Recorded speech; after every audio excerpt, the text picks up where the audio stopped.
He leaps from the comic strips to the silver screen, fighting crime and keeping the streets safe for law-abiding citizens. It's not Batman. It's not Superman. No, it's Dick Tracy. Hi, I'm Catherine Stewart, and this is Atomic Age Pictures, where we post a new old serial on the first and third Friday of the month. Tonight, we are watching Dick Tracy from 1937. As created by Chester Gould in 1931, Dick Tracy became a popular comic strip in newspapers across the U.S. A hard-nosed, intelligent detective for an unnamed Midwestern city, Dick Tracy was something of a precursor to James Bond. He had his gadgets, like the wrist radio and portable surveillance cameras. He faced a rogues gallery of criminals, most of whom had strangely distorted faces. When Republic Pictures bought the rights to make a serial of Dick Tracy, they, perhaps wisely, made some changes. Tracy was changed from a police detective to an FBI agent and moved from the Midwest to San Francisco. Most of Tracy's criminal adversaries were dropped in favor of original characters. These changes made production of the serial simpler and cheaper. Gould, who had script approval, had no objections to these changes. Tracy is played by Ralph Byrd. This was Byrd's first of many appearances as Tracy over the years. This first serial was so popular that it spawned 3 sequels: Dick Tracy Returns, Dick Tracy's G-Men, and Dick Tracy vs. Crime, Inc. In 1945, when RKO Pictures made a feature film of Dick Tracy, they cast Morgan Conway as the detective. After 2 films, exhibitors and audiences complained. To them, Ralph Byrd was Dick Tracy, and only Ralph Byrd would do. RKO capitulated and hired Byrd to finish the series. In 1950, Byrd portrayed Tracy on ABC's Dick Tracy television series. The show ran for 2 seasons. Before we get started, please like and subscribe, and check out our second channel, Atomic Age Originals, where we present our own original films. Now, get your wrist radios ready as we watch Dick Tracy from 1937.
North, Bakersfield, Merced, Modesto, San Francisco, Oakland, Sacramento, Reading, and all points north. I was just sending a wire. Number 3, There's Paterno and Brewster. Looks like he sent for all of us, Scott. I don't like it. Well, take it from me, the fellow's poison. Why don't you stay here? And admit that I'm afraid of him. Listen, my friend. I'm not going because he sent for me. I'm going because of something I wish to do. Paterno and Brewster are against him, too. Well, let me go with you. Not this time.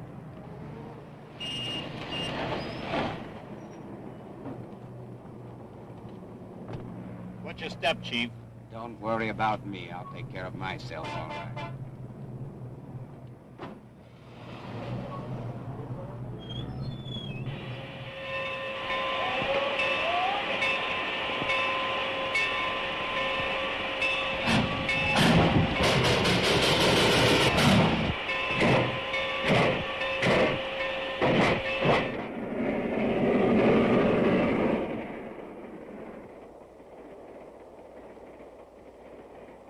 Any of you see him when you got on?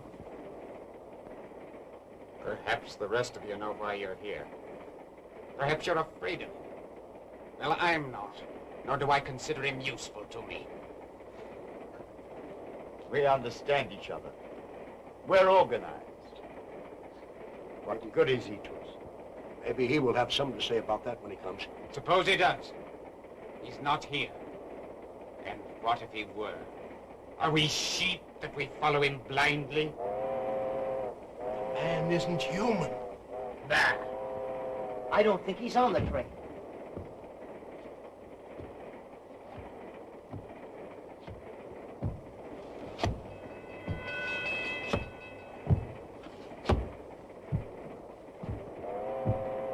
He's coming.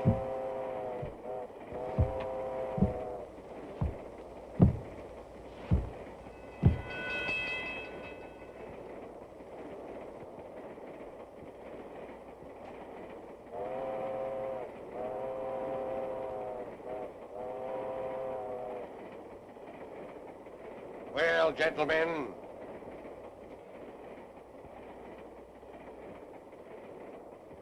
you, what is your report? Fine. Yeah, everything fine. Paterno.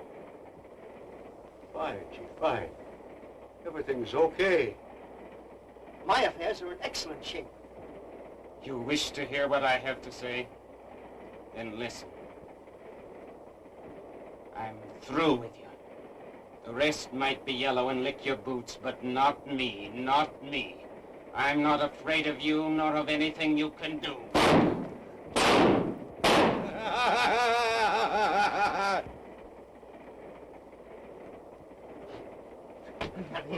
Hey, I'll get here. He isn't human. He isn't human. Okay, I tell you. Hey, he's not human. Let me go. Out.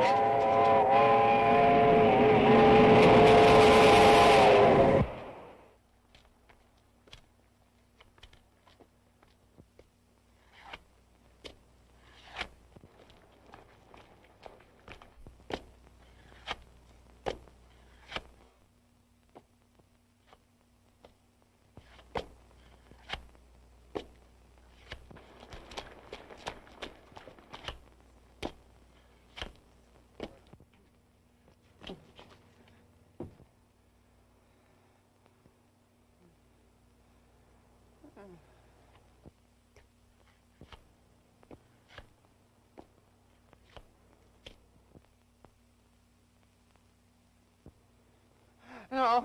Oh!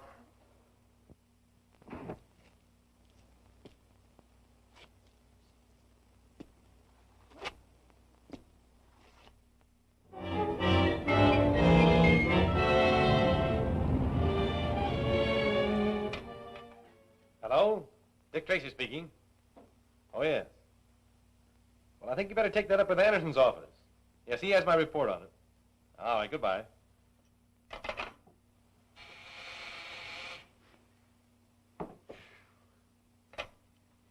Hello? Speaking. Oh, yes. Well, I know all about that. Send Steve Lockwood in, will you? And now, Gordon, what's on your mind? Well, I'm thinking you're about the busiest man I ever saw. But listen. Hello, Gwen. Hello, Steve. Stern reports another spider mark case. Strange how every single person branded with the spider mark and then murdered turns out to be some well-known criminal. Patorno, Benson, Corvich.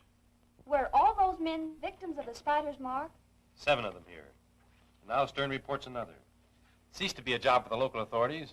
The murders have taken place all over the United States. Before I can expect to receive any notice from my G-man brother, I guess I'll have to become an arch criminal. What was it you had on your mind, Gordon? I think it was something to do with the fact that it's your birthday. Well, We had sort of planned to celebrate. That is, if the nation can spare you for half a day. What are you talking about? Why, the circus. Circus? It's more than just a circus. Ellery Brewster has hired performers to give a show for the little orphans at his country estate. And we promised him that we'd drag you along with us. I can make it, Gwen. Oh, Dick. Hey, can I go, Chief? I guess so, Mike. I think it's wonderful of Mr. Brewster to do all this for the orphans. No, it's swelling. Hey, come on, let's sit down, shall we? Well, look who's here. Hello. Oh, hiya, Steve. Hi, Mr. Brewster. And Miss Gwen, I'm glad to see you. Hello, there, Gordon. Brewster. Well, where's that brother of yours? Oh, working hard as usual. He can't take time off now. Here, let me have that ball. You kids don't know how to hold that ball. Did you play football, sir? Did I play football? Say, I was the shortstop on All-American team. I was. Shortstop. You mean quarterback, don't you? Oh, well, it's all the same thing. You know what I did? I made 3 touchdowns in the first inning, and I made a home run in the last quarter. And how did I do it? Just like this, with a drop kick.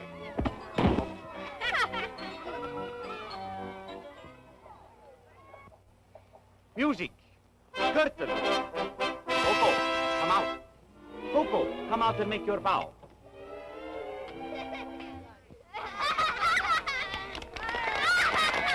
And now, kind people, I must leave you with Coco, because without me, the puppets, they have no voice and cannot talk.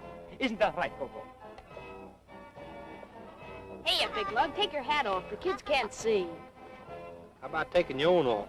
I told a lie today, and Jacqueline got spanked for it.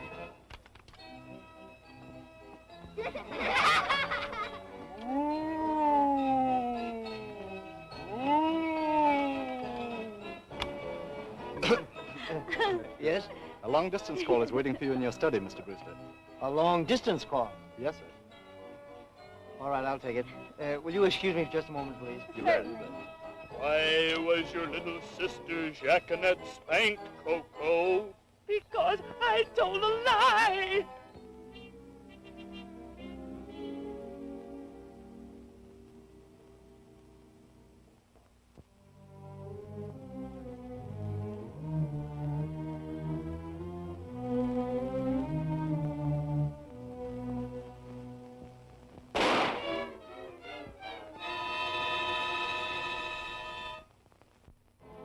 Honest, Mr. Ghost, I'll never tell lies again. Honest, I won't. You've learned your lesson, Coco. Go home and be a good boy. But if you ever tell lies again, I will haunt you.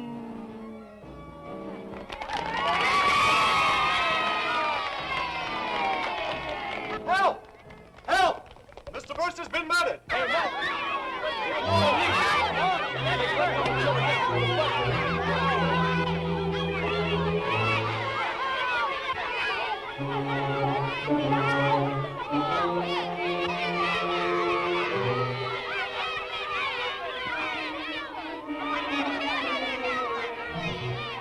Say, McGirt, bring everybody in from outside, will you? Federal 4,000.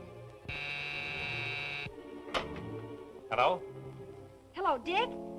Ellery Brewster has just been murdered. Murdered? I'll leave right away.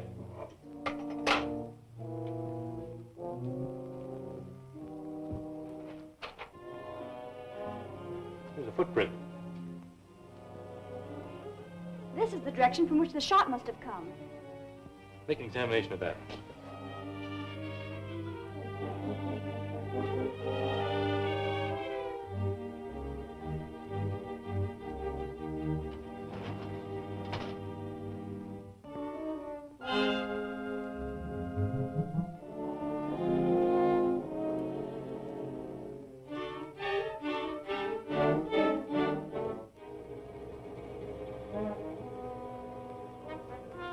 Take a look at these, Gwen.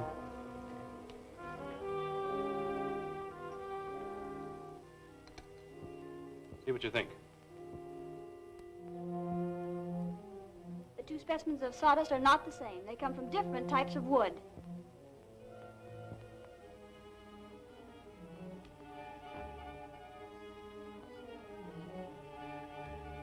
I noticed that sawdust does not cling to your clothes as it does to the others.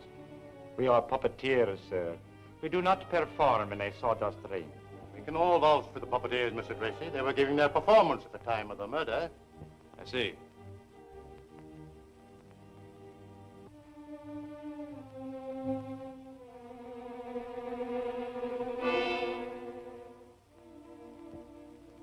Can you explain this? Sawdust, no doubt. Some of my puppets are stuffed with it. Oh. I wasn't aware of that.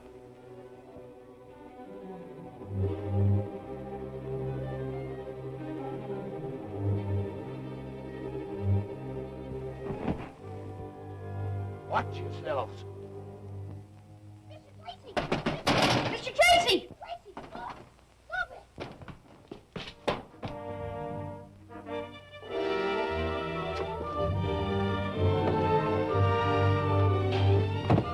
Come on, Coppers, come on.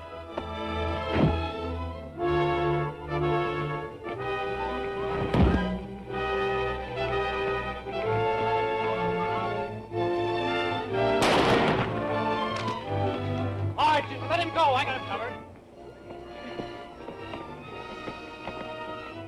All right, boys, take these two crooks back into the house. Let me take care of these fellas, Chief. Here's something they left behind them. Let me see it. Was a pretty good tackle you made there, son. Oh, gee, that was nothing. But say, you sure can use a gun. You're Dick Tracy, aren't you? Yes? I'm just an orphan. But someday I'm going to be a G-man, too. Well, now's a good time to start. Come along.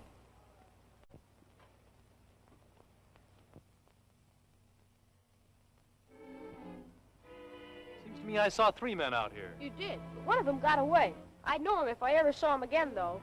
You sure about that? Certainly. Well, take this into the house and wait there for me. Yes, Mr. Tracy.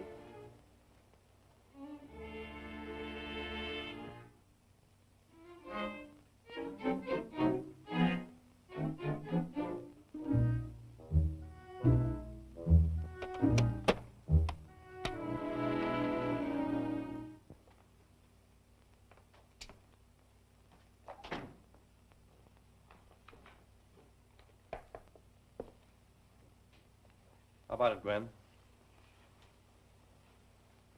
The sawdust you found on that puppeteer is the same as we discovered in this room. Mr. Martino,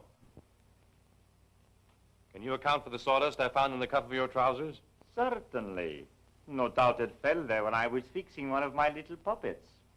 Some of them I stuffed with sawdust to make them fat. Let me have one of those records, Steve. Right, Dick.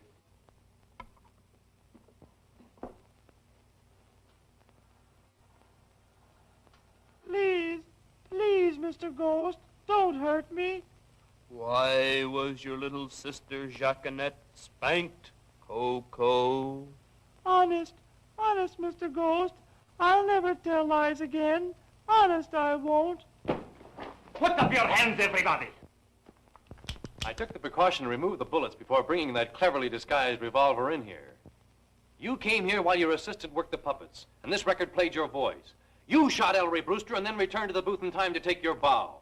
Take him away, boys. You didn't think I'd get you, did you? I knew it was you all the time. See if they're locked up. I'll be on the station shortly. You certainly cleaned up this murder in a hurry. These men were only tools. They didn't plan the murder. Have you seen anything of Junior? Oh, there you are. Why didn't you get in the bus with the others? Everyone was terribly worried. You bad boy.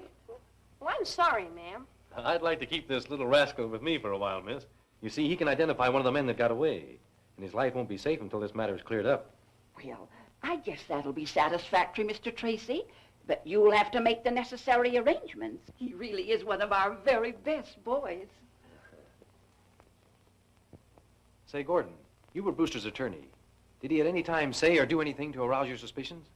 Well, about a month ago, he did give me a sealed envelope, which he asked me to keep for him. An envelope? Yes. He wouldn't tell me what was in it. As I remember now, he acted rather peculiar about it.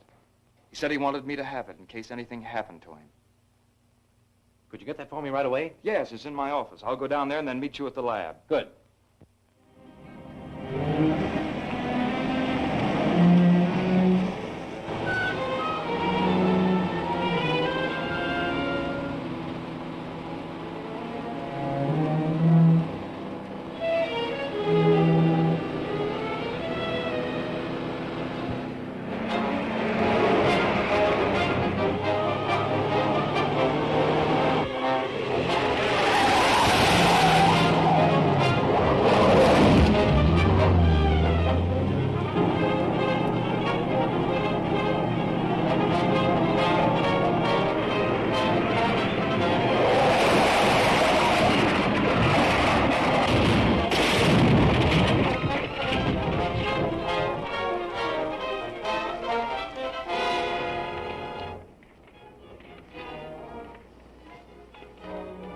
Still breathing. Let's get him up the car.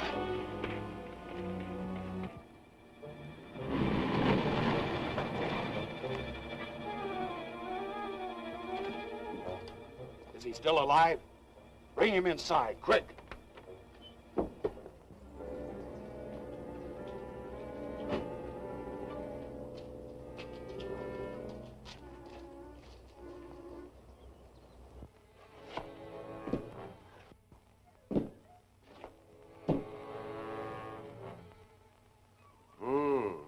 Condition seems critical. What if he should die? Then we will eliminate a very dangerous enemy. He won't die. But by means of this operation, a simple altering of certain glands, he will be unable to distinguish between right and wrong. In that event, he will be very useful to us, Moloch. Very useful. My brother Gordon, Brewster's attorney, goes to get a certain sealed envelope bearing on the case. His car is discovered wrecked and Gordon can't be found. Last night his office was broken into and all records taken. Whoever is responsible for those spider marks is the man we want. And I'm asking for full assignment to the case. Go to it, Dick. You can have a free hand. Thanks.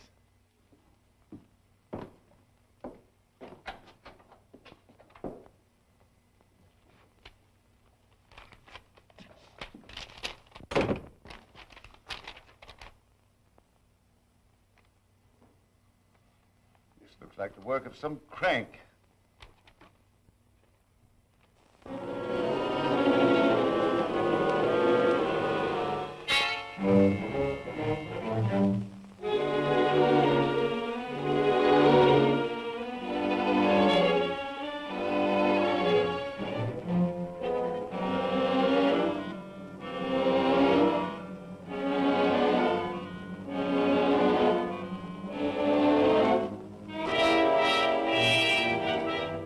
Unless you can give me a more definite reason why the bridge should not open, Mr. Tracy, the plans will go through as scheduled. I have 2 weeks in which to work. Perhaps I may get a lead from these notes in that time. Meanwhile, if you receive any more, will you please let me know? Certainly. Gladly. Thank you. I have just removed the bandages. The transformation is complete. Will his face be recognized? No. There is a slight scar, and the facial nerves have contracted. There is also a white streak on his hair. Is the operation completely successful? Can he be dominated? He is entirely incapable of recognizing evil from good. Wait.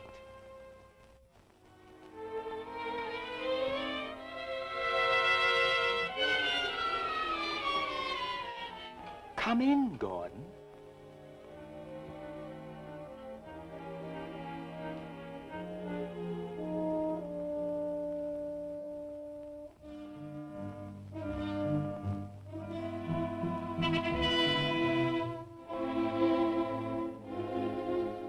Stop, Gordon. We are your masters. You are my masters. You regret nothing that has happened. I regret nothing. Your brother is your enemy and a fool. He is a fool. It is well that you feel that way. You will be privileged to share in the power which is mine. It is time we startled these fools out of their smug complacency. This little machine is only a model of the big one which we have, the one we shall use to destroy the Bay Bridge. Watch that phase.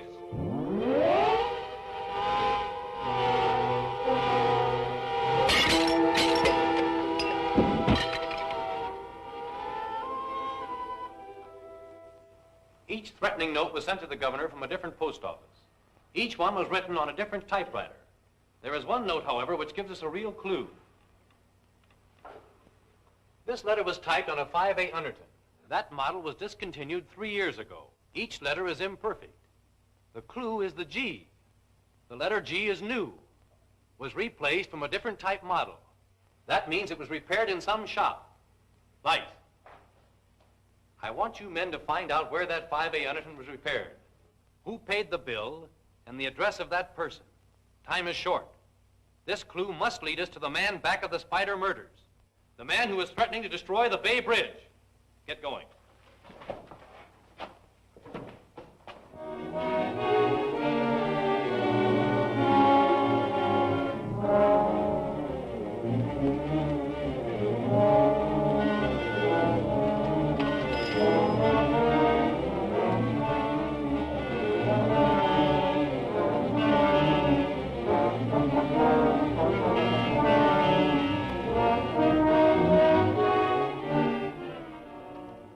Dick? You found the shop where the typewriter was repaired? No, better than that. Here's the address of where it was returned. 238 Burton Place. Chief, we've located the address. 238 Burton Place.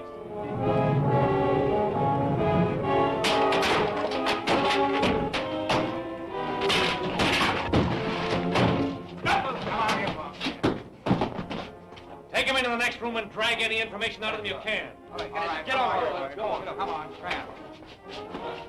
Hurry up. They're due to make an attempt on the bridge in less than an hour. We've got to work fast. The bridge is being patrolled. No one will be anywhere near it. You know, I never saw a chart like that before. 20,000 cycles, crystallization point. 36,000 cycles, steel brakes. Steve, name everything that's calibrated in cycles. Well, years of cycles. Electricity, sound. Sound. That's it. Sound vibrations. Caruso's voice could break a wine glass. It's not impossible. These fiends may have just such a machine that will disintegrate matter by sound. Yes, but there may still be time to save the bridge. Send out a police conscription for every available truck to be driven onto the Bay Bridge. The more heavily loaded, the better. Well, but Dick, Caruso's voice could not have broken the glass had it been filled with wine. We may be able to load the bridge with tons of extra weight and thereby destroy all their calculations. Mobilize every truck in the city. Right. Hello, give me the old operator. Calling all cars. Mobilize every truck. Send them to the Bay Bridge.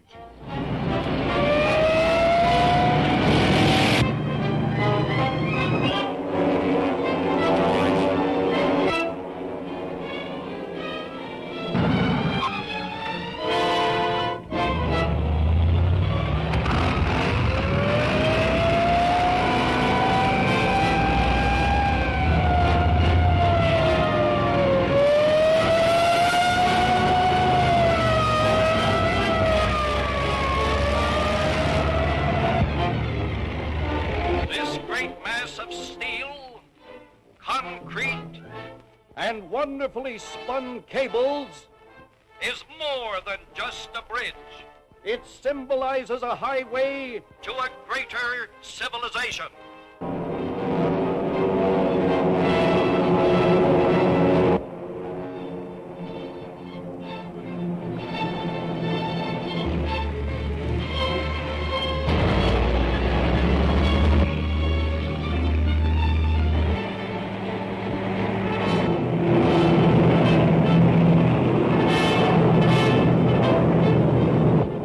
Everything in order?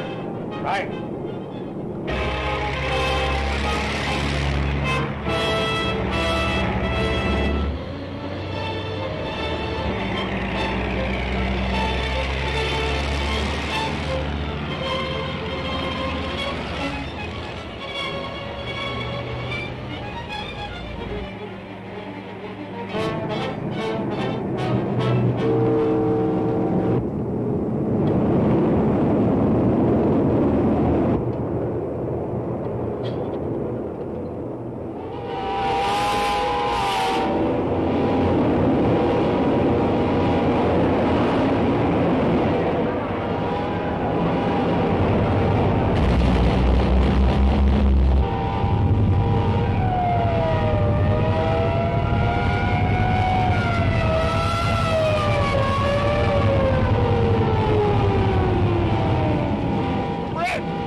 power.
Your volume. I'm giving it everything I got.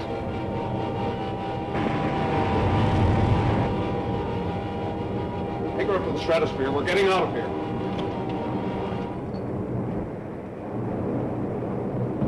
Here's the guy that jammed the entrance to the bridge.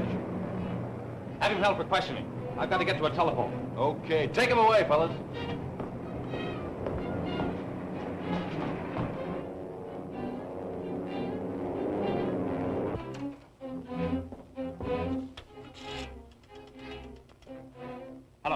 Hello, operator.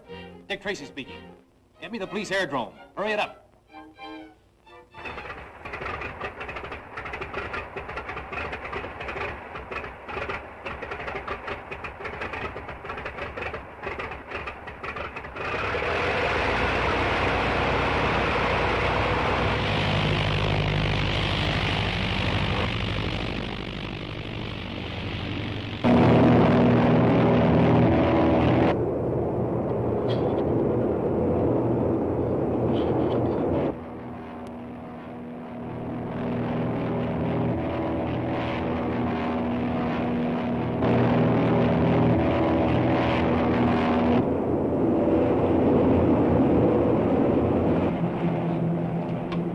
Patrol plane trying to follow us.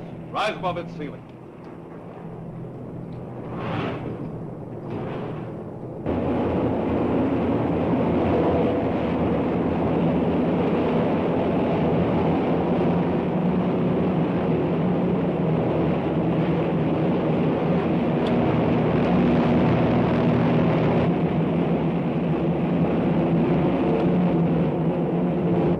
Level off. They can't climb any higher. We'll land at the power plant.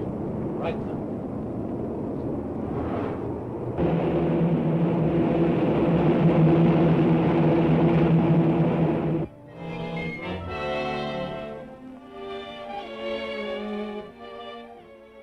Okay, thanks, Ed.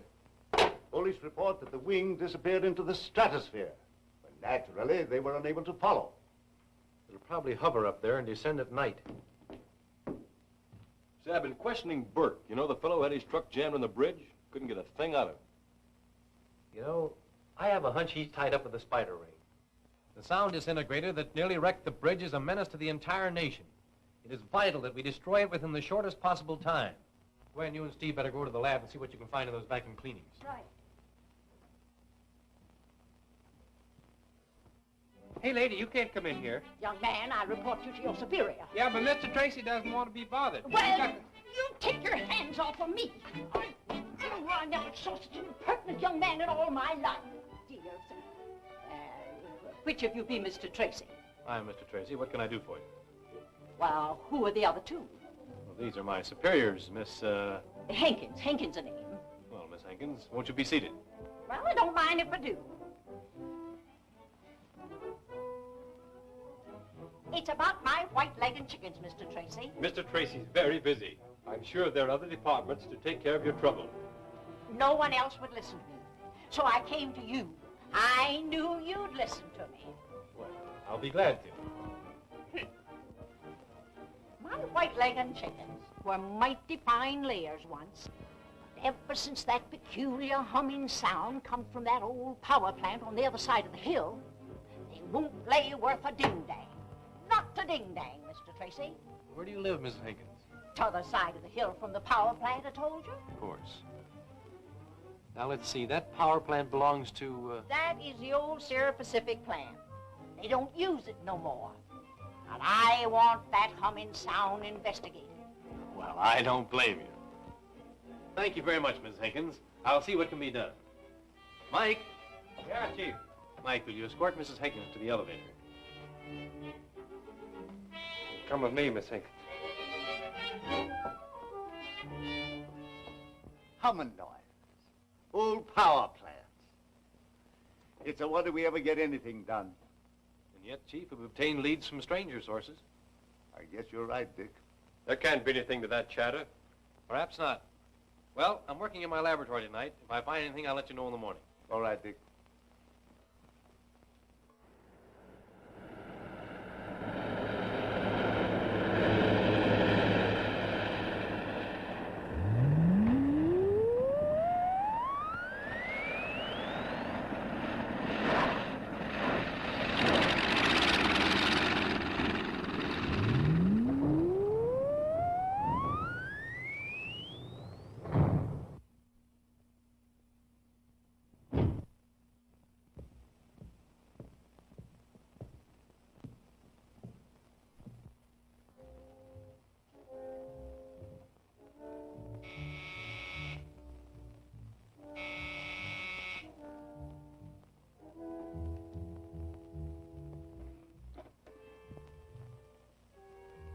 Yes? That G-Man brother of mine messed things up at the bridge. Don't talk of failure, Gordon. We can and must gain the power we seek. I'll remain here with the wing until morning, then fly in with an ordinary plane. Tomorrow, then. Brother against brother. One good, one evil. I wonder which will win. We shall eliminate the G-Man.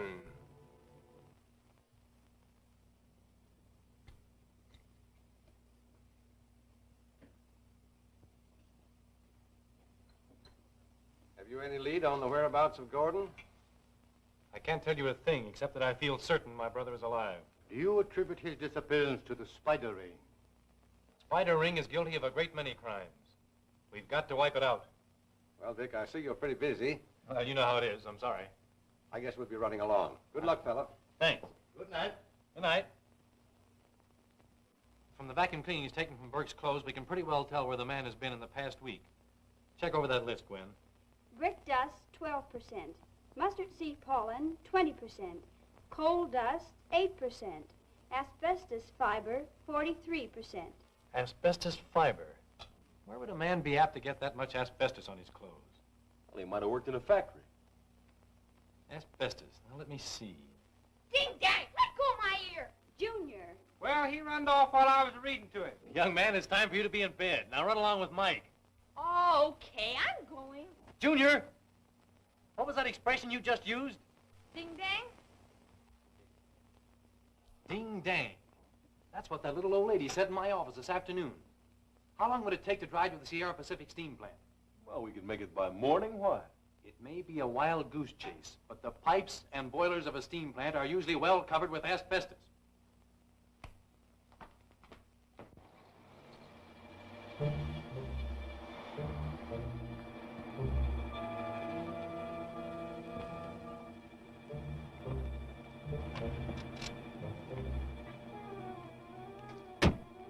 I'll see if I can dig up a watchman. You wait here. All right, Dick.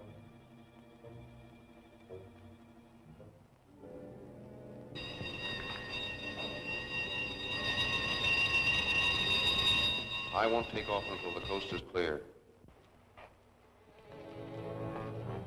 What do you want? Department of Justice investigator. I'd like to inspect this plant. Sure. No reason why not.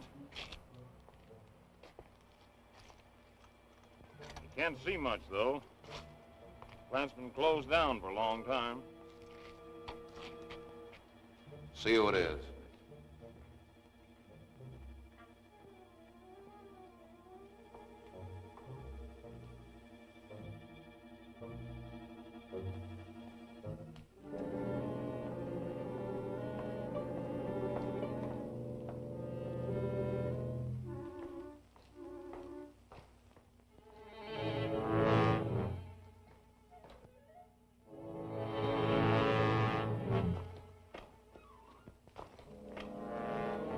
Well, there's nothing much here to investigate. No? Okay.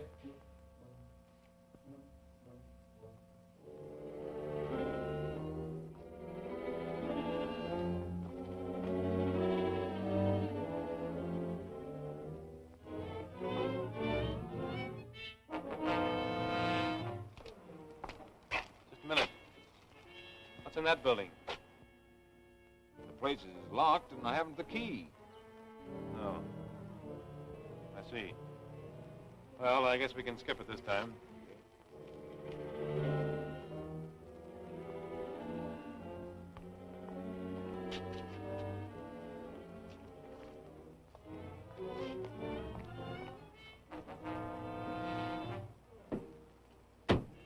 What's up? We're being watched by a dozen guys. That's the spider's den, all right. Start the car and let's go.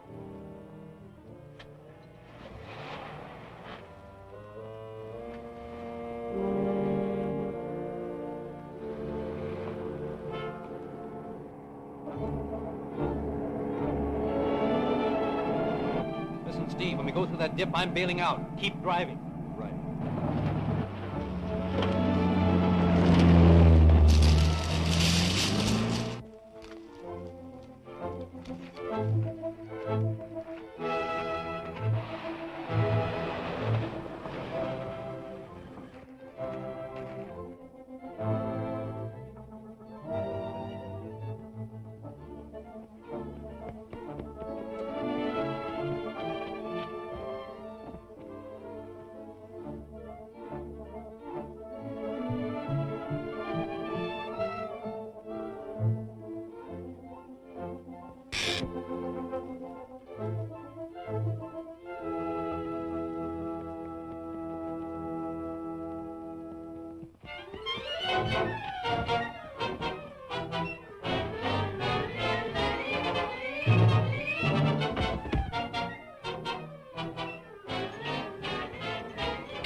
Stand by the plane ready to take off at a moment's notice.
Steve. We're taking off. There they go! They're trying to away that plane!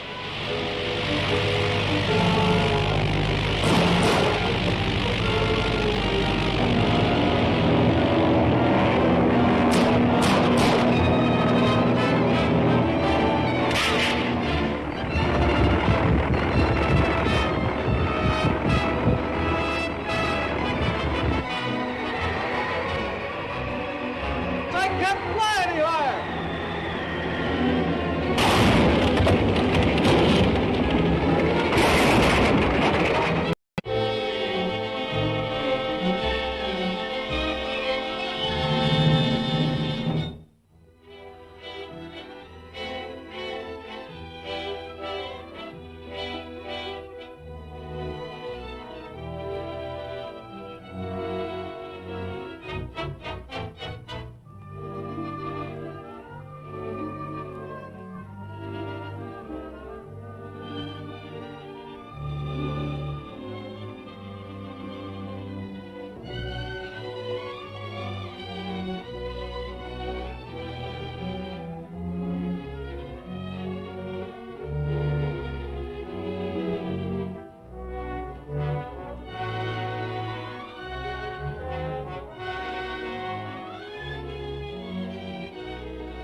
Come on, Steve. We're taking off.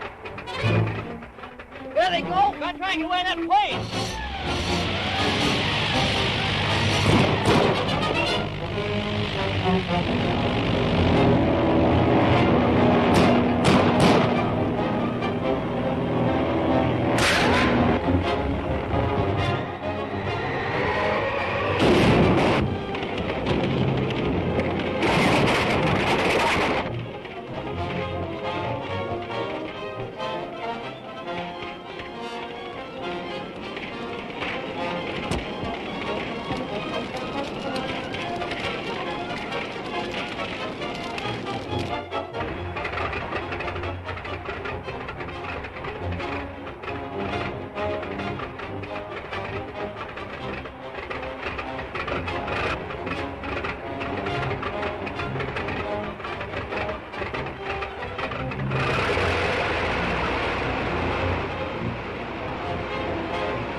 Taking off. Guess there's not much we can do about it, is there? Well, anyway, I destroyed the sound disintegrator. That menace has been removed. I wonder where they can be taking the wing. If we can make Burke talk, we'll find out.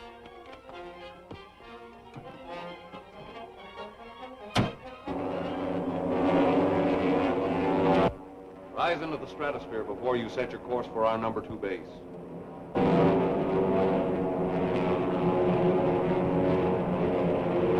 I tell you, Burke, the law may show more leniency in your case if you give us the information we want. What can I say when I don't know anything? What about my brother, Gordon Tracy, who disappeared 2 months ago? I'll bite. What about him? All right, boys, take him away. I'd give a fortune to be able to locate the headquarters of the Spider Ring.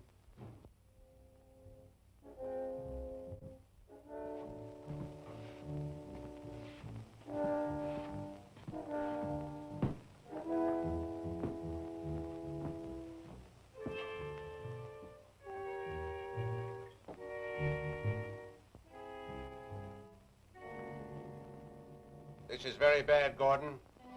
Burke is yellow at heart, and if they sweat him, he might talk. Burke knows we have made arrangements to get him out, and will keep his mouth shut. Then we can go ahead with our plans? They are already underway. This time there will be no interference.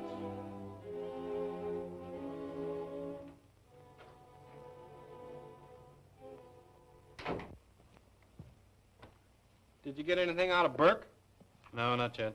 Doesn't he know where your brother is? If he does, he isn't telling. But it doesn't seem possible for a man like Gordon to disappear without leaving some trace. Oh, well. It'll work out somehow. How do you like your new radio, Junior? Oh, gee, Mr. Tracy, it's swell. May I come in? Certainly, Commander Brandon. Come right in. Oh, hello, Junior. Guess we'll have to postpone this, Gwen. How do you do, Miss Andrews? How do you do? Won't you sit down, Commander? Thank you. Well, is this a business call or social? Business, Dick. The steamship Mauravania docks this afternoon, 1 full day ahead of schedule. Well, there's nothing so bad about that. No. But the captain radioed that he expects trouble on his arrival. What kind of trouble? Furs. Valued at $1 million. The captain believes they're aboard his ship and that there will be an attempt made to smuggle them into the country. I'm afraid I wouldn't be of much help to you, Commander. You see, that's out of my department. Besides, I'm concentrating on the spider ring right now. I'd feel a whole lot better with you on the case. I hope I have better luck next time. Thanks, Commander. Thanks for asking me. Thank you. Goodbye, Miss Andrews. Goodbye. Goodbye, sir.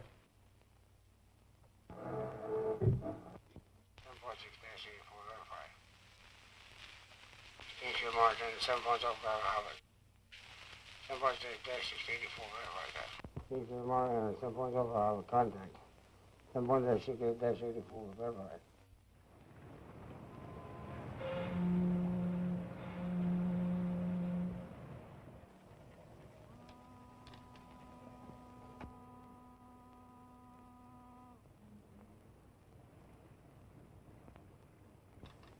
Sign off now, but stand by for any message regarding the Mauravania. Do you suppose that was China, Mr. Tracy? Certainly sounded like it. What does your log chart say? Well, that's the funny thing about it. There isn't a single station listed on that wavelength. Well, that's too low a wavelength for an established station. Sounds like Russian or hog Latin or something. Maybe it's one of them Fiji Island zitters. Say, you know that might be Fiji. Down to Fiji Islands. You know where they do that dance down there? Well, Mr. Lockwood. Something turned up, Steve? Yes, this package was sent to the jail for Burke, so I brought it right over to you. Let's examine it in the laboratory. Can I go with you, Mr. Tracy? No, that may be an international spy sending a message in code. You stick by the radio, Junior. Gosh.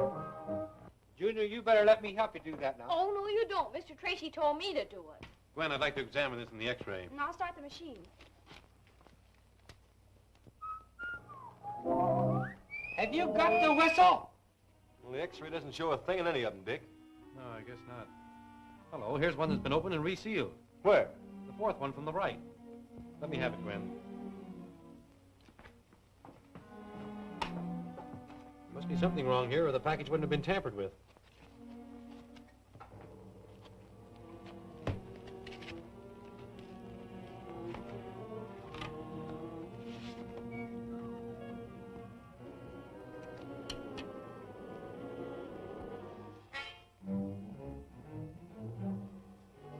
They couldn't have used any disappearing ink on these, or it would show up.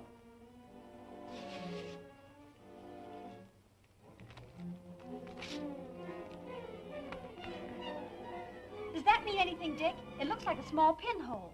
Maybe you're right, Gwen. We'll soon find out.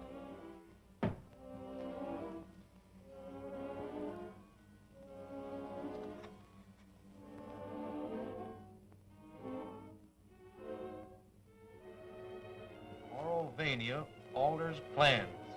Release you tomorrow. Mauravania? That's the liner Commander Brandon was speaking of. They're planning to free Burke tomorrow, break jail. Brandon was right in suspecting the furs were on board the Mauravania. The Spider's men will be too busy getting a hold of them to free Burke.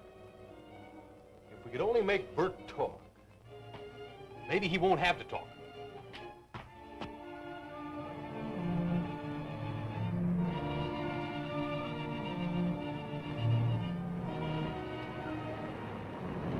What's the idea of moving me to another jail? It's orders, sonny boy. Get in.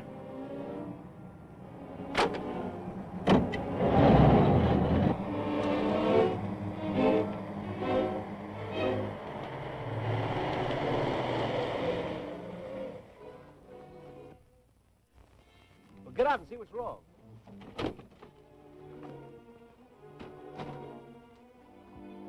Put him up, copper. Easy there, copper. As far as you go, Burke. Swell. Good work, fellas. Take this off, wise guy. Come on.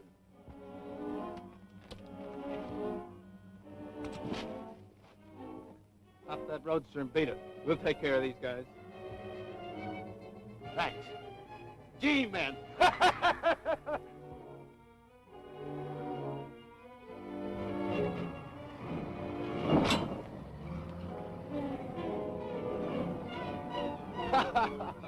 Good work, fellas. It looked like the real McCoy. You think we fooled Burke with it? Well, he's gone, isn't he?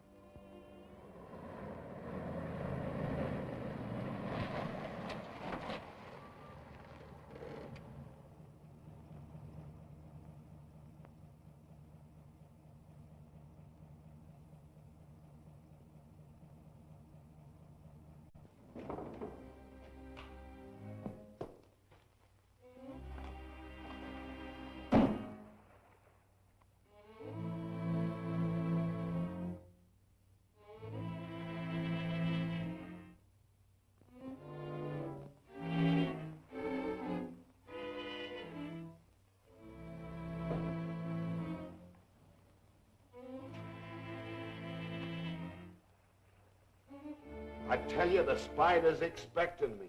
What makes you think so? Listen, you don't think the spider would pull a jailbreak if he didn't want to see me, do you?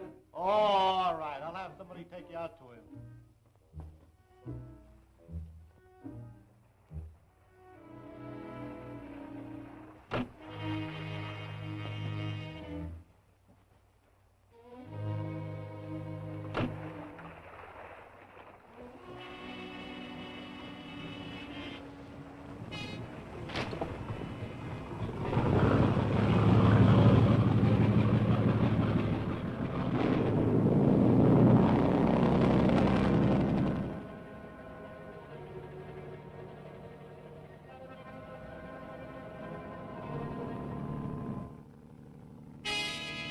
Zeke's coming out here in a launch. There's a man with him. He says it looks like Burke. Burke!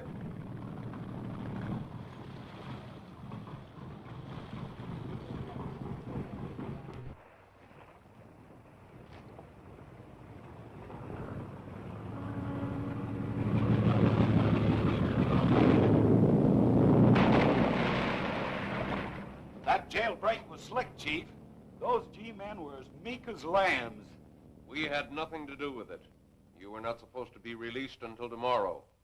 You'd better be on the level. Why, I am. Something's wrong. Someone slipped up somewhere, Chief.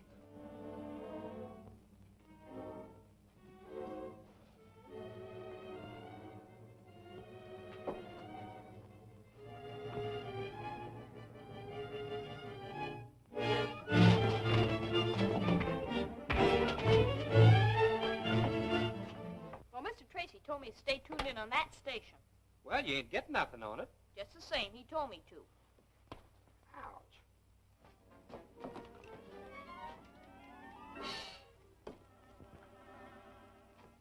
Calling Mike McGurk. Calling Mike McGurk. That was Mr. Tracy. Calling Junior. Hello, Junior. Can you hear me? Now you don't. Well, if it ain't Dick Tracy, we didn't expect to get you this easy. Now that you've got Dick Tracy, I suppose you intend to keep him prisoner on this tramp steamer in the river basin. Maybe we won't bother keeping you very long. Police know all about the abandoned boats in this river basin. They know all about the Mauravania and the $1 million fur deal, too. And Mike McGurk is right now telling Steve Lockwood to have the police boat meet the Mauravania before it docks.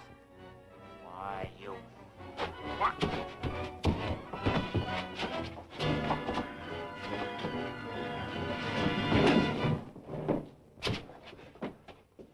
Why didn't you let me? Not yet. Tie him up. All right. Steve's going to the docks. He is, huh? Say, we gotta get on my motorcycle and get down to that dock before they leave. Come on. The Mauravania is entering the harbor. The wind is just right for a smoke screen. Get the men to their places with gas masks. Have the smoke machine ready for immediate action. All right, men. Get to your post.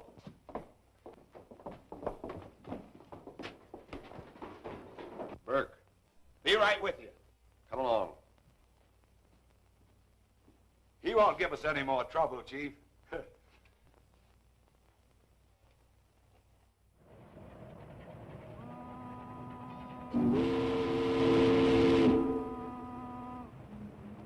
Start the smoke.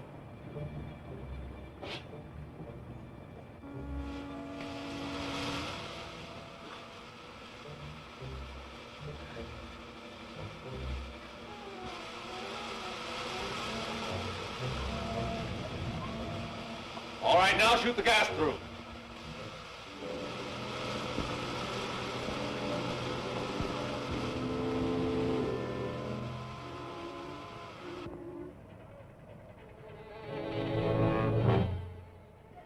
Reduce speed. Aye, sir. It's gas.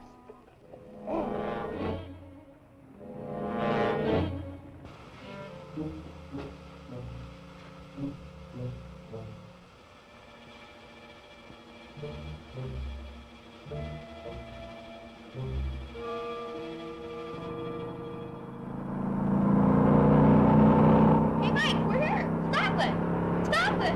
I can't stop it.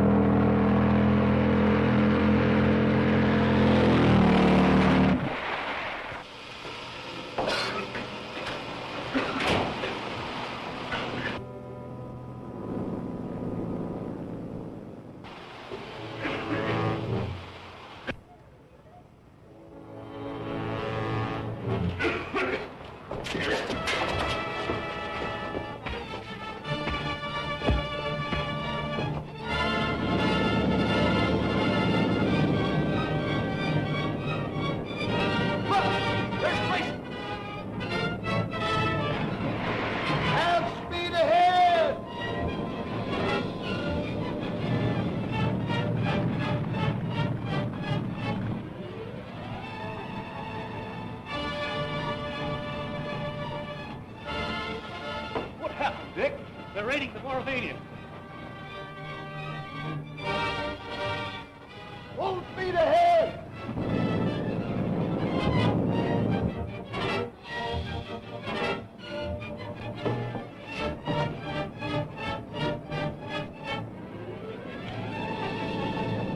Police boat. Better get out of here. What about the other? They can take that boat. Come on.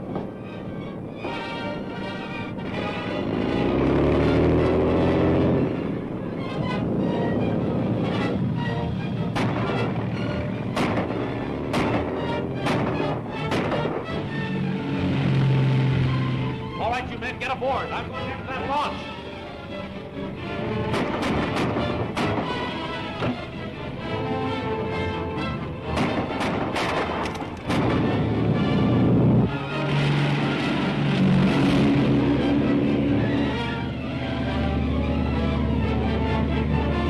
They're after us.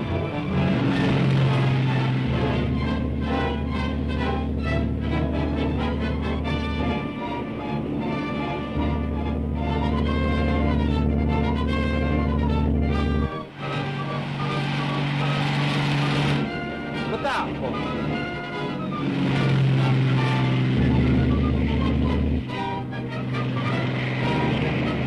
We can't make it through there.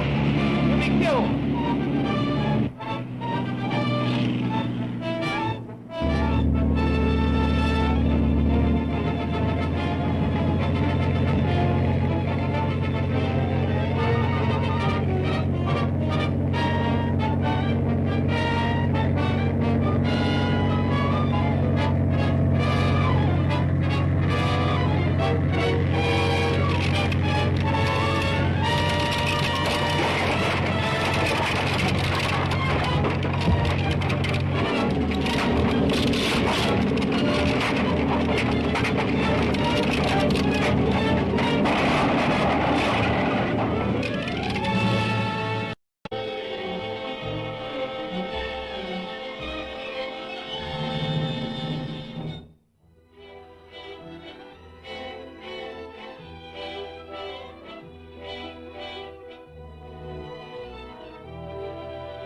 on, Dick. They're raiding the Moravian. Full speed ahead!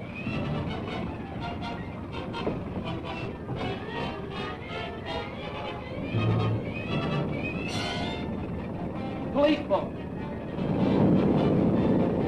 Come on.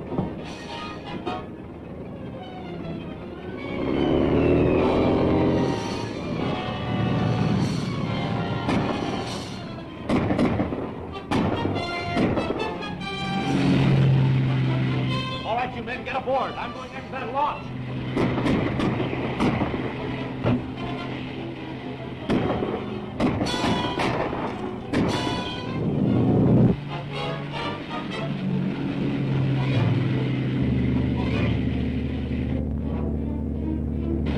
They're up.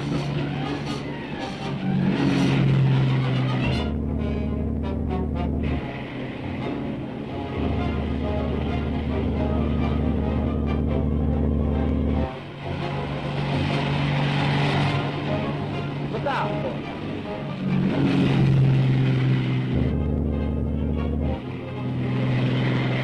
We can't make it through there.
Why you want to ride your motorcycle off the end of a dock beats me.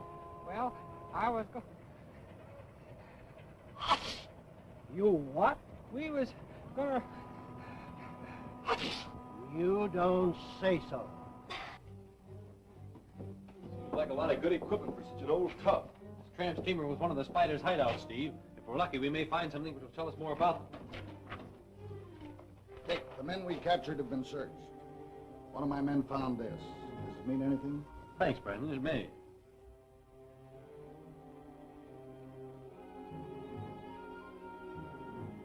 Doesn't tell me anything now. Steve, your pockets are dry. You better keep it.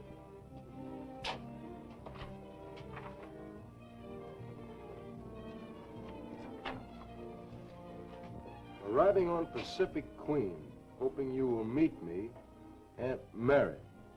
What's that? Aunt Mary. This may be of some value. $1 million lost, and many of our men captured by the police. All caused by stupidity, Moloch. And if Dick Tracy finds out that we're after the Mogra necklace, he'll try to block that too.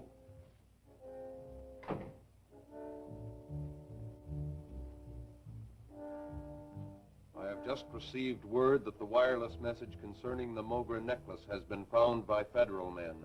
And that means Dick Tracy. I don't think even Dick Tracy can stop us this time. Monsieur Claire Rene arriving with famous Mogra necklace aboard Pacific Queen today. Necklace is of great value.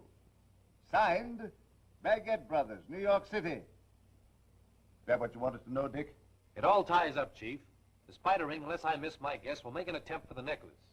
Steve and I will fly out to meet the Pacific Queen. Wire the commander to expect us. Tell him we will pose as newsreel photographers. Yes, in that way we can use the fluoroscopic equipment without exciting too much suspicion. Right, we're leaving right away. Mr. Tracy, Mike won't take his castor oil. He won't, huh?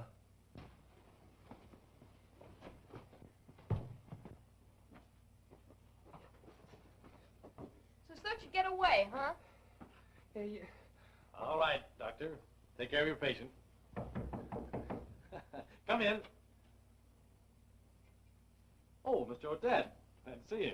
And Mr. Potter. How do you do, sir? How do you do? We just dropped in for a moment, Dick. Congratulations. Oh, for what? We've heard about your cleanup at the waterfront. Oh, that's ancient history now.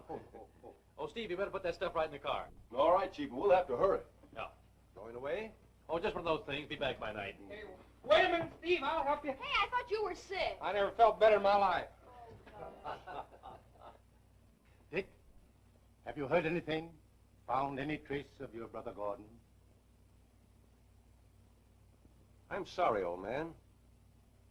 Oh, well, it'll work out some way, I'm sure. I'll have to be running along. I'm awfully glad you gentlemen dropped in. Goodbye, sir. Goodbye. See you again. Bye, Dick.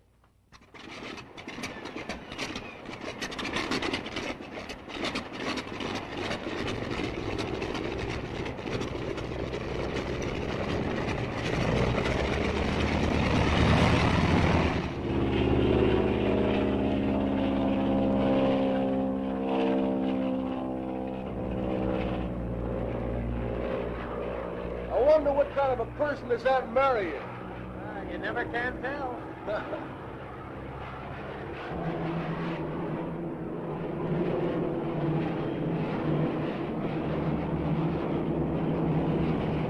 Hey!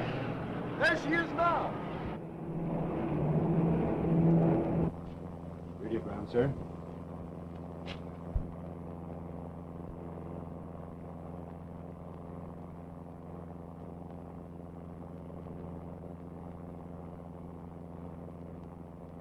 Canny how these G-men get on the trail of crime. No answer.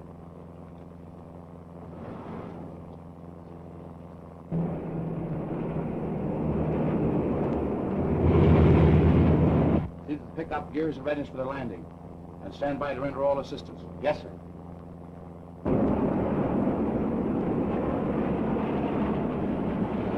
We're already forced to hook on.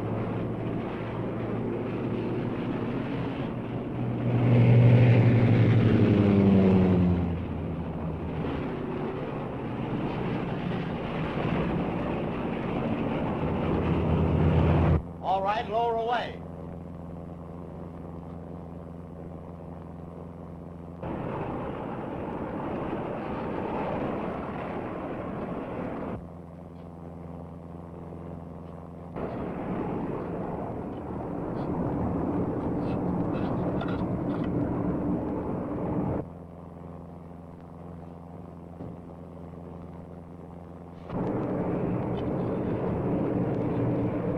Taylor, show the gentleman to Monsieur's stateroom. Up forward, sir.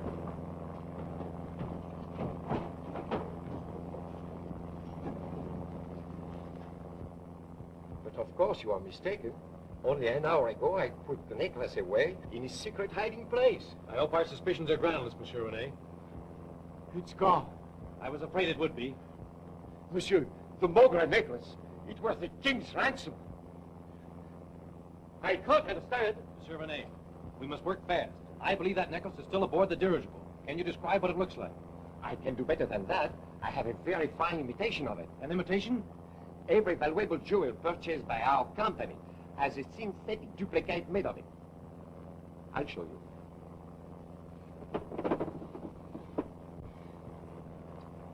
It is just an imitation, but a very good one. May I keep it for a while? Oui, monsieur. Commander, what's the position of the dirigible? We are just over Santa Barbara, heading north for San Francisco. Have the people assembled in the main salon. Make them think it's a newsreel stunt. Very well, Mr. Tracy.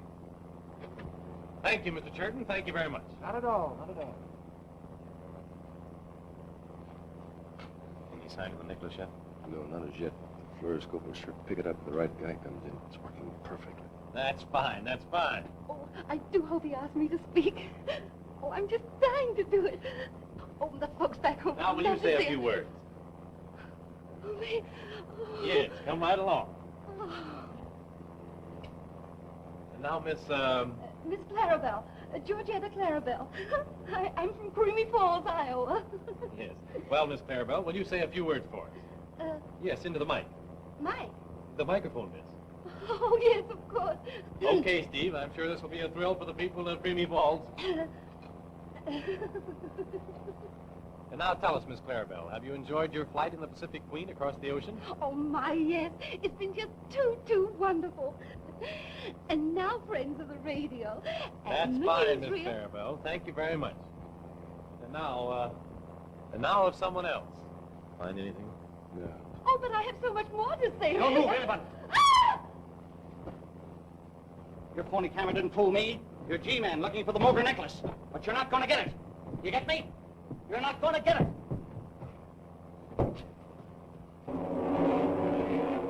Got the necklace, Steve. Come on.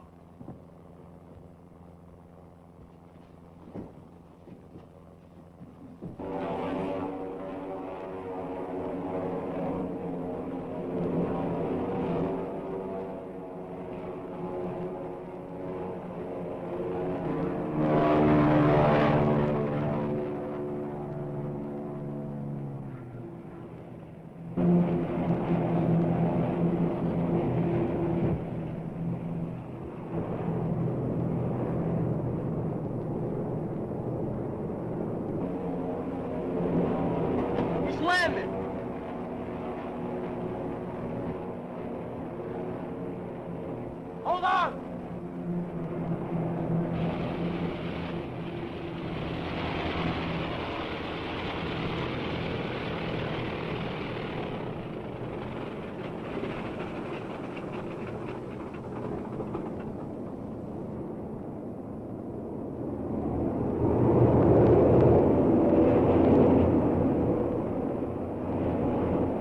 Careful now. Careful.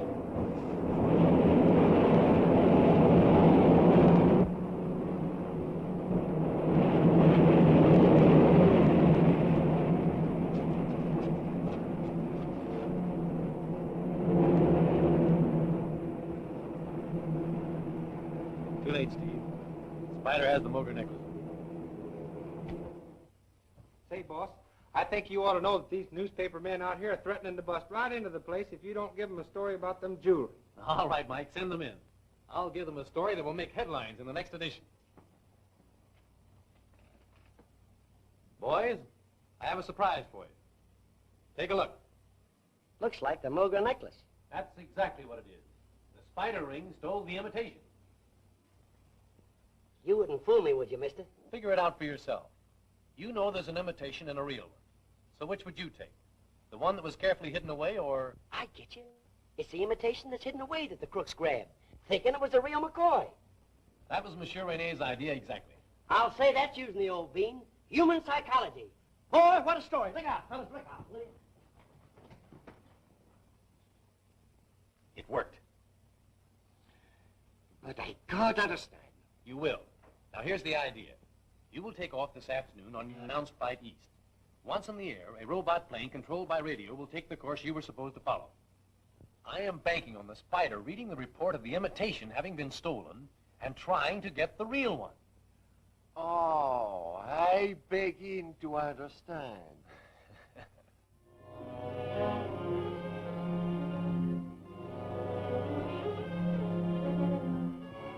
A clever trick.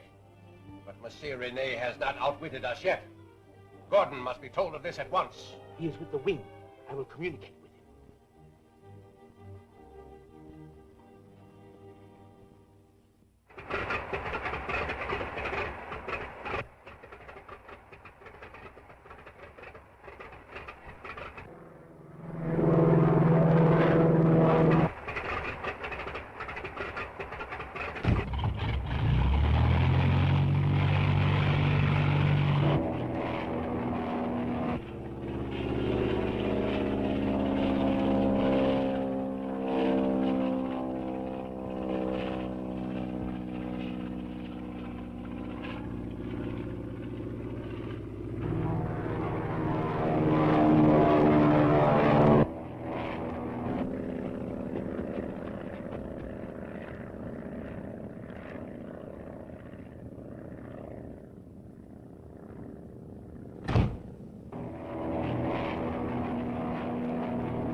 He's not led the robot plane? Yep, that's it.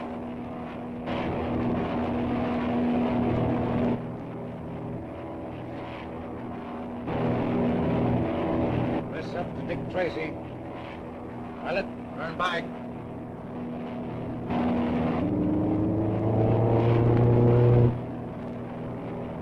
The regular plane's heading back, Dick.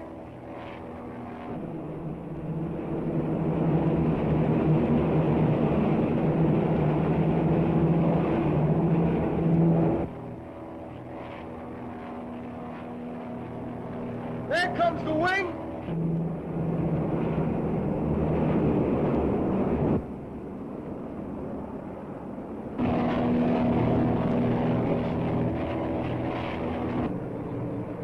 We just sighted the passenger plane.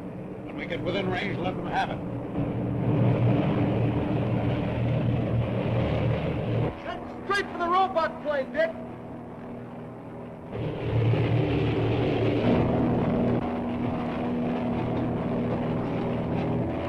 Dick! Junior's in that plane. I'll send her into a dive.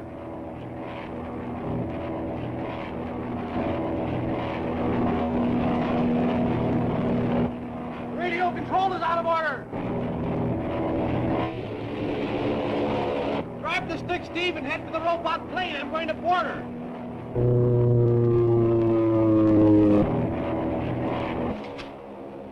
There's another plane coming at us, and it carries a machine gun. Tell the other gun crew to stand by. Yes? Circle and get back into position again.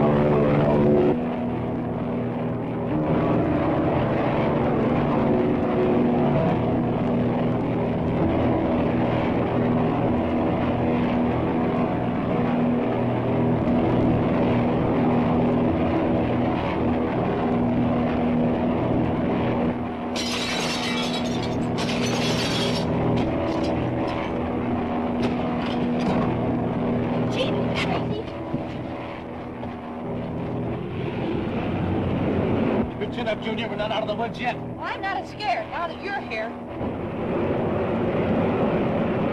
Each one mark a vital spot and don't miss.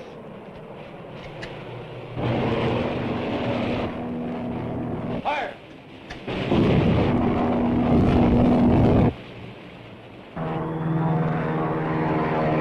Good. I've got it.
Junior's in that plane.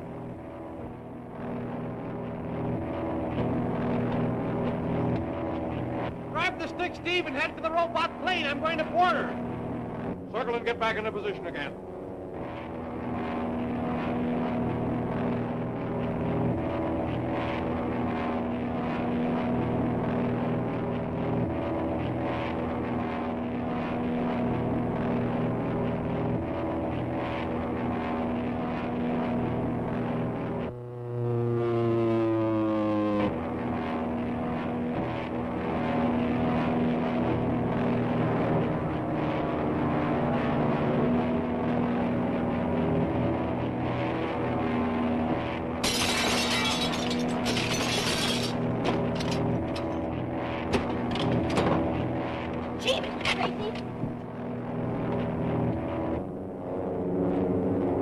your chin up, Junior. We're not out of the woods yet. Well, I'm not as scared now that you're here.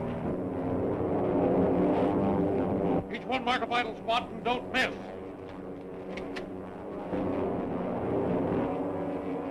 Fire! Good. I've got him.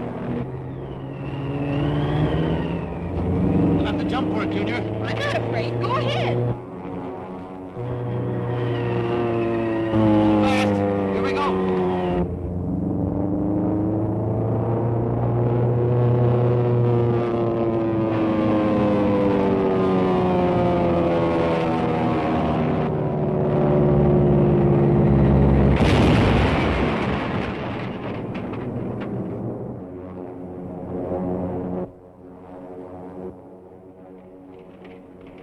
No chance to land there without cracking up. We'll have to return to Beechwood and send out a car to search the wreckage for the necklace.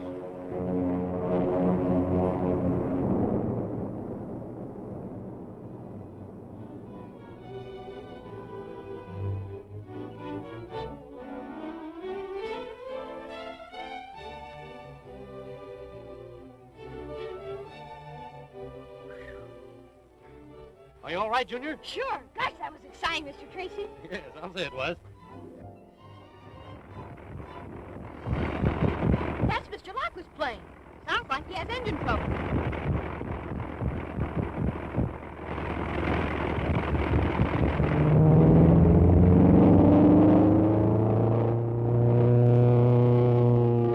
He'll be lucky if he doesn't crack up.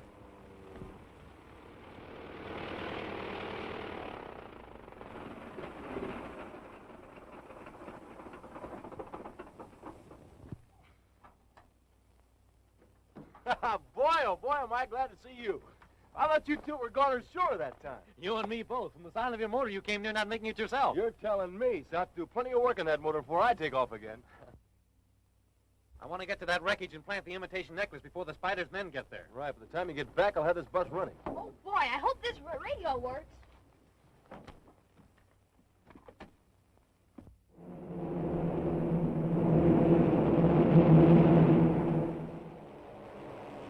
Calling location 3.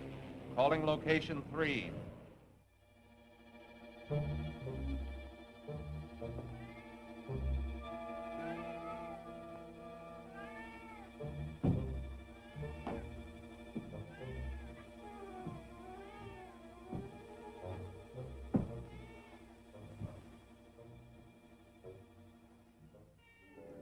Your cat shows more intelligence than many humans, Moloch. Sometimes I'm tempted to try another experiment. And what is that? Transplanting the brain of a cat into a human. It would be even more interesting than the operation I performed on Gordon Tracy. Perhaps someday you can try that on his brother, Dick Tracy. He should make an even greater criminal. Well? Gordon Tracy is calling from the wing, sir. Stand by, Flying Wing.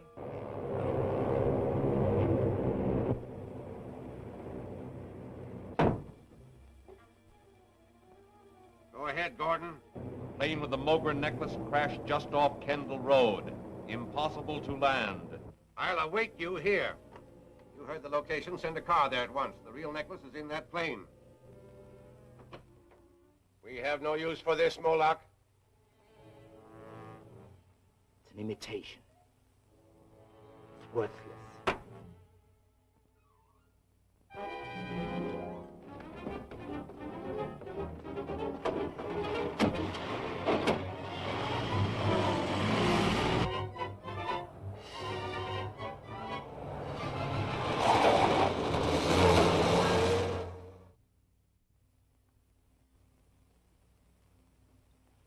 Cheer up, Mike. You're letting your imagination run away with you. Well, it ain't imagination, Miss Gwen. He's dead. Junior's dead. I saw him. And I could see the robot plane had taken off. Little Junior was inside. He couldn't get out. And his little face was pushed up against the glass, looking at me and calling to me, calling for me. Mike McGurk. Calling Mike McGurk. I can hear him just as plain. Well, no wonder. Now you can hear him even more plainly. Mike McGurk. Calling Mike McGurk. I knew the little feller'd be all right. I'm with Steve Lockwood, and we're grounded somewhere near Kendall Road. Yes, the engine went dead. And say, Mike.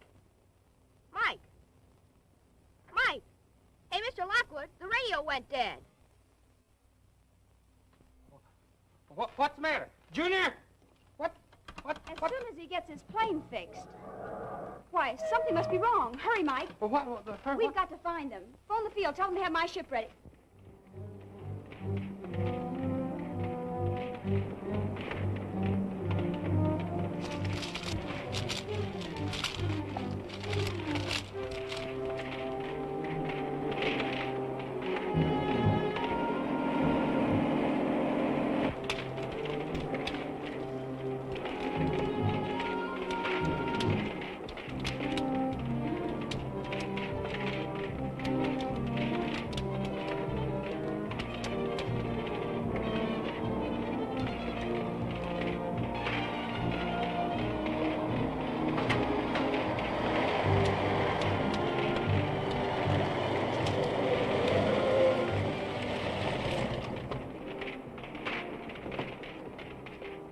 There she is. Come on.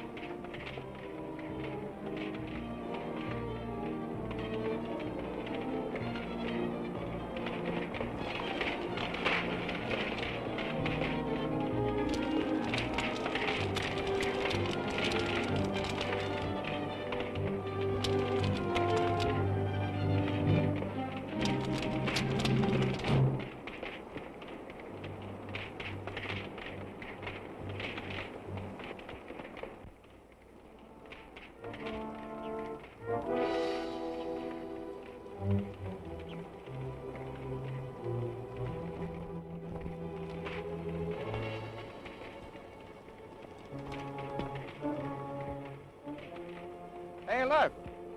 This must be the case the necklace was in.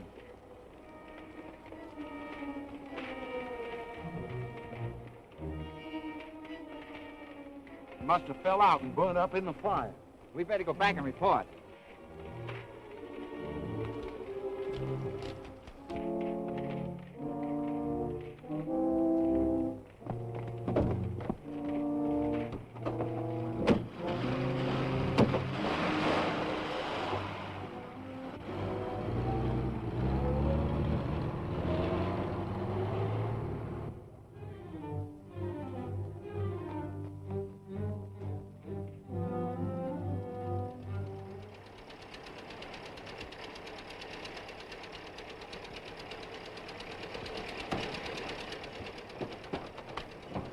Hey, you follow that car. Oh, don't shoot, don't shoot, don't shoot. I said follow that car.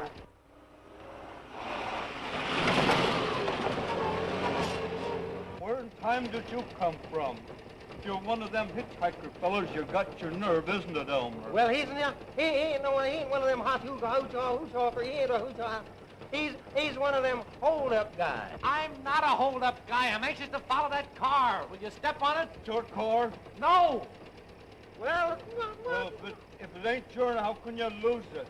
I'm not interested in the car. It's the people in it. I want to see where they go, but I don't want them to see me. This gal's out of riding with another feller.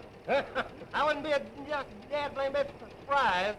You know, that's Paul always said you can't trust a woman or a mule. There may be something in that, but will you keep that car in sight and step on it?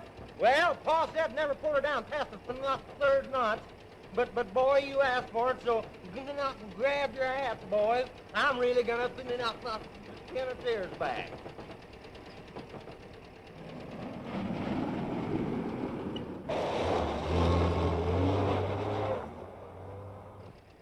There's the old Miss Beechwood Hotel up there. They pulled in there. Doggone if I can see why they turned in there. Hotel's been closed for 2 months. Don't let them worry you, boys. Here's something for your trouble. It's one of them dad-blamed dollars.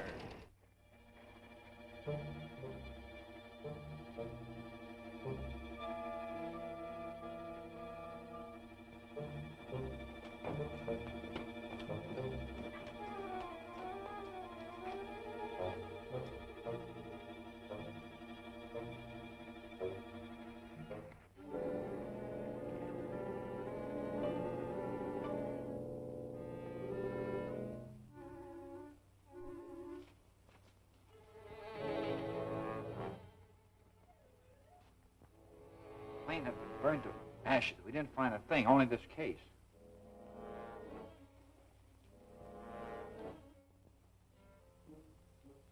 Then you didn't find the necklace. It must have been burned up in the fire.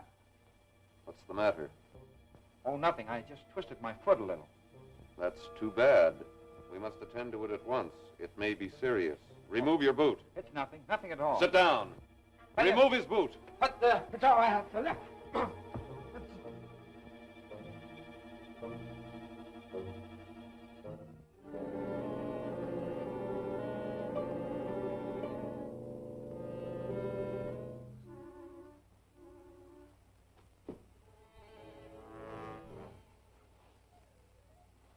Your foot won't hurt any longer.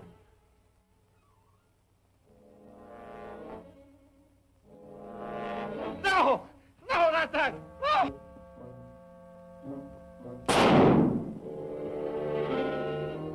Take him away.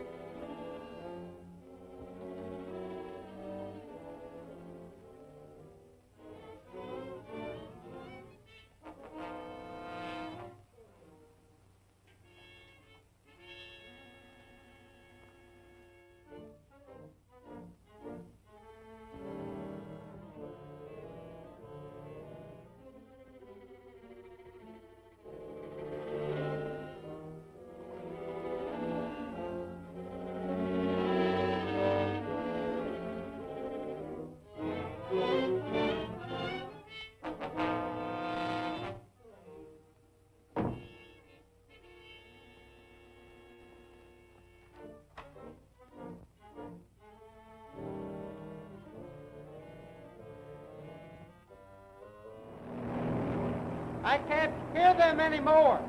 Well, try a lower wavelength, Mike.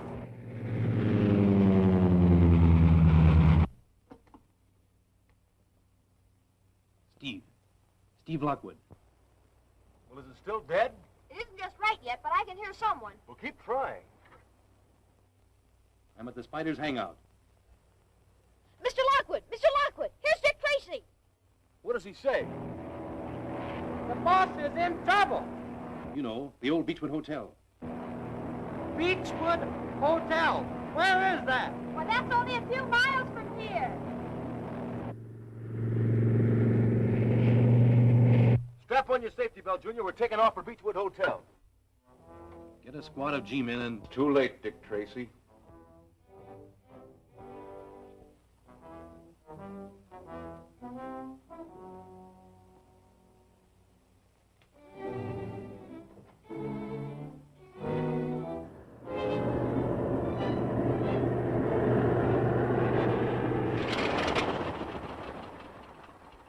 I'm glad that's over.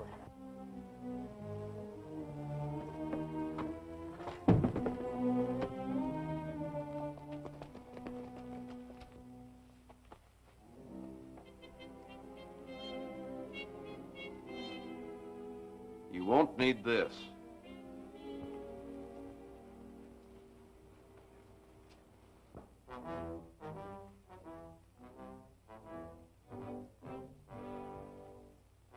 Why were you so anxious to get this imitation?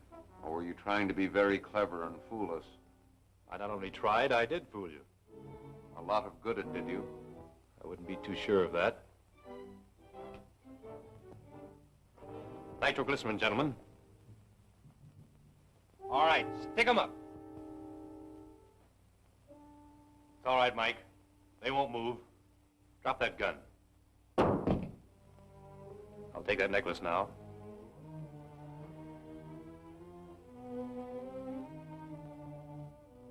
Go ahead, blow us up now and kill him too. All right. I will. Oh.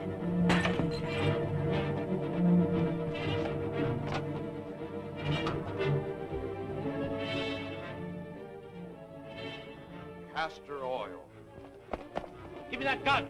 Get the plane started. I'll stall them long enough for you to get there. It's our only chance.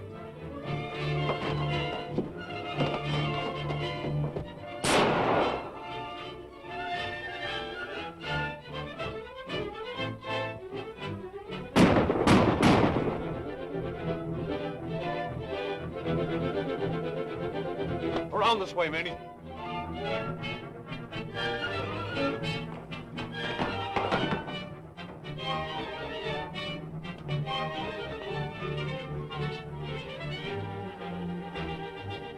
Surround the house.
I'll take that necklace now.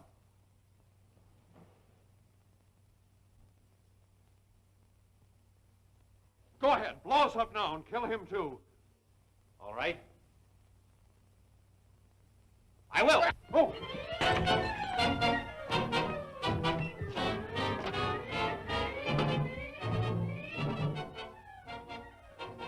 Castor oil.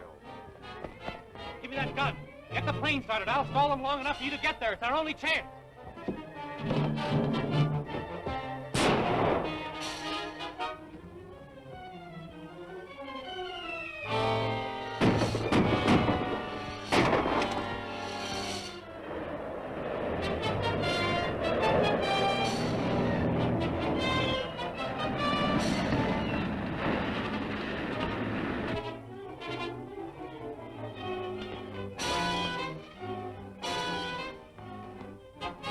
Surround the house.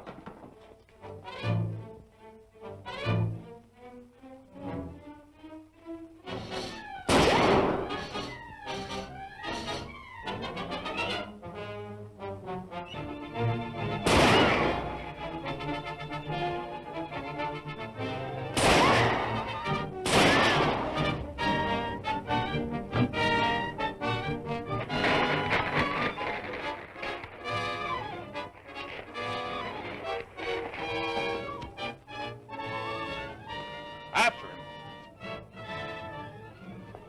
Tell Moloch and the lame when the wing is ready. I'll be waiting for them.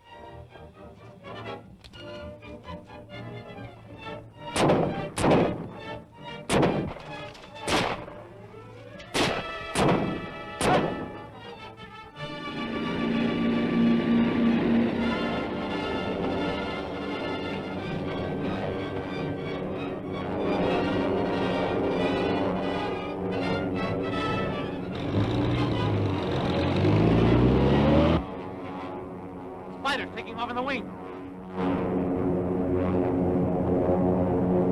Rise to the stratosphere. We want to be sure they don't follow us.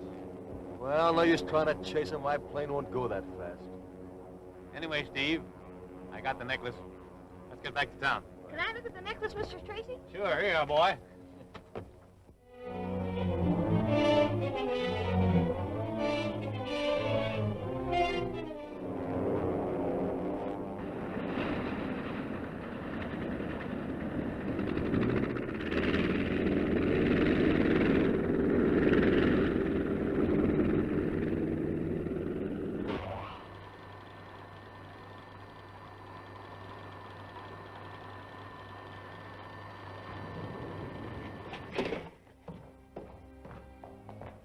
Claude reported by phone, sir. He and the others got away from Tracy's men in the car. Good. We'll need them for the work at the cove.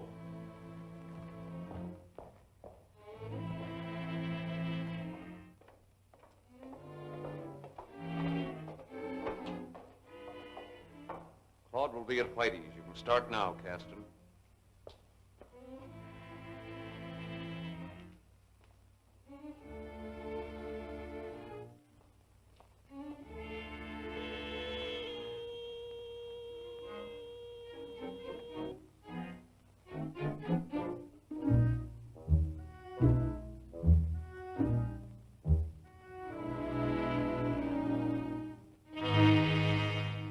The value of Randolph's formula, Moloch, depends upon who wants to buy it. In that case, the formula of Nicolanium is very valuable to us, thanks to Mr. Callion.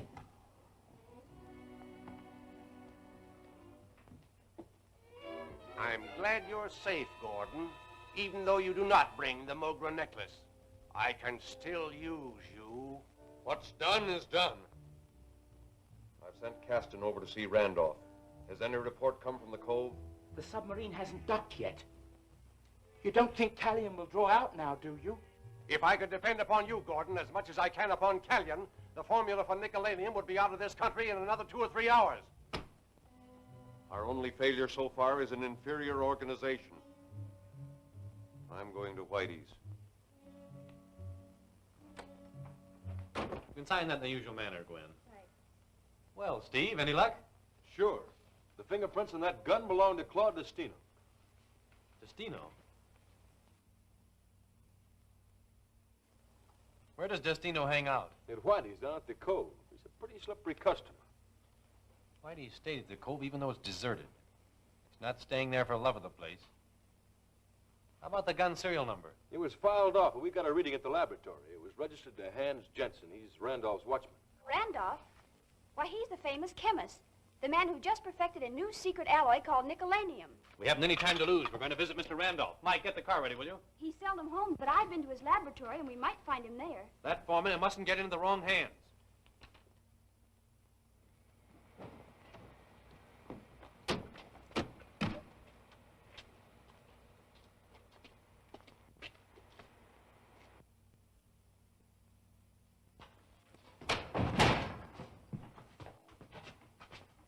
Come on in, boss. It's open.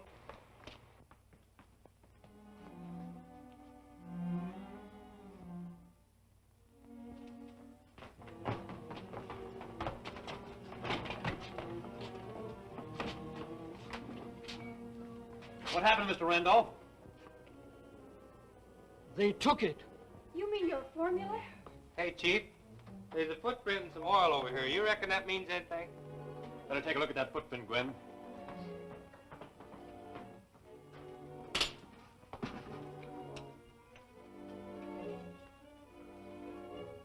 That's the man, Mr. Tracy.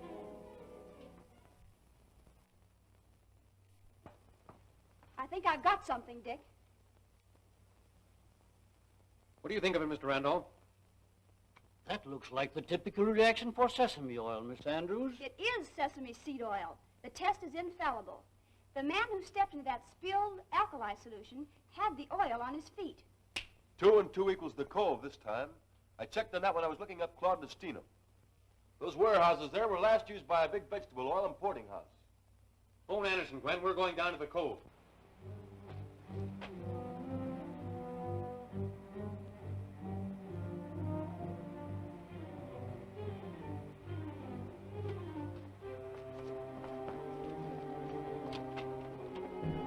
Head right for the waterfront, Steve. Right.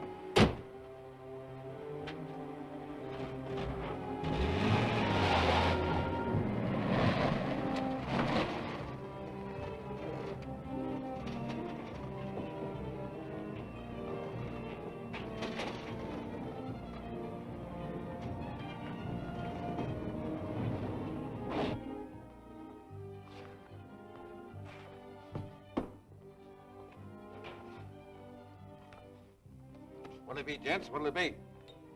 You're strangers around here, I take it. Try my stew. I'm famous for it. Famous. You don't have to belong back for these guys, Whitey. Destino here knows them, even if you don't.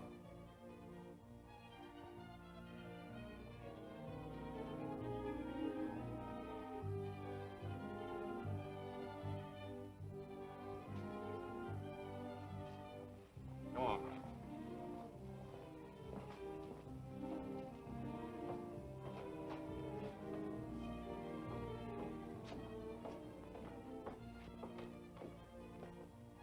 Well? We got the formula all right.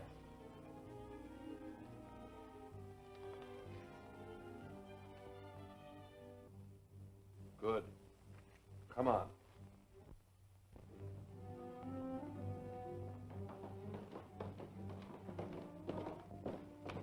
Any word of that submarine yet? Not since the last report. Said he'd dock sometime today.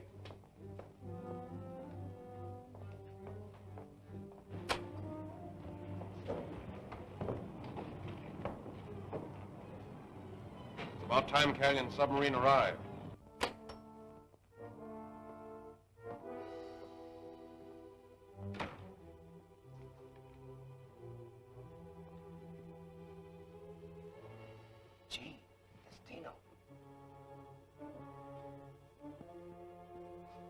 What'll it be?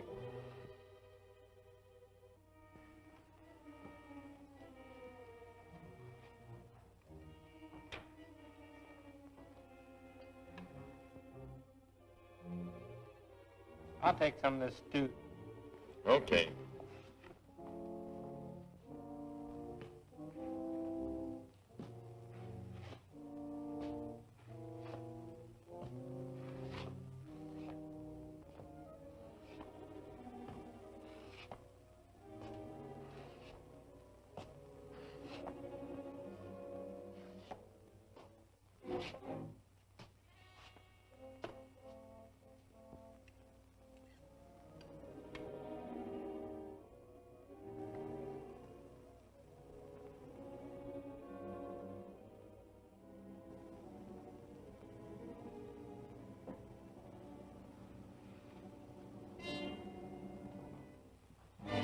Where do you think you're going?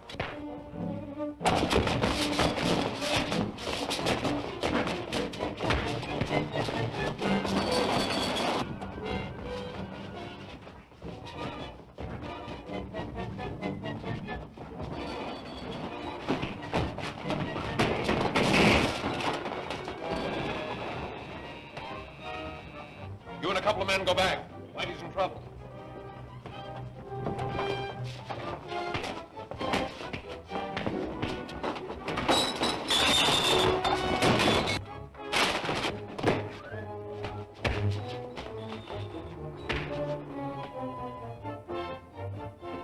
Fight! Tracy is coming through the passage. Get him and bring him up to me.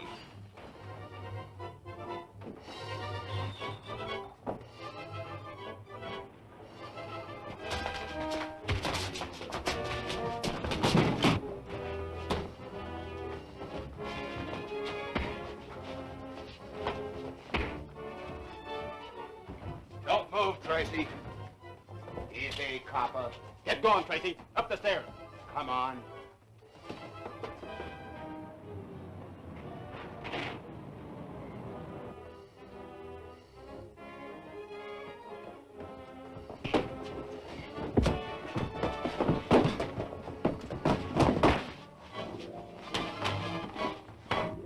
Okay, drop that gun and reach for the sky. Come on, up with him. Get in there. How did you get here, Junior? In the rear of the car.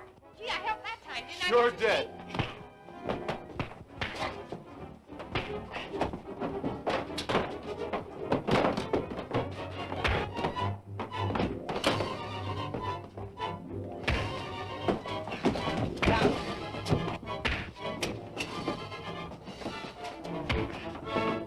Come on your feet.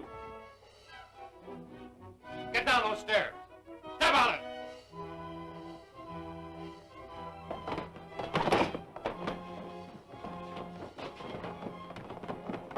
Keep him covered, Mike. That man will lead me to Randolph's formula.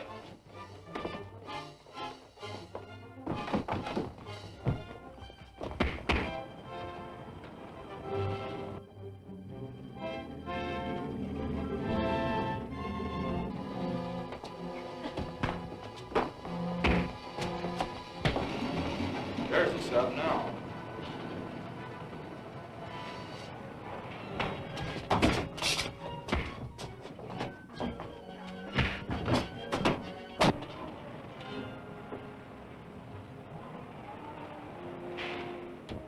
no time to lose. Government men are up front, Mr. Callion.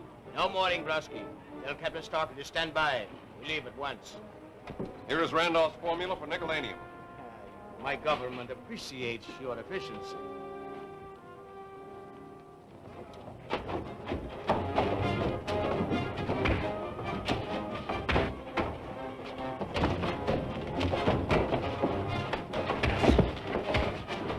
Prepare to submerge.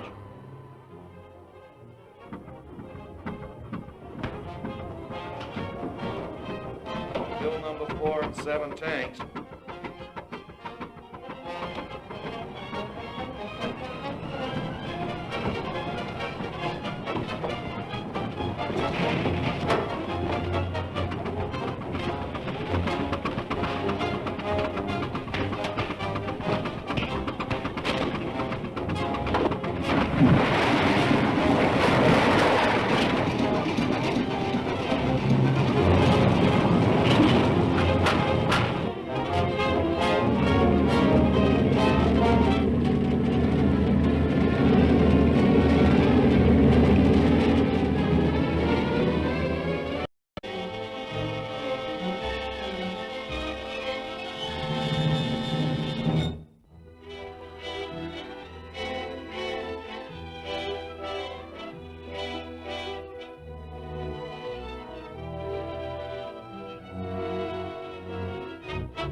We have no time to lose. Government men are up front, Mr. Callion.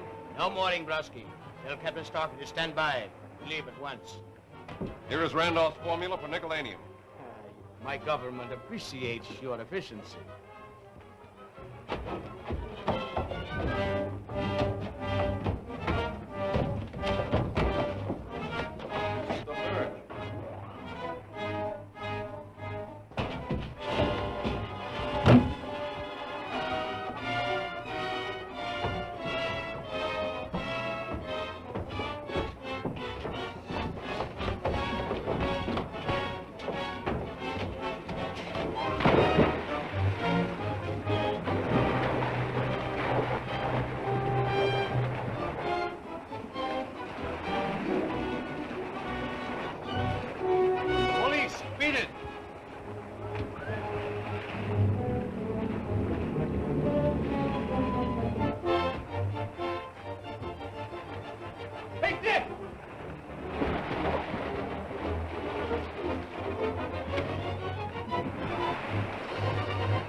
Some of the men got away with the spotter, Dick, but we captured a few. Anyway, the formula's safe. Come on.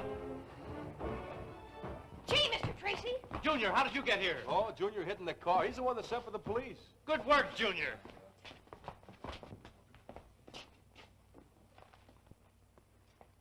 see that, Steve? It'll be worthwhile for us to contact Death Valley Johnny if the Spider's plans involve him. Right, let's go. Come on, you.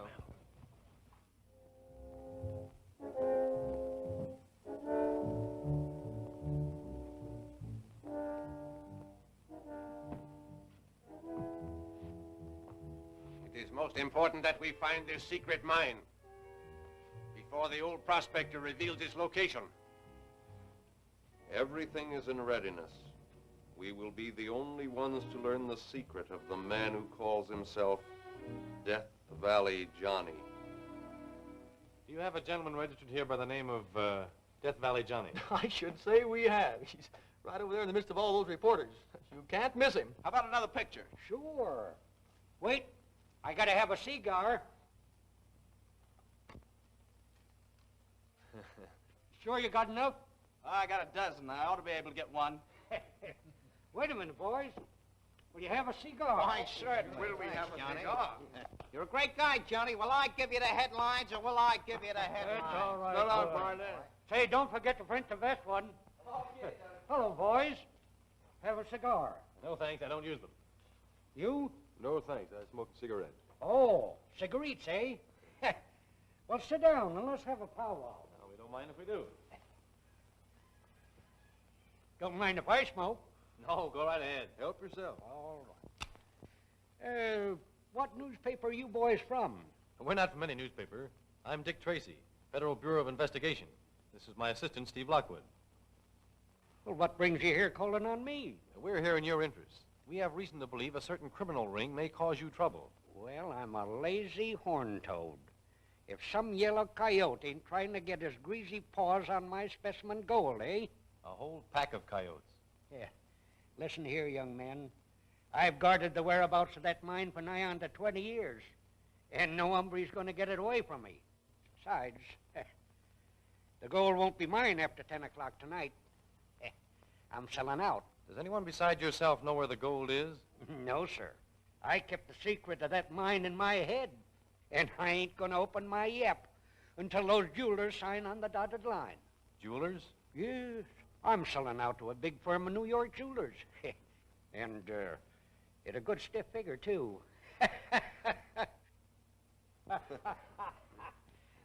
It's been a pleasure meeting you, sir, and I hope your deal turns out as you expect. If I can help you in any way, let me know. Well, ain't never needed a G-man yet, but you never can tell. Goodbye, boys. Glad to have met up with you. Goodbye. So long. So long.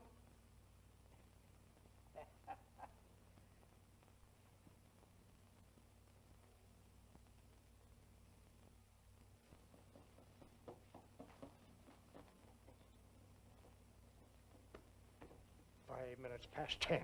I see no reason for this delay. I'm always punctual in my appointments.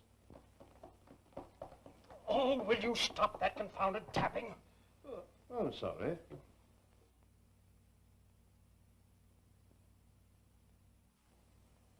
What can be keeping that lawyer?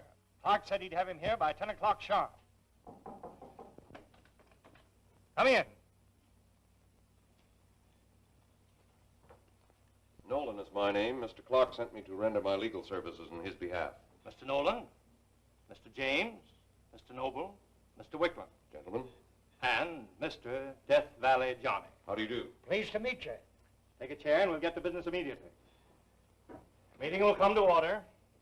Gentlemen, as per our agreement, we have deposited $500,000 to the credit of Mr. Johnny, to be held in escrow pending the time that he shall turn over all properties referred to in this agreement. Right? Oh, shucks. If you say so, it's right. Sign right here. Yeah, sure. Say, you sure this is right and in order? Absolutely, sir, provided you can produce the specimen gold. Oh, I can do that all right.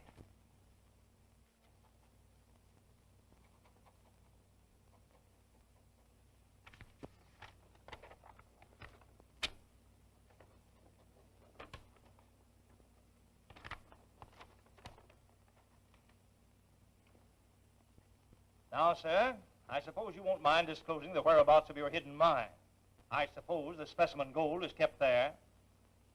Yep. I'll draw you a map. Here you are. All right, thank you. Ain't no trick in finding it once you get on the right track. There. That ought to be plain and simple like. That will be fine. Mr. Nolan, I'd like to see that map if you don't mind. I must say your actions are most peculiar. Come, sir. Sorry. Give us that paper.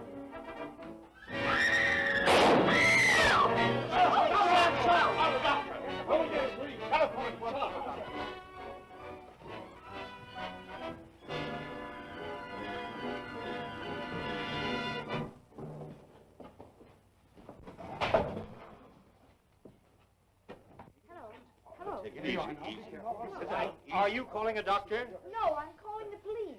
Never mind the police. Call Dick Tracy. I want Dick Tracy. Operator, can you get me Dick Tracy? Yes, Dick Tracy. That's all right. Poor old timer. He's putting up a great fight, but there's not much hope. We'll know better after the anesthetic wears off. Let me have his clothes, will you, Doctor? There might be some clue in them which will prove of value to me. Of course.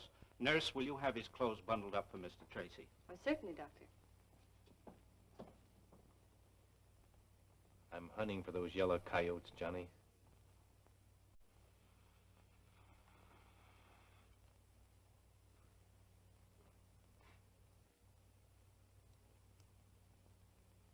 Reddish brown. It's copper quartz, all right. Now, Gwen, let's see another. Check copper quartz specifications found in the Geological Atlas. Find out what locations this type of quartz can be found in. Right.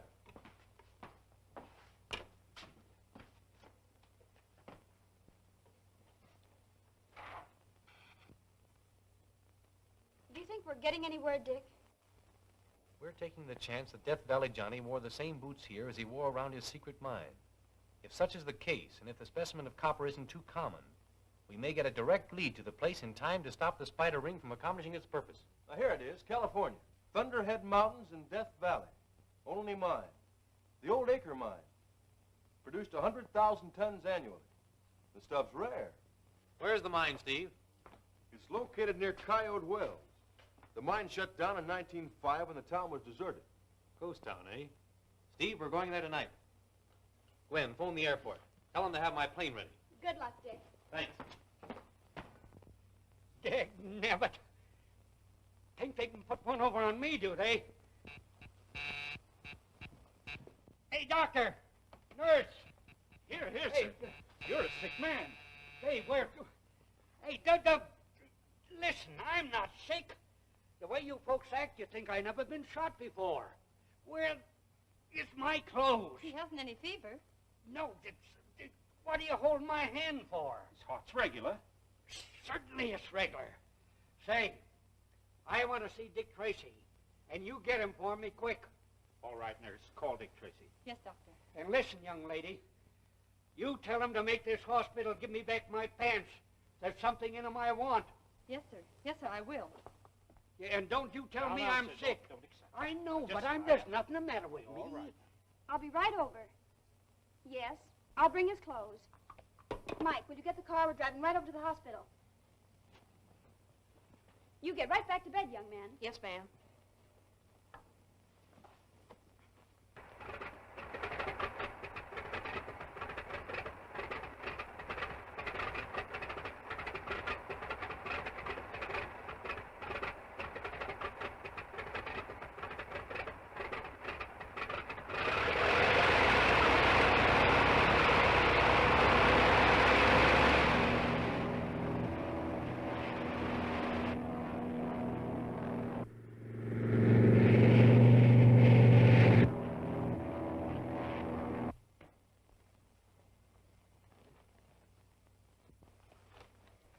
All right, I guess you can go. Let me carry the clothes.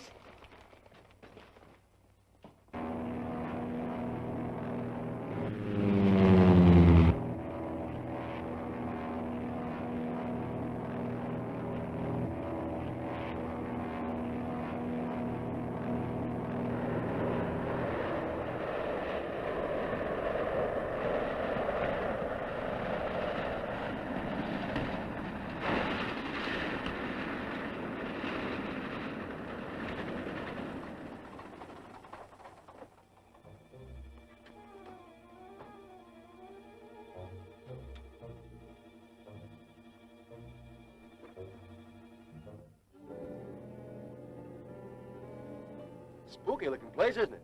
Looks dead enough, but you never can tell. Let's close in on it. Right.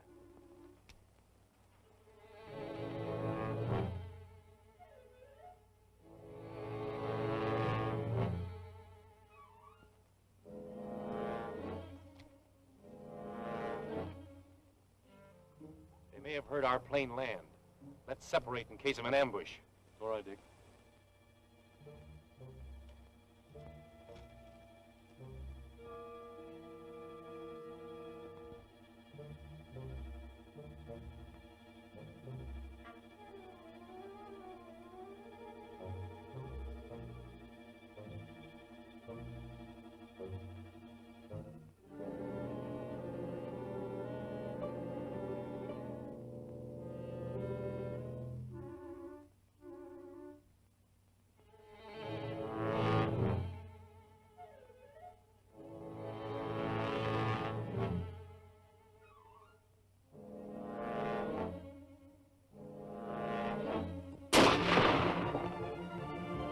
Steve.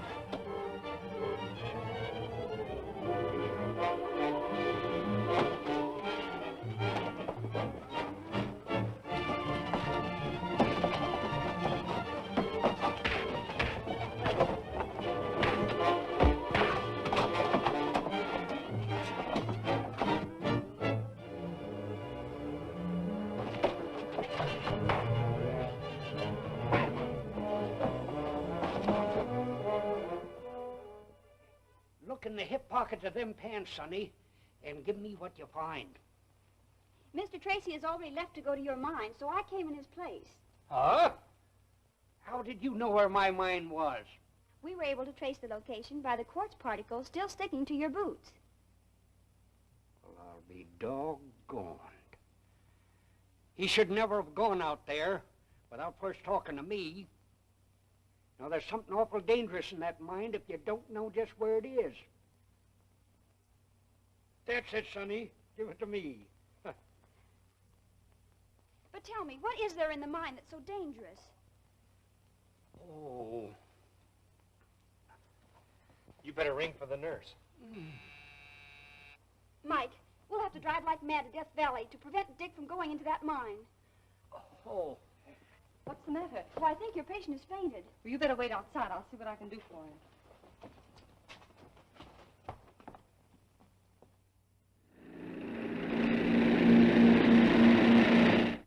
Come on, you guys, snap into it. The spider will be here any minute. Hurry it up.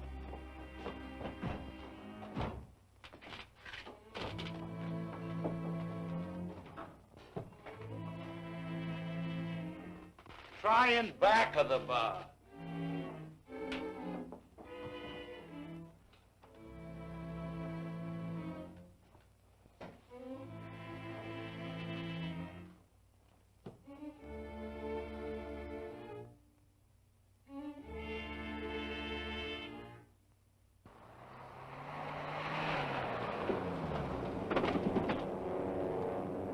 Look, there's the wing.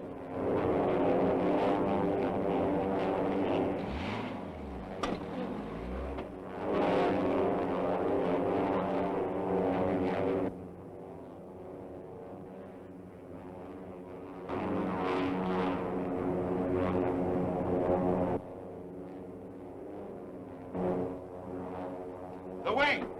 The spider's here. Come on, Ben. Come on, boy.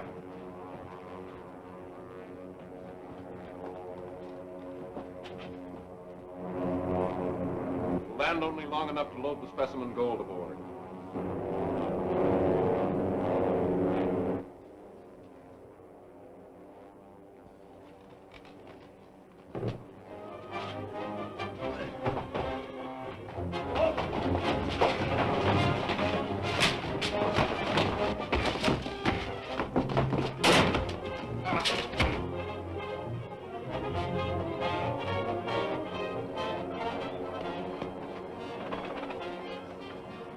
Steve, where's Dick? Well, I don't know. Some guy creased me with a bullet last night. I haven't seen Dick since. Oh, we must find him. There's something in the mine he doesn't know about. I'll say there is.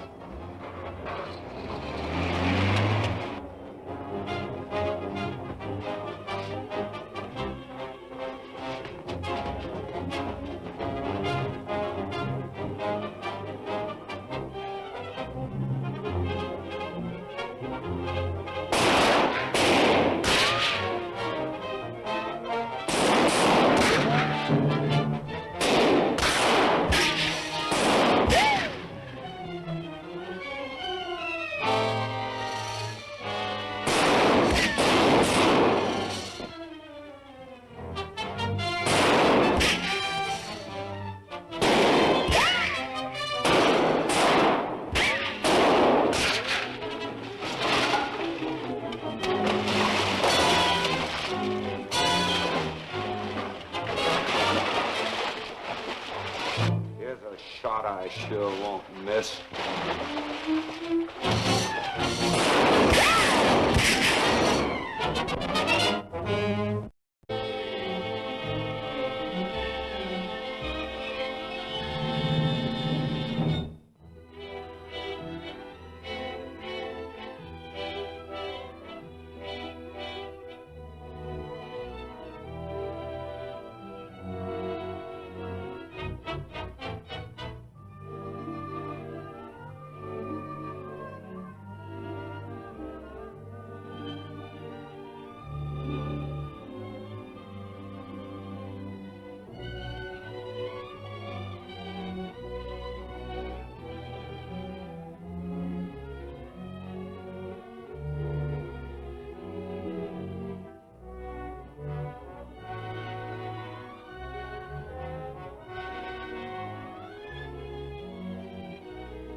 spider will be here any minute.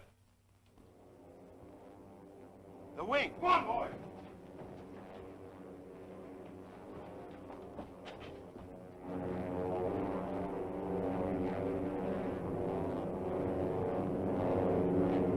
Land only long enough to load the specimen gold aboard.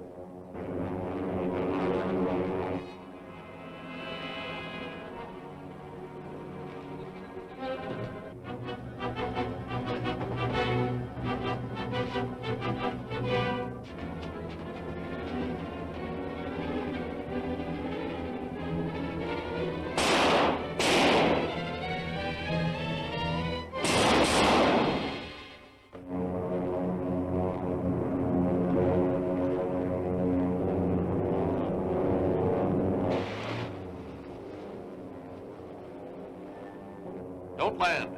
Dick Tracy is ahead of us again.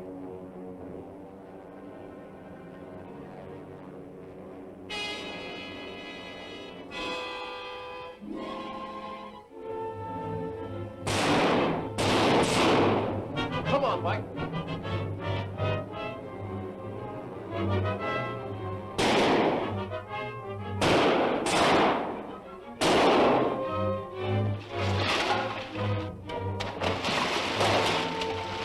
Done for.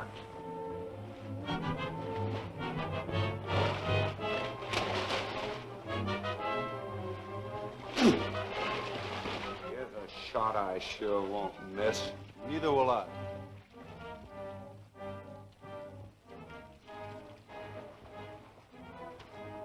Help Tracy, Mike, while I attend to these rats.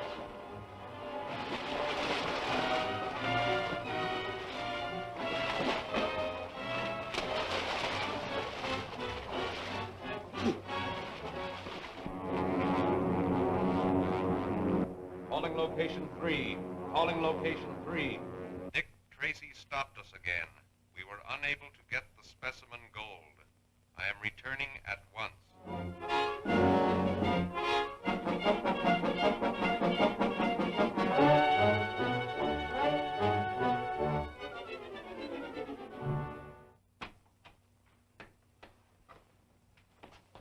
Well, Mike, let me in, will you?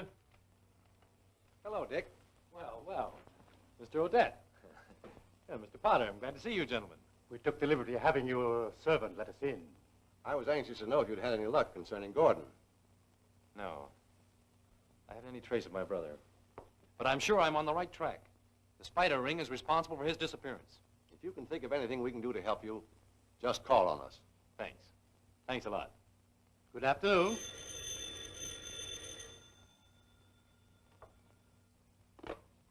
Hello? Oh, hello, Chief. What? Yes, the daughter of H.T. Clayton, the famous aviation expert. Ought to be there any minute. She'll tell you the setup. All right, I'll see what it's all about. Goodbye, sir. Better comb your hair, Mike. We're going to have a caller. A girl. Oh, boy. I hope she's beautiful. Is Mr. Tracy in? Why, yes, Miss Clayton. He's expecting you.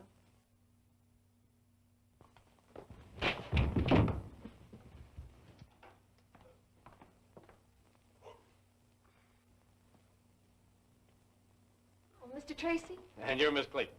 Yes. This is my assistant, Mr. Lockwood. How do you do? Well, it's all right, Miss Clayton. We all work together. So you may feel free to tell us what brought you here. It's my father, Mr. Tracy. I'm worried about him.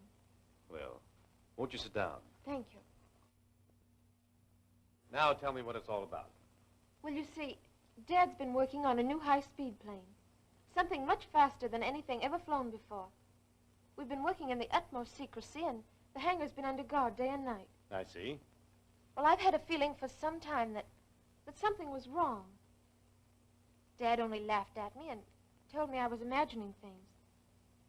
Then, last night, someone broke into the house, and they rifled his desk. Someone after the plan of his motors? Yes, I'm sure that was what brought them there.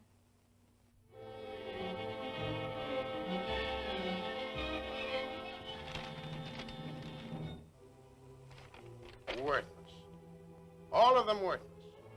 They don't tell my government anything that isn't already known. But, Excellency, they were stolen from Clayton's private desk. They must be what you wanted. They don't reveal the secret of the plane's great speed. That is what I wanted, and that is what you must obtain from me, or else I... Or else what, my dear Excellency?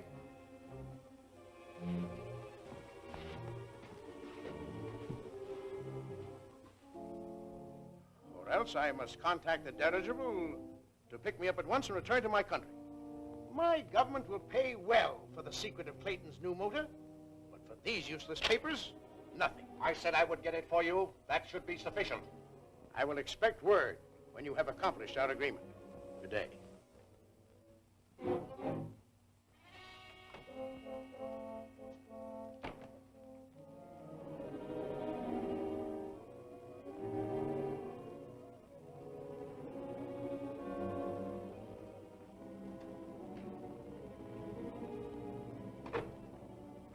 See me?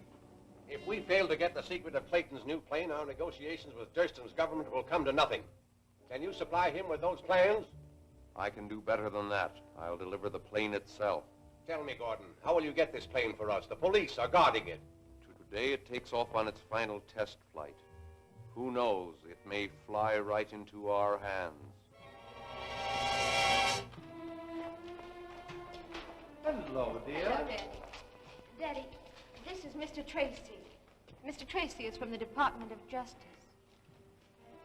Happy to meet you, Mr. Tracy. How do you do, sir? I thought Now, I told... don't scold, Daddy. You know how worried I've been, especially after last night. I appreciate your being here, Mr. Tracy, but really there's no cause for alarm. The plane is amply guarded. Your daughter tells me you were robbed last night. Yes, but they'll never get any of my secrets that way. They? You know, in a revolutionary invention such as mine, there are bound to be lots of people interested. I'm turning the plans over to our government tonight, if Betty's last test flight proves successful. You? Are you the test pilot? Why, certainly. I'm the only one who has ever handled the ship. You'd better run along and get into your flying togs. Well, I'll be ready when you are, Dad. Come along, Gwen. I haven't trusted it out of the family. Besides, you have to know your ship pretty well when you're flying 700 miles an hour. 700 miles an hour? Yes. Would you like to go up with Betty and see how it handles? I certainly would. Think they'll let us go, too? What, ride in that thing? Me?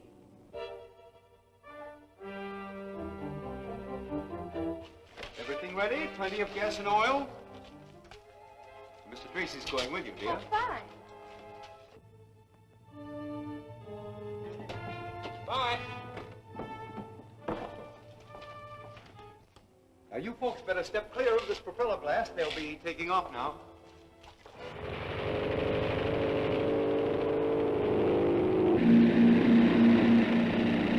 Well, happy landings, Dick. Women drivers in automobiles is bad enough. Heaven help old Tracy up there in that crate.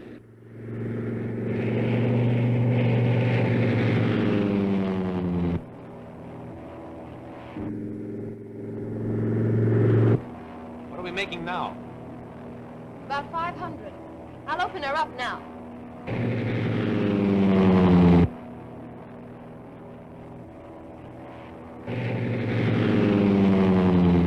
She's turning over perfectly. I think I'll go back to the airport now. No, you won't. Keep her heading the way she is. Keep your hands up till I get the control.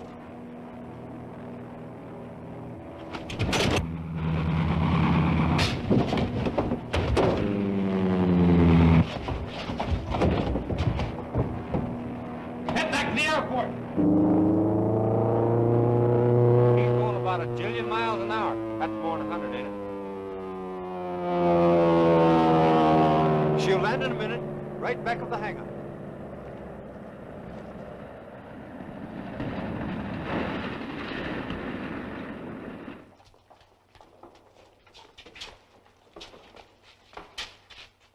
What's this, a stowaway? No, he tried to hijack your plane. He nearly got away with it, too. Take him to the station, boys. Mr. Tracy, I don't know how I can ever thank you for this. That's all right, Mr. Clayton. I think this is the work of the spider ring. It was not difficult to smuggle our man aboard the plane. By now, he should be... You may enter. The plane has arrived. Something went wrong. Our man was captured. I saw the plane land. Dick Tracy had him. Dick Tracy again, eh? The dirigible picks me up tomorrow morning. I must have either the plane or its plans before that time. This plan shows a sectional view of the new wing design. Well, I'll certainly be glad when these plans are out of our possession.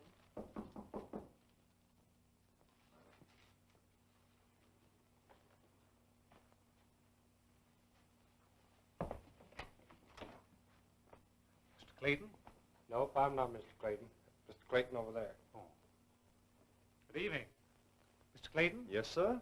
I'm John Henderson, Bureau of Aeronautics. Oh, yes. I've been expecting you, Mr. Henderson. Know we're all anxious to get down to business? Yes, I have the plans right here. I'll get them. Aren't you afraid those plans might be stolen? It wouldn't do the thief any good. I'm the only man who can decipher the code they're in. So you're from the Bureau of Aeronautics? Why, yes, Mr. Tracy. How's old Joe Williams getting along down there these days? Oh, Joe. He's coming along great. Expect promotion for him any time. Joe Williams has been dead for 2 years. You're not from the Bureau of Aeronautics. Better put those plans in a safe place, Mr. Clayton.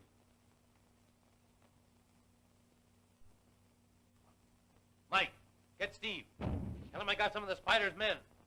Okay, Chief.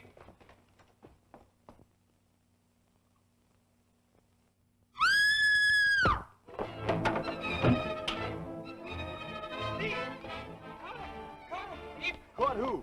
Caught the house, or the spider. The house, the spider? Tell you, the plans won't do you any good.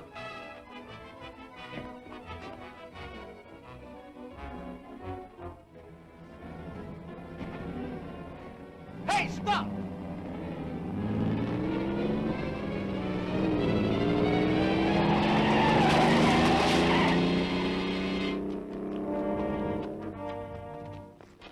Are you hurt, Steve? No, I'm not hurt.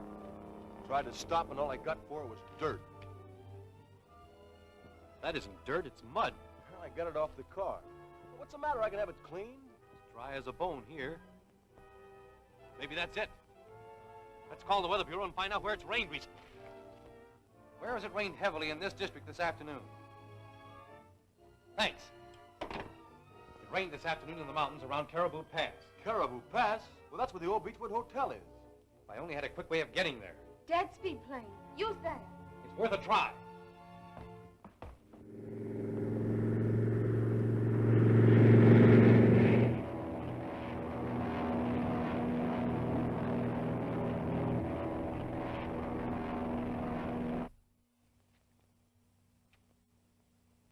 So you still refuse to translate your plans for us, do you?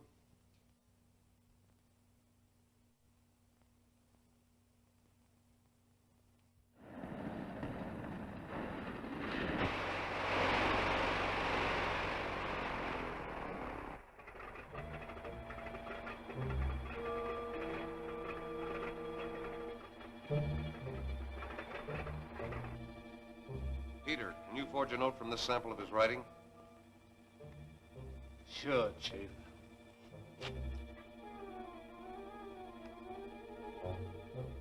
Write a little note to his daughter. I think we can get her to pay us a visit. You wouldn't do that. No. I'll tell you what to write. I'll do it. I thought you'd see it my way. Untie him.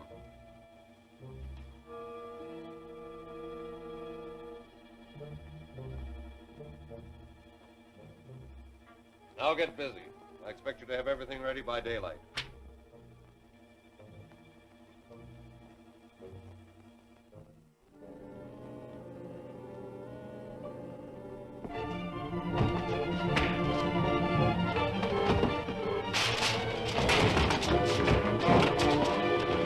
Oh, no, you don't. Give me those plans.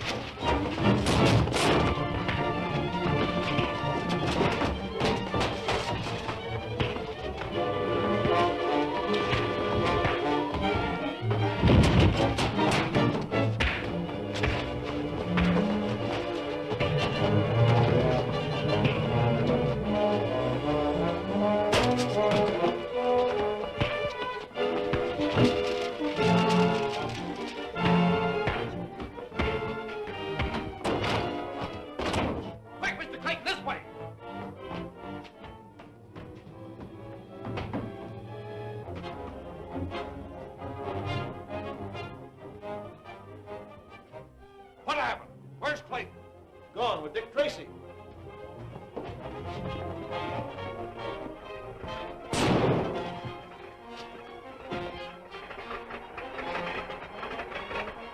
There they go. Get the wing ready.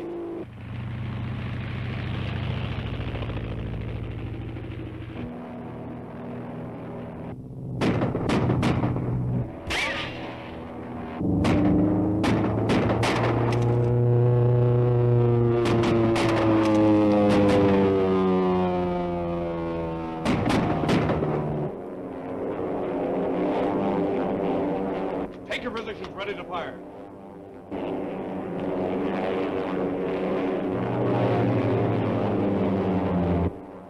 Fire! Blast them out of the sky! You must have hit the motor. That got him.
Oh, no, you don't.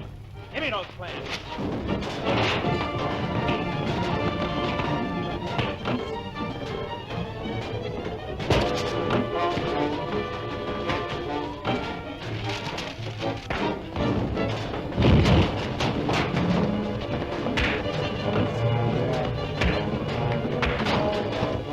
Quick, Mr. Clayton, this way!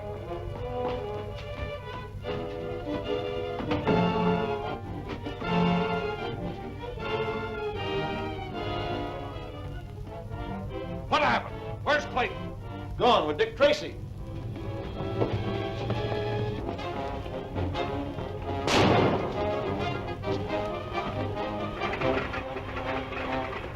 Get the wing ready.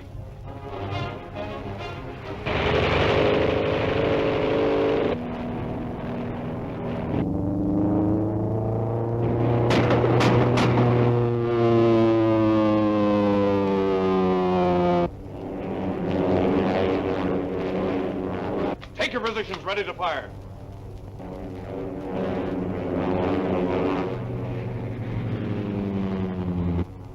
Fire! Blast them out of the sky! That got him. Must have hit the motor. We'll have to bail out. All right, Clayton, let's go! Hang on to shoot.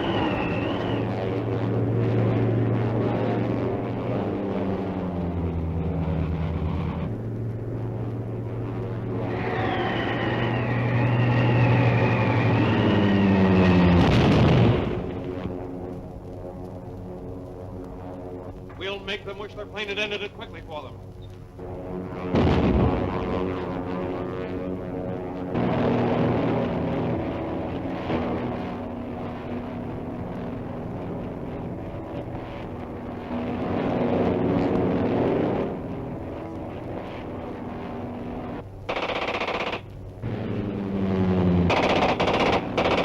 Climb quickly! Get out of the range of that machine gun.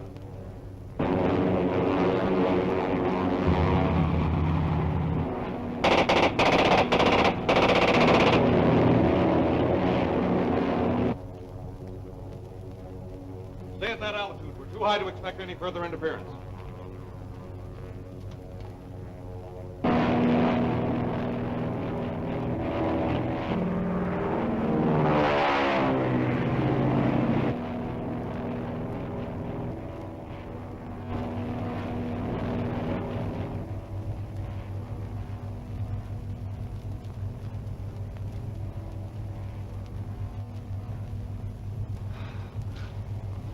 Are you all right, Mr. Peyton? I'm all right.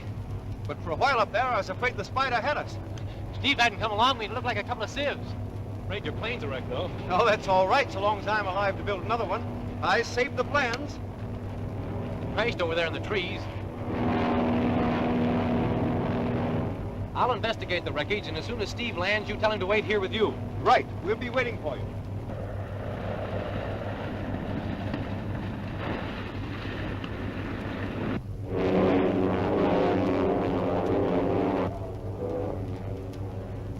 Calling location 3. Calling location 3. Go ahead, Gordon. The speed plane crashed at Drury Field, but I think the motors might be salvaged. Recover them, Gordon. Then contact Durst and Zeppelin and put the motors aboard in midair. I must have those motors at any cost. The dirigible is taking me back to my country today. I will contact it at once and wait for word where to meet you. Very well, Durston.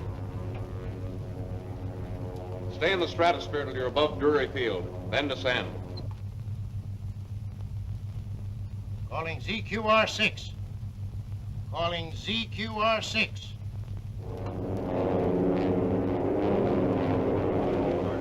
Get it, get it. ZQR-6 standing by. ZQR-6 standing by. Return to appointed rendezvous immediately.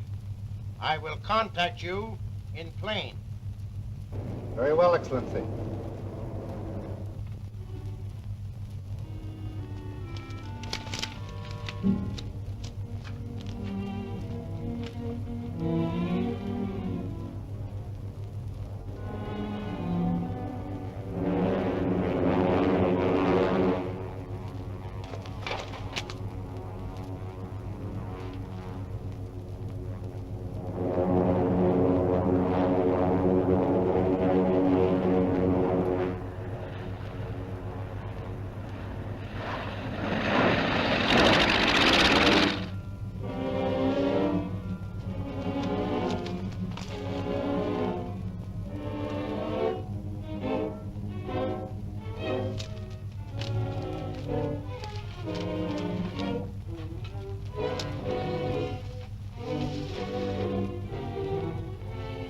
Motors don't seem to be hurt a bit. Yeah, come on, fellows. Up she goes.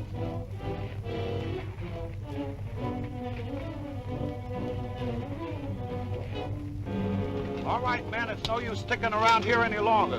We got the motor loaded.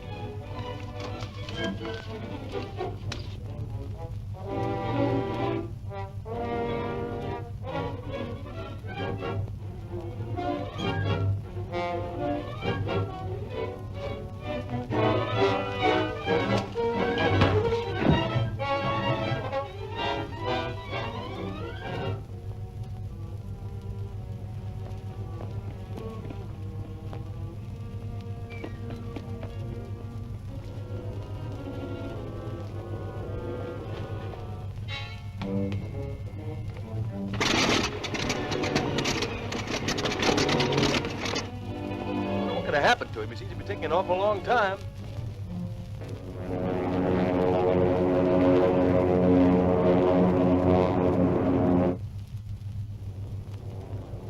The wing! Strap on your safety belt, Mr. Clint. We're going to shoot that wing down.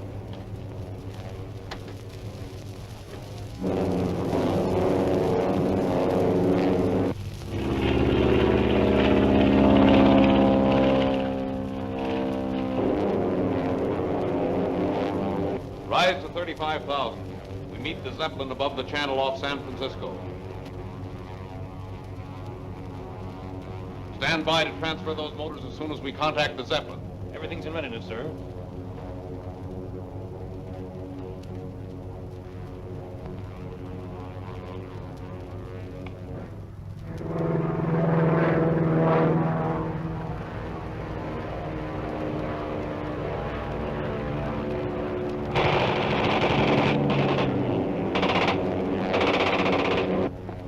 airplane with a machine gun attacking us, sir. Shall we return to fire? No. We'll soon be above his ceiling. We can easily outdistance those G-men. Increase your speed.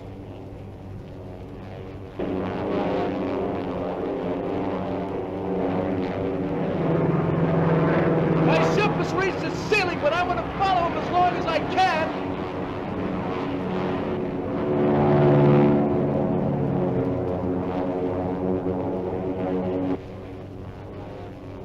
Calling ZQR-6. Calling ZQR-6. Calling ZQR-6. ZQR-6 standing by. ZQR-6 standing by. Proceed. Have recovered both motors in good condition. Advise position for contact.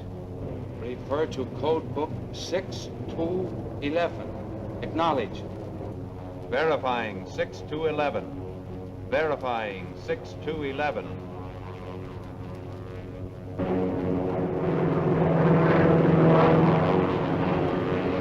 A Zeppelin!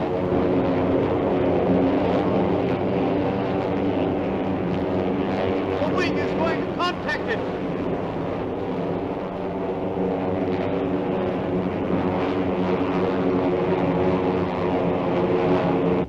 Level off and hover over them.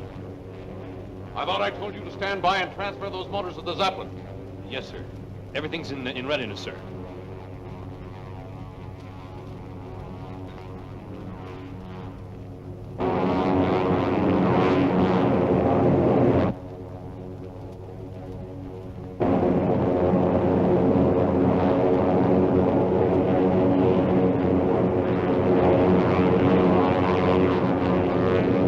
All right, lower away.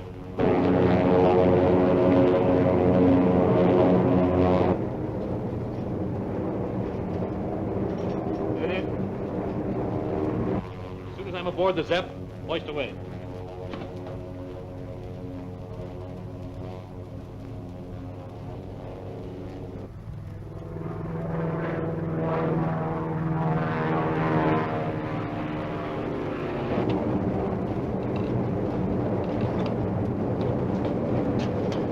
All right, store that motor after the other one. Hoist away!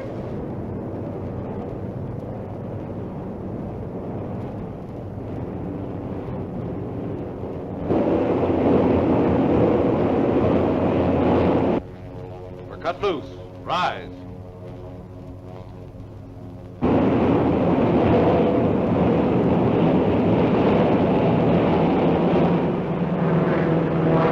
I've gotten away, but I want to follow that Zepp!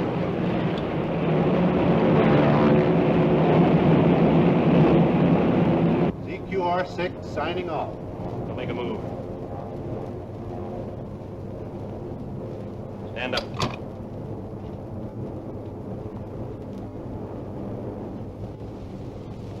Turn around. Hands up.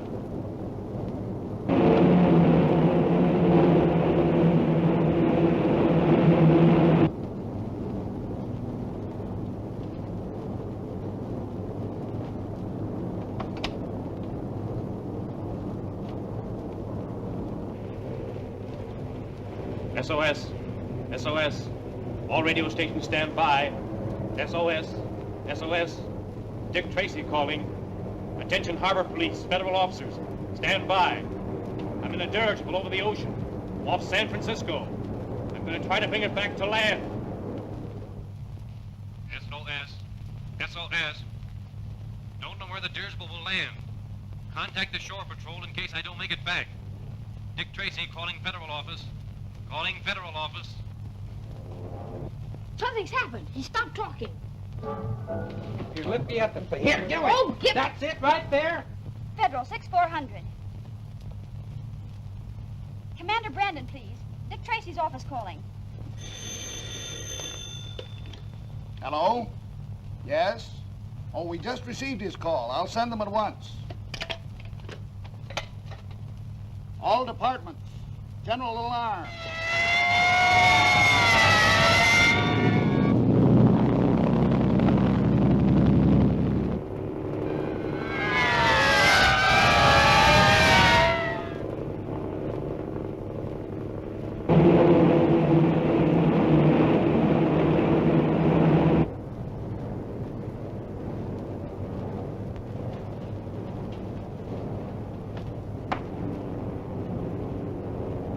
Soon those marvelous motors will be in our country. Sorry to disappoint you, gentlemen.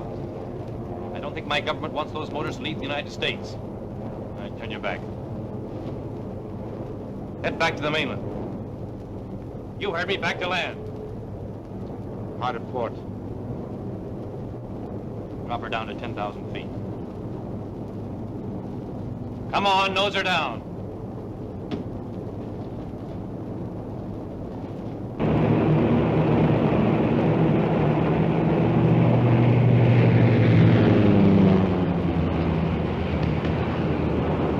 Look, they're coming back!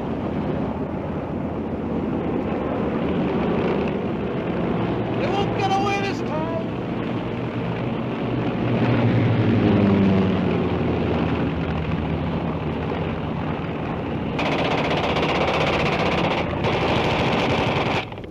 Steve! Hold her. Is there any way to contact that plane by radio from this cabin? No, only from the radio room.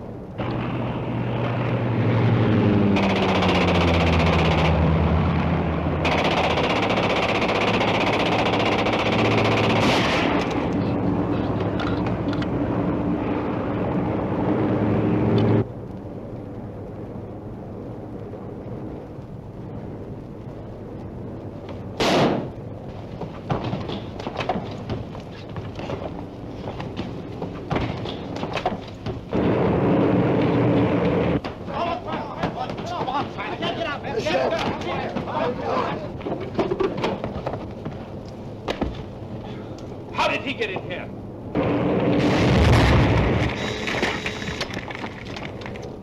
The port motor? The port motor's on fire! Let me out! Let me out of here! Get out of here! Help! Help! Try to get a parachute! No, we gotta get out of here! No!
Soon those marvelous motors will be in our country. Sorry to disappoint you, gentlemen.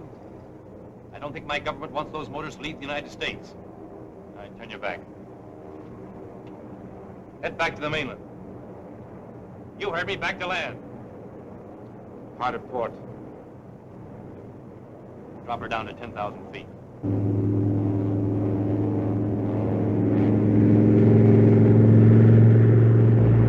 Look, they're coming back!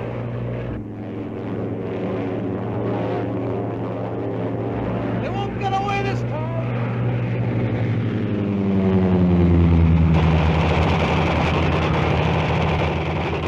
Steve! Hold her.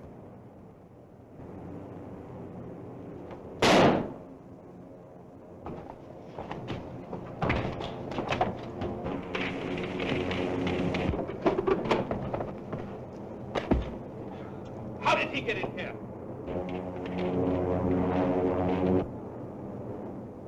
Something's happened to the motor. The ship's on fire. Fire?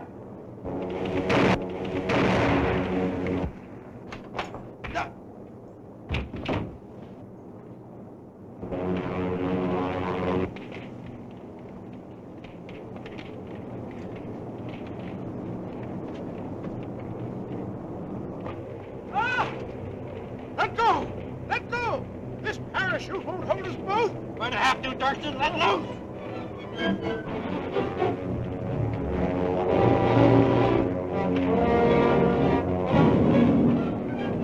Good thing we happened along. Wouldn't take them long to drown out here. Yeah, we'll just about be under them. Time to hit the water.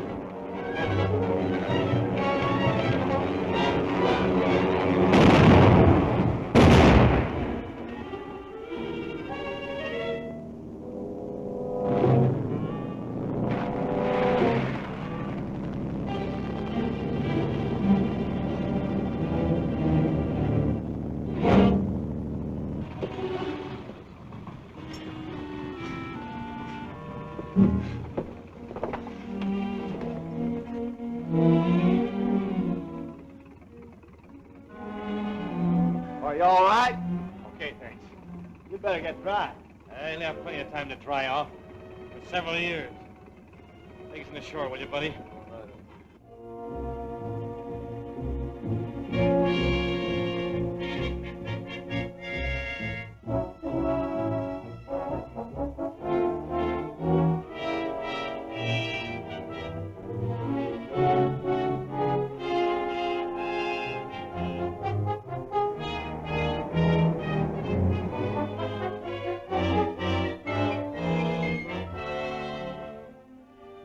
Just the man I want to see.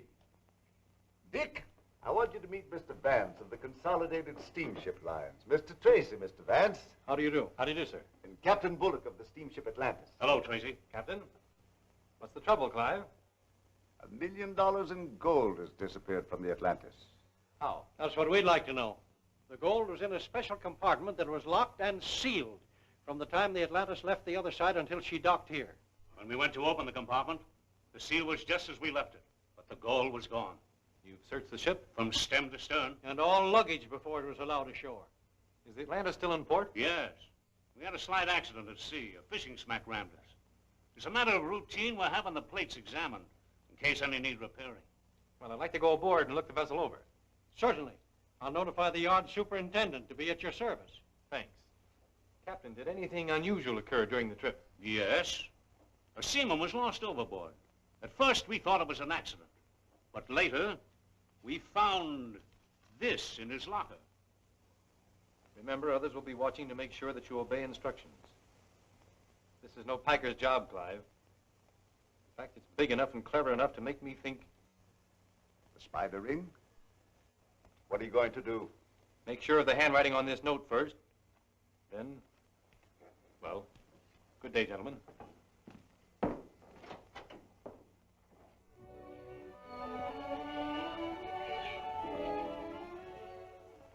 What'd you find out about the note? Well, the handwriting does check with other notes. Then it is from the spider ring.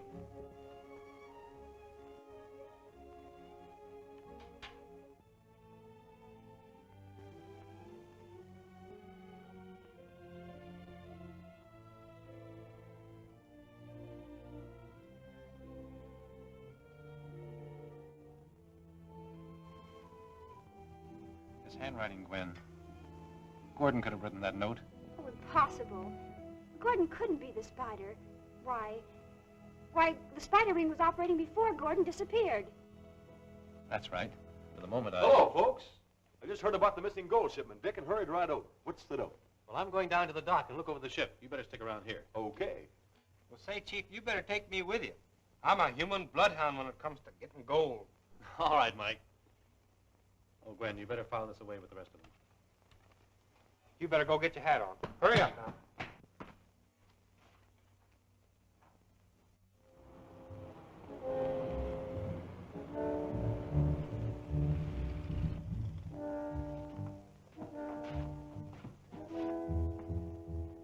Moloch, let Gordon in.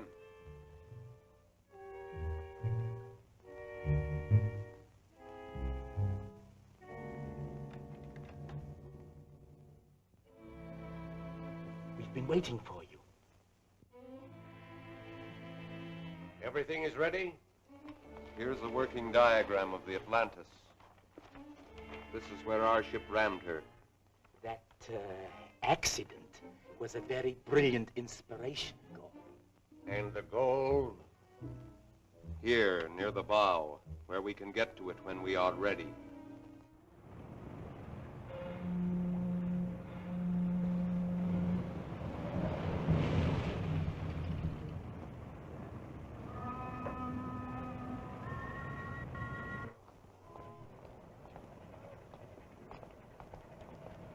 Where can I find the superintendent?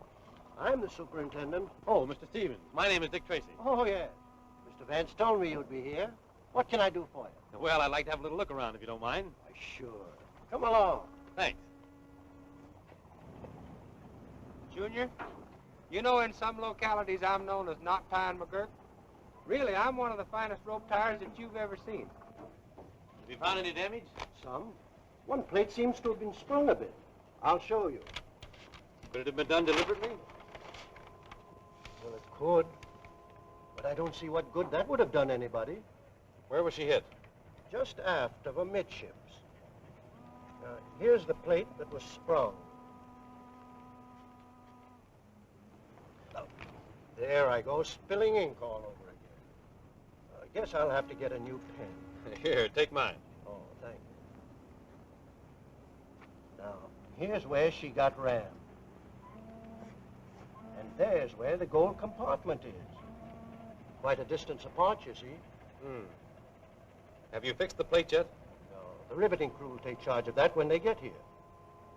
Want me to show you the ship before I go? Before you go? Yes, my foreman Clancy bosses the riveters. Come along. Thank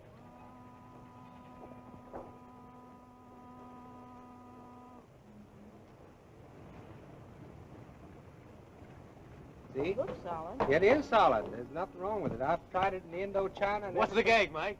Oh, I was just showing Junior a little rope trick I had here. High class. Now, you take the two ends, see, and you put one on each wrist like this. Now, pull them tight. And I mean, that's it. Pull them good and tight.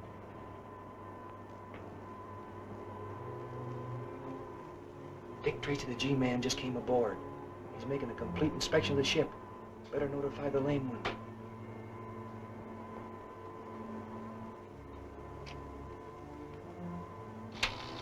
Calling to location 7. Calling to location 7. Calling to location 7. Location 7 answering. Stand by.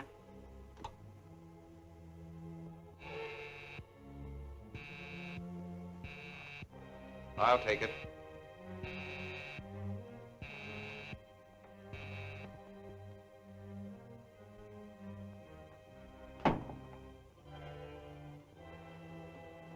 Go ahead. Dick Tracy just came aboard. He's making a complete inspection of the boat. I'm leaving at once for the dry dock.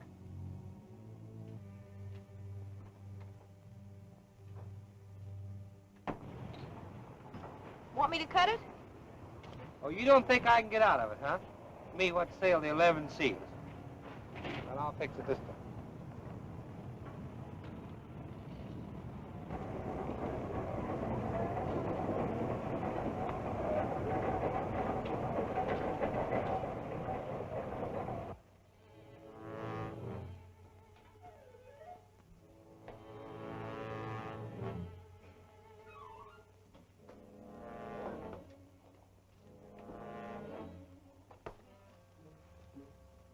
Well, there isn't much I can tell you, Mr. Tracy, except that this is the vault where the gold was stored. Well, I'd like to take a look inside. Go as far as you like. Clancy will cooperate with you. Glad to have met you. Thank you. Thank you very much.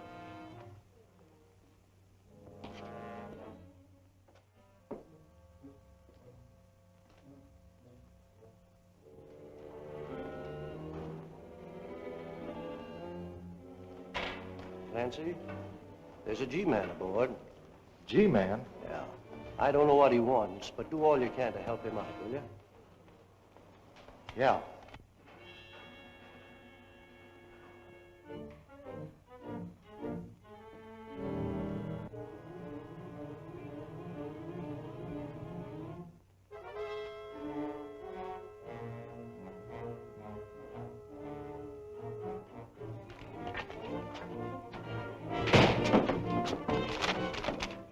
Gee, I didn't know anybody was in there. You might have been smothered to death. Yes, I might have. You know where I can find this fellow Clancy? Yeah, that's me. Oh, I see. You have the blueprints. Are you going to fix that damaged plate? Yes, I was just starting to do it.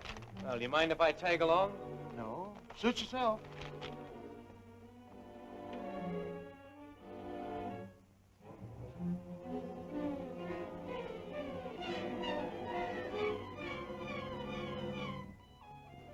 Barley, I've already marked the plate. Cut it according to this blueprint. All right, boss.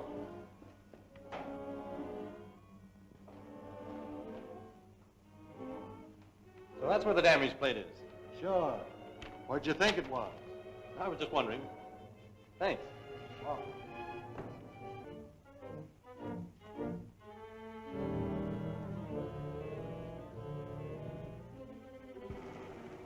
What's the matter with you, Muggs? You afraid of burning them rivets?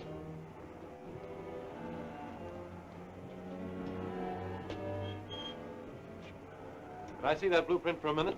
I suppose you're going to try to tell me my business. No, I'm just a curious sort of a guy.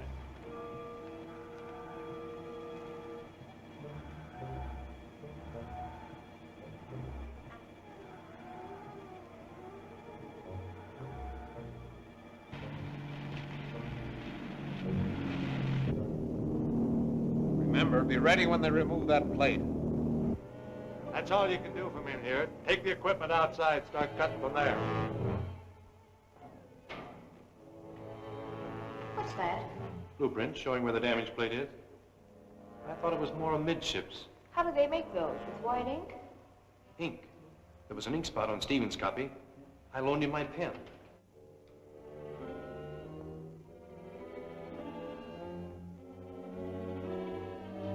This isn't the right blueprint, Junior. You wait here for me.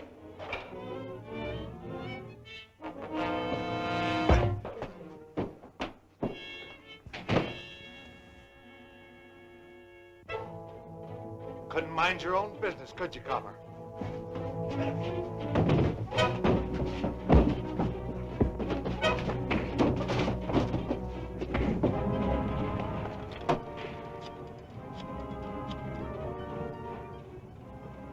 Oh, Junior? Are you sure? I saw it. The man hit him. We'll be right down, Junior. What's the matter? Dick's in trouble at the shipyards. Call headquarters and ask them to send help. Maine, 4100.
Be ready when they remove that plate.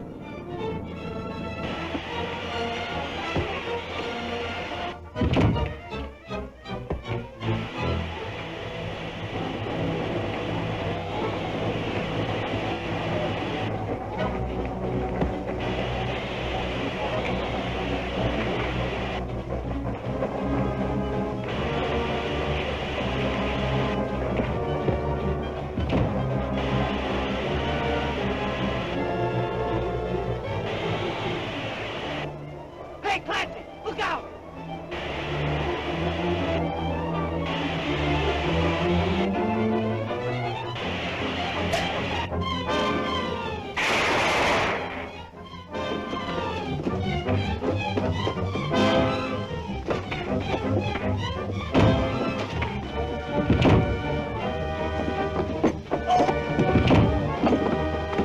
Stop!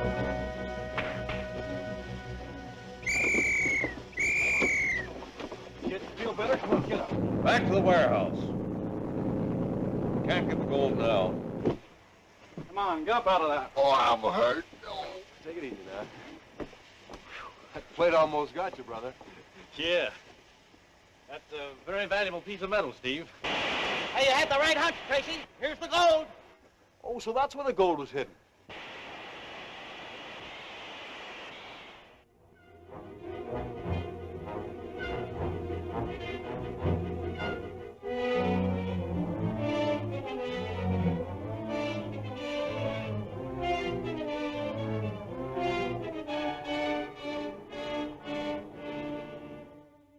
We can make good use of your skill as an engraver, Mr. Coulter. It will be most convenient to manufacture our own money.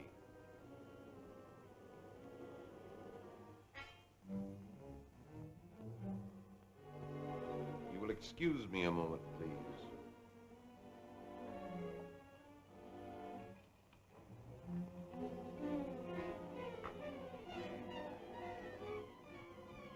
Coulter, delivered as per plans. Everything in readiness to proceed. That's very kind of you, Mr. Odette, but I don't know if Dick will be able to make it. Broadcast takes place very shortly now. Oh, that may be Dick now. I'll go see. Oh, hello. Where's Dick and Steve? Oh, they're out chasing a spider. Oh, don't worry about it, Miss Andrews. I fixed everything down at the dock. You know, it was like this. I was standing there. Boy, when I got done with them, they all had black eyes, and one guy had a place on his chin. Oh, hello. I was just telling Miss Andrews here. So I heard, Mike. Do you think Dick will be back soon? Oh, you can't tell. If there's anything I can do for you, gents, you know, I'm his chief assistant. No, maybe you can at that. We wanted Dick to make a little talk over the radio, an address to a boys' club, but if he's tied up... Oh, let me do it, Mr. Odette. Boy, that's right up my alley. Right up my alley. All right, Mike, we'll give you a chance. Gee, I'd like to hear myself on the radio. I'll bet I'm plenty good. You can, Mike. I'll make a record of it in my phonograph over here. You can hear it when you get home. Oh, good. Then I can hurry right home after the broadcast and see how I sound, can I? Where's that speech? Here it is. All of it. Oh, man, I'll know that backwards time we get to the studio. Come on. Bye, Miss Andrews. Junior, can you really make a record of Mike's speech? Oh, sure. All I do is record his speech in this record and run it off in my phonograph.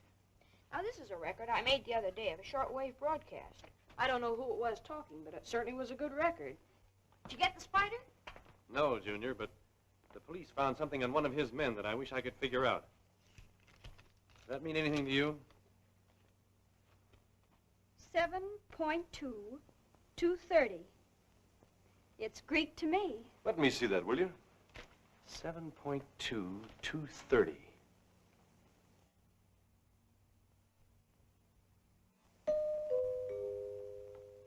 You will now hear a brief address on crime prevention by Michael McGurk. Mr. McGurk. Now? Please.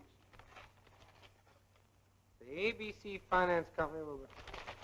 I want to tell you about this case, in case you didn't know about this. What was I talking about? Oh, murder, yeah.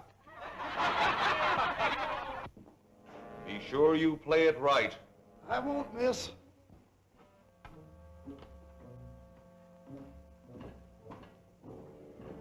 I wouldn't let our methods of communication give you any cause for concern, Mr. Coulter.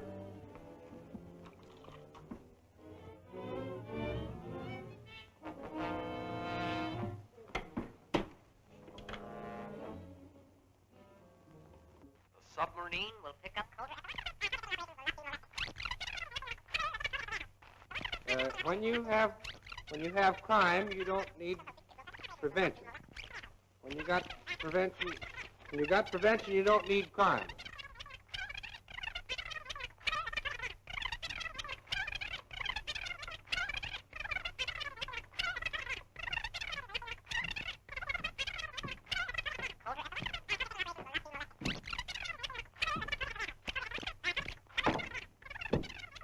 Gordon reporting. By scrambling? Yes. When we play it back at the proper speed, we will get his report. Here's the thing about murder. You can get away. You can get away with about You can get away. You can get away with murder about so long, and then somebody gets killed. Now, you take the case of Henry Jones. That's his name, isn't it? Jones? Is that his name? Henry Jones was killed when he was murdered. He died. In case you didn't know about this murder, here's the way it happened.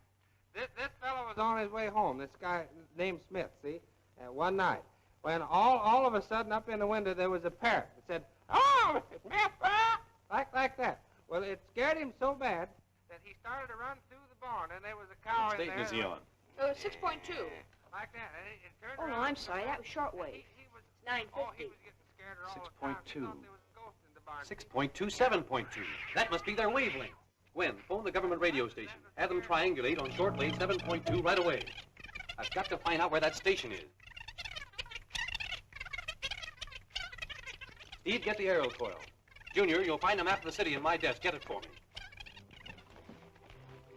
Let's see now. South, southwest.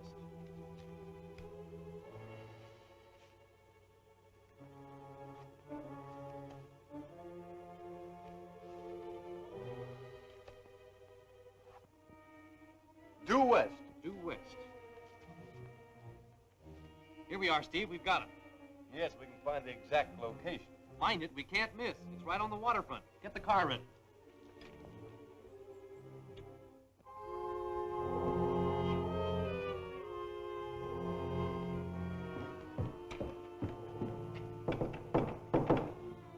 Come in.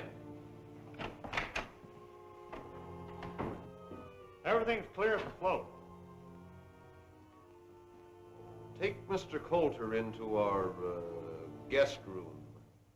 Stand guard below. Yes, sir. Let's go.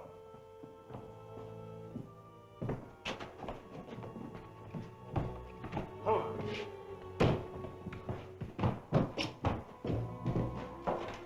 Get here.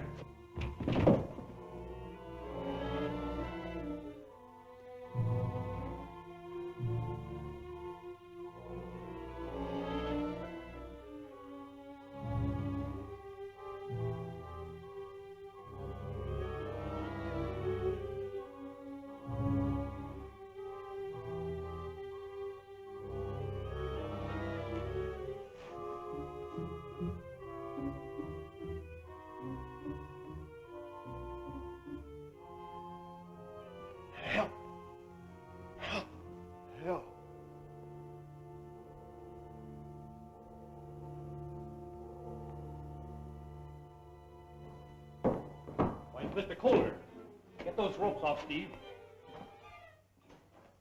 Hurry it up.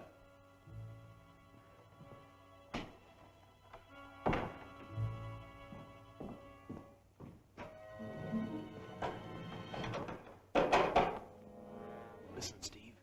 They've locked us in. We've got to get him out of here. I wonder what's below us. Well, there couldn't be anything but water. We'll soon see.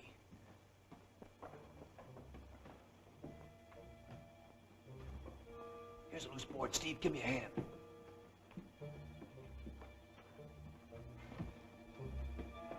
Well, I guess no more funny sounds are going to come through. I guess not.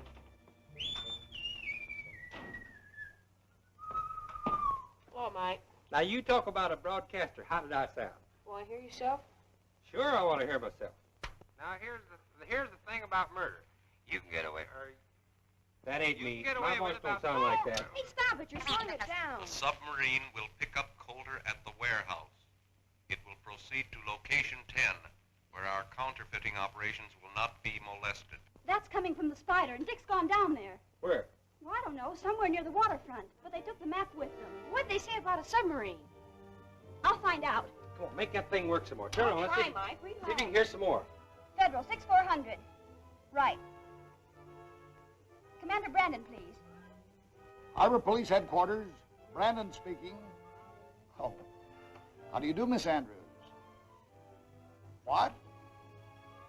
We'll be there right away. Mike, Junior. Never mind monkeying with that. We've got to get down to the harbor.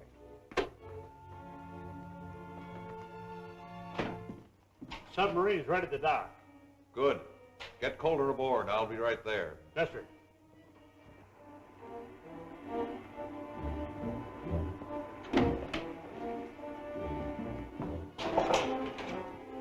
Hey, Dick, beat it. There's somebody coming.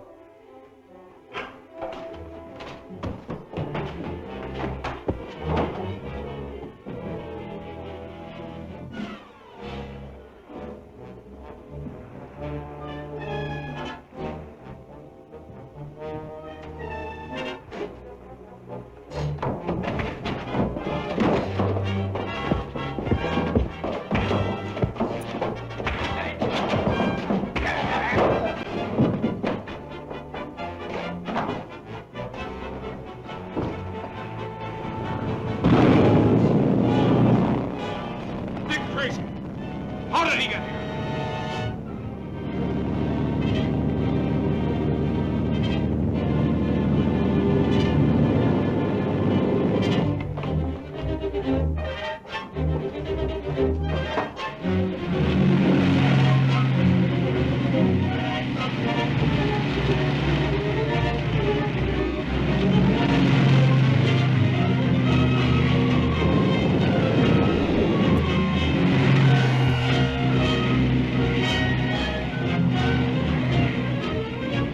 We're gaining on them.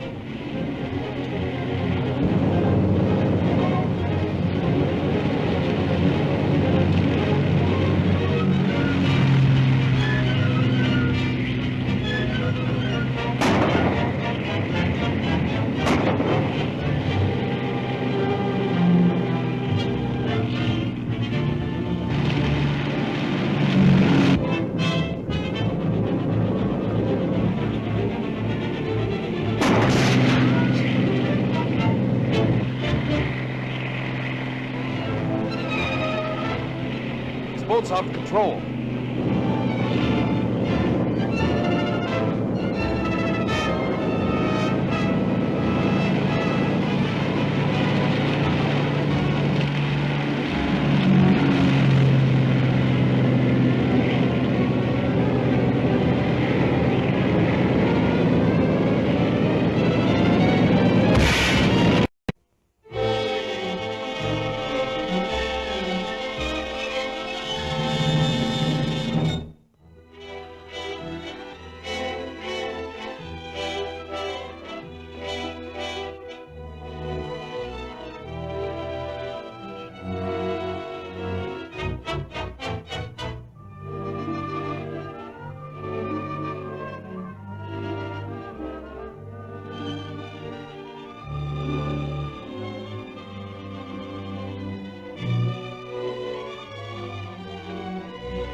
coming up.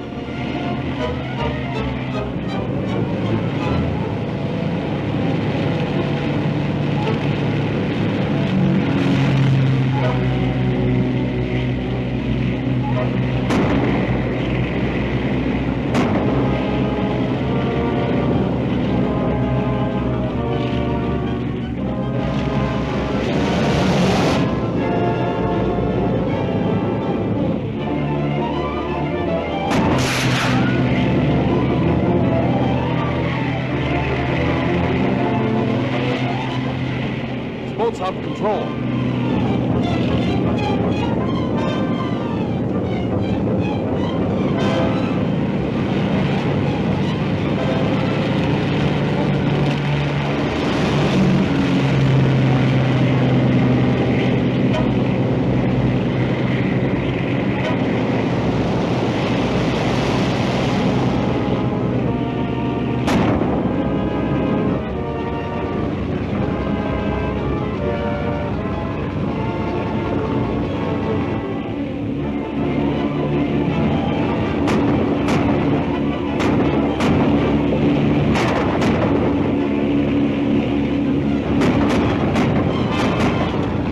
Head for the lock, quick!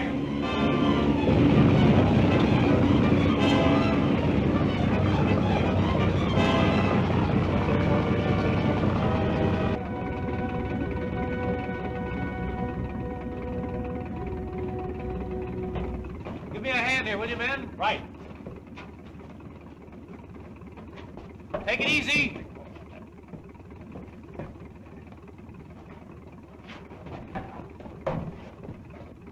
How about Colder, Dick? Is he all right? He will be as soon as we get him to a doctor. The spider nearly finished him.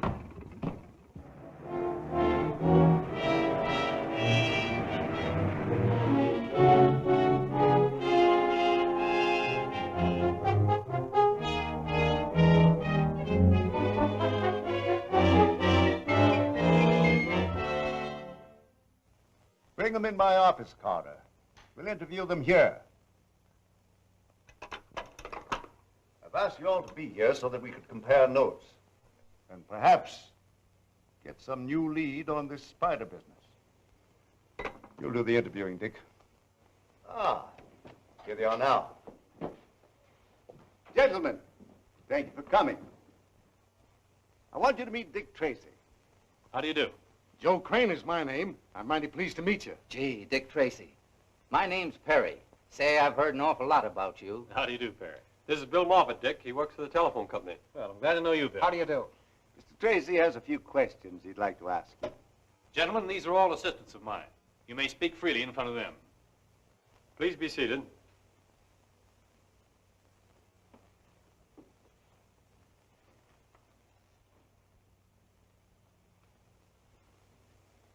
Mr. Crane, you are a conductor on the P&M Railroad, are you not?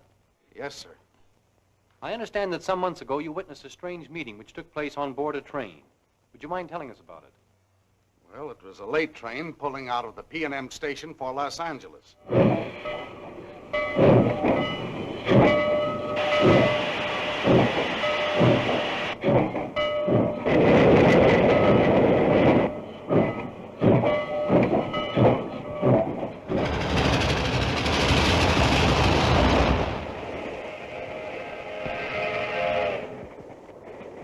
Any of you see him when you got on? Perhaps the rest of you know why you're here. Perhaps you're afraid of him. Well, I'm not, nor do I consider him useful to me. We understand each other. We're organized. What good is he to us? Maybe he will have something to say about that when he comes. Suppose he does. He's not here. And what if he were?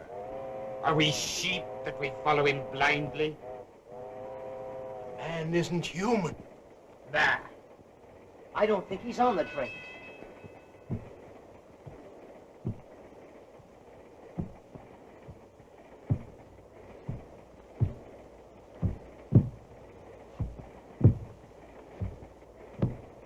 He's coming.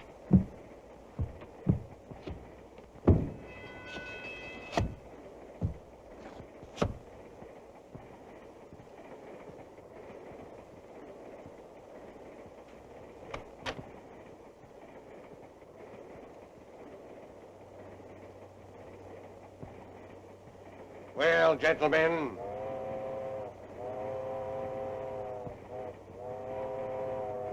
You. What is your report? Fine. Yeah, everything fine. Patrono. Fine, Chief, fine. Everything's okay. My affairs are in excellent shape. You wish to hear what I have to say? Then listen. I'm through with you. The rest might be yellow and lick your boots, but not me, not me. I'm not afraid of you, nor of anything you can do.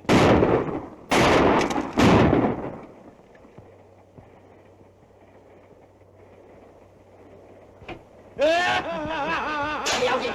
That isn't human! That isn't human! Come here, I tell you! Out! That is not human! Let me go!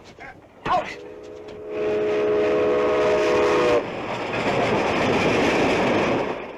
No one could figure out how that fellow with the lame foot got on or left the train. The man with the lame foot is the man we want. He is undoubtedly the head of a powerful organization. The Spider Ring. Mr. Perry, tell us what you know. I deliver milk, Mr. Tracy. I had just started on my route early in the morning, before sunrise.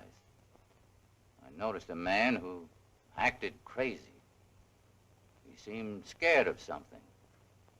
He was trying to get away.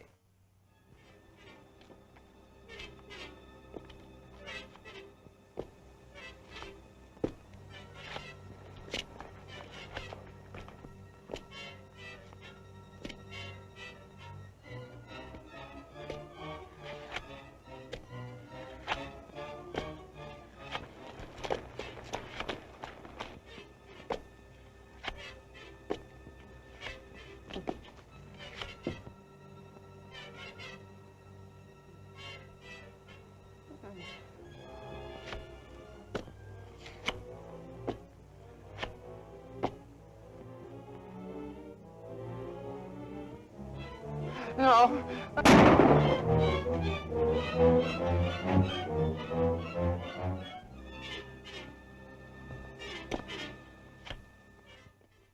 I immediately phoned the police. But the man was dead. That spider mark had actually burned into his skin. The lame-footed man again. Some sort of a fiend who brands his victims with a spider mark before killing them. Ellery Brewster was killed that way.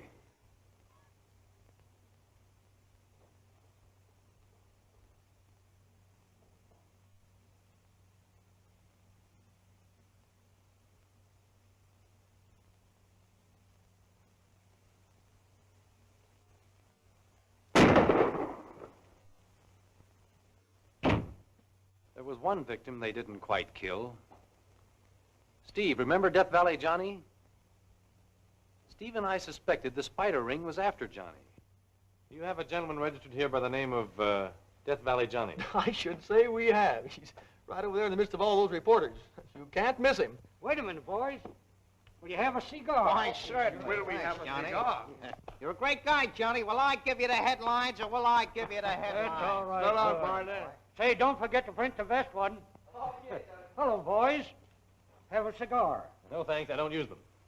You? No, thanks. I smoke a cigarette. Oh, cigarettes, eh? Well, sit down and let's have a powwow. No, we don't mind if we do.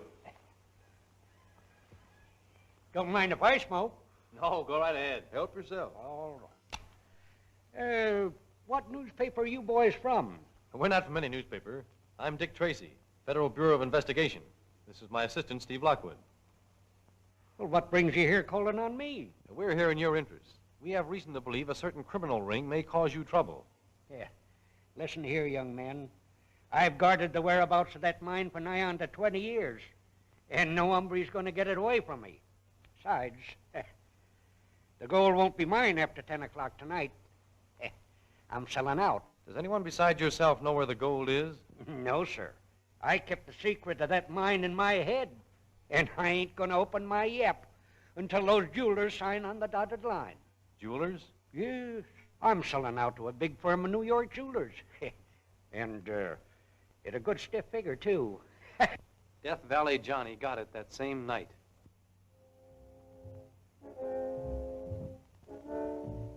Now, sir, I suppose you won't mind disclosing the whereabouts of your hidden mine.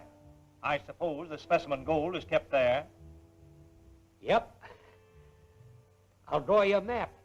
Here you are. I thank you. Ain't no trick in finding it once you get on the right track. There. That ought to be plain and simple like. That will be fine. Mr. Nolan, I'd like to see that map if you don't mind. I must say your actions are most peculiar. I'm Come, sir. sorry. Give us that paper.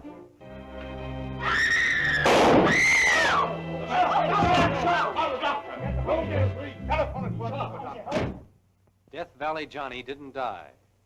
I guess he was too healthy and tough for the spider ring. The thing which ties these crimes together is the spider mark. And the walk of the man with the lame foot.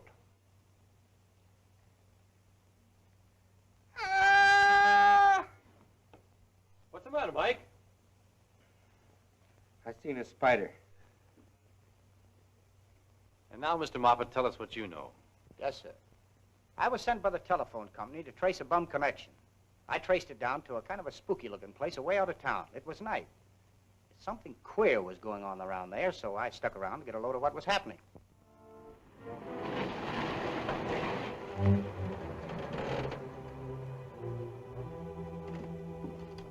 Is he still alive? Bring him inside, quick.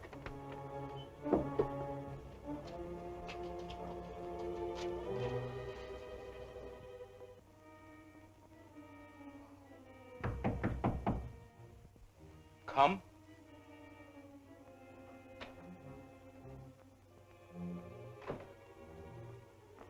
I have a report for the lame one.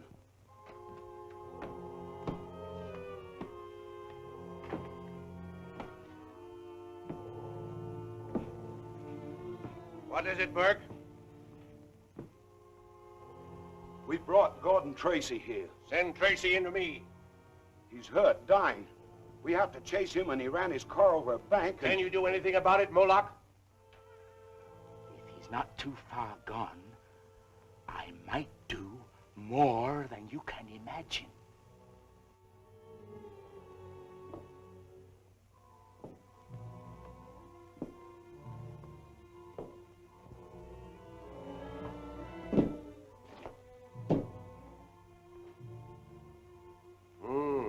His condition seems critical. What if he should die? Then we will eliminate a very dangerous enemy. He won't die. But by means of this operation, a simple altering of certain glands, he will be unable to distinguish between right and wrong. In that event, he will be very useful to us, Moloch. It was no mistaking as to who they had, sir. It was Gordon Tracy, all right. My brother. There's no telling what those fiends have done to him. Listen.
mistaken as to who they had, sir. It was Gordon Tracy, all right.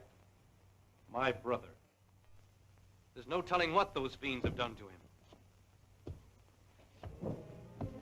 Listen.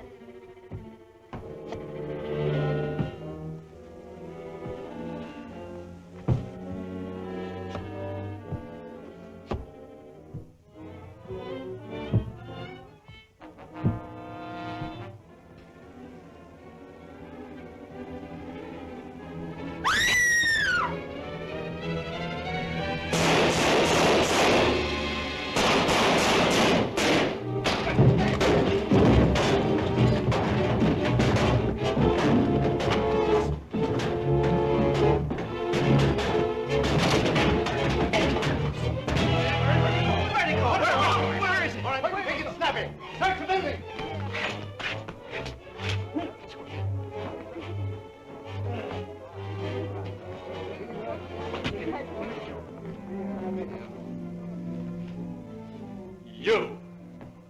Get up, you two! The spider's still in the building. Search everywhere. Let no one get away. Well, I thought he was I know. Yes, sir. Get going. I find the spider. Gwen, you come with me. Oh, I'll find him. Did you see anything? No, but listen for a lame walk. The spider's got a bum foot.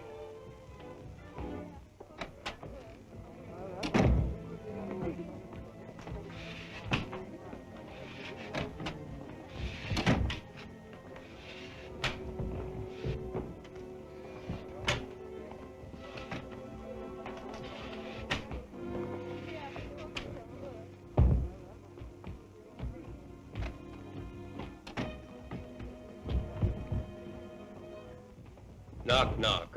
Who's there? What are you doing, playing fireman or something? Hey, what is this? Say, Chief, did you catch the spider? No, I'm afraid he got away. Come on into Anderson's office. Hey, wait a minute. Will you do me a favor? All right. Help me get this bucket off my foot.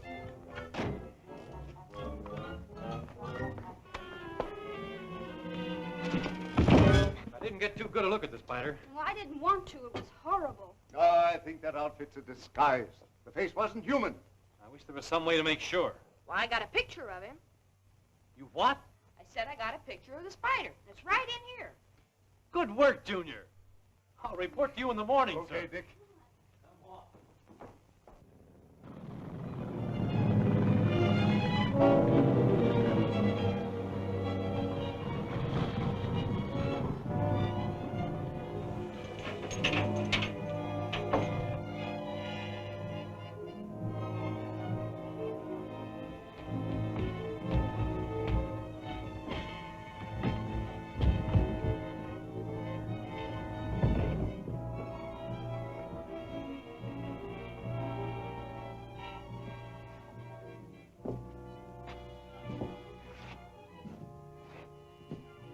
Kraft, Gordon has a mission for you.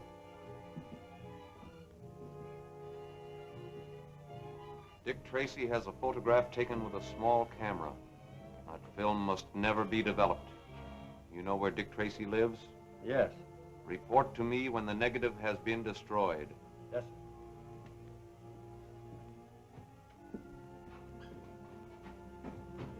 We can depend on Kraft.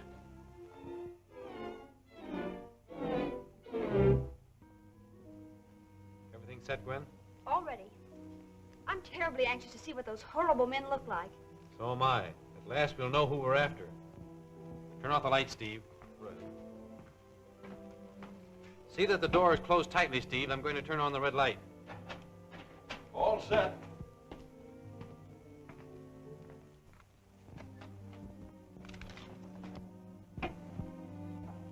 Chief, you ruin your eyes working in here in the dark.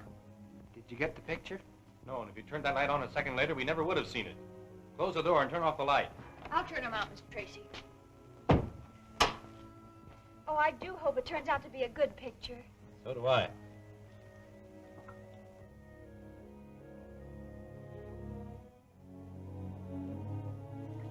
See? It's coming clearer.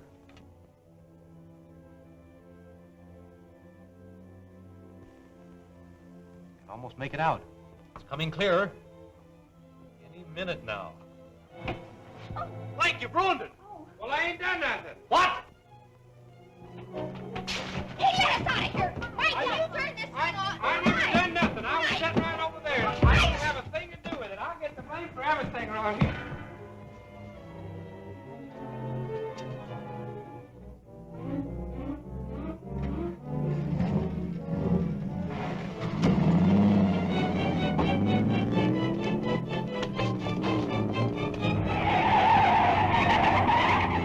Well, there goes the best lead we've had yet on the spider ring. Hey, Mike, you dropped something. That ain't mine. Don't you eat at Whitey's Chop House? What is that, a meal ticket? Let me see that, Junior. Whitey's Chop House. Looks like our unknown visitor left his card. This may be a hot clue, Steve.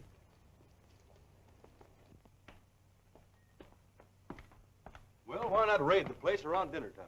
I'm not after that fellow as much as the man he takes his orders from. No, you figure he'll lead you to the spider. I don't know, but I intend giving him the chance. But, Dick, that's too dangerous. You can't walk right into their hands. Well, maybe walking right to the spider's web. When do we start? I don't mean it that way. You can do more good here. Here? It's easier to trail a man alone. If I can follow him to the spider's hideout, I'll contact you to bring the police and clean it up. Well, how will you get in touch with me? I'll show you. Now, what in the world is that?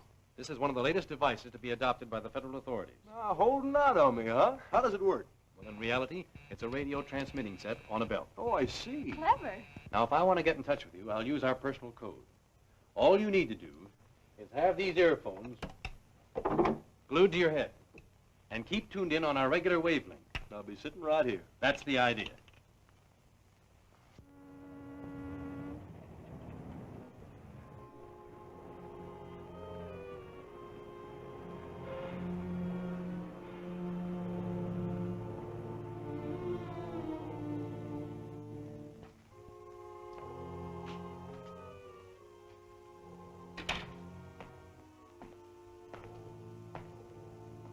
Good tonight.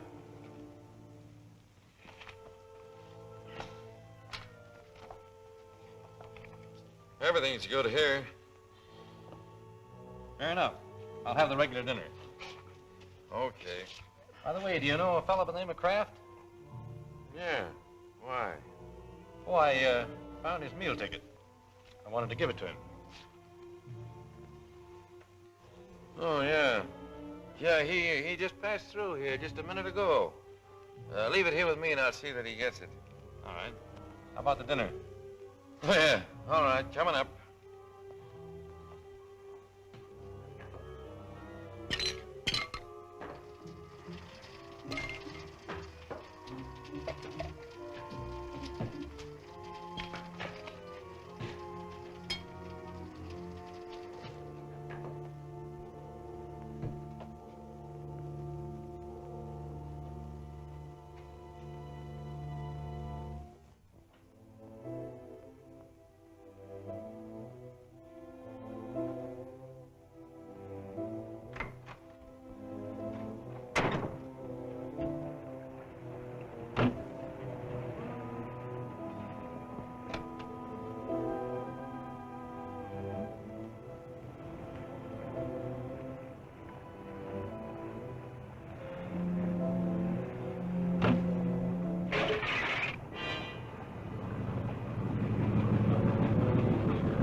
Waiting for you.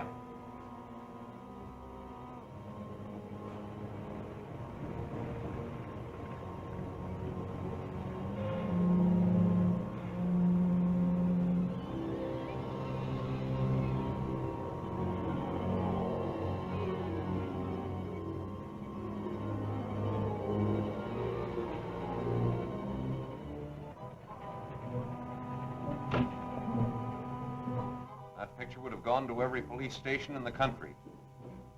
Here's Kraft now. You were successful? Sure. I destroyed the negative. Good. Return to Craig's Head and tell the others to report here. I have a mission for them. I doubt that very much. I've been waiting a long time for this opportunity. Don't reach any further, you. Put your hands on the table.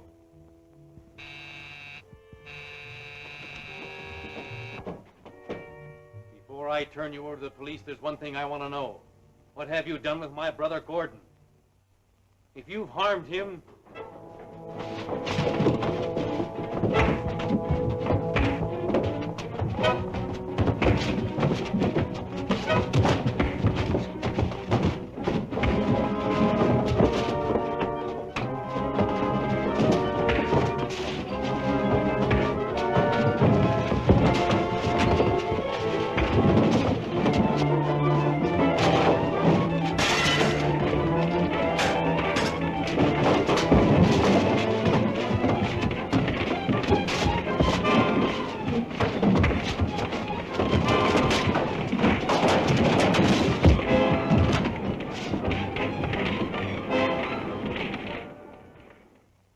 I should think you'd be getting tired, Steve. Wouldn't you like a little rest? No, I'm okay. I told Dick I'd stick by this. Flames are spreading. This'll all be ablaze in a minute. What about him?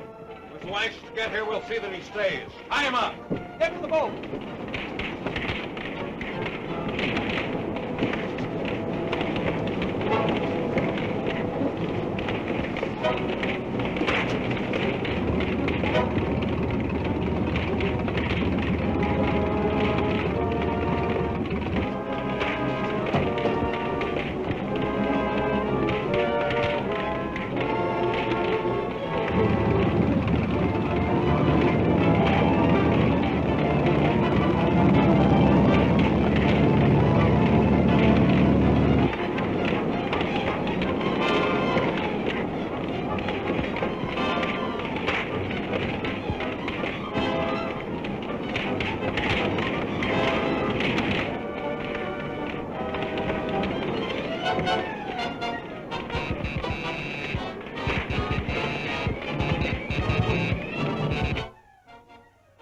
It's Dick.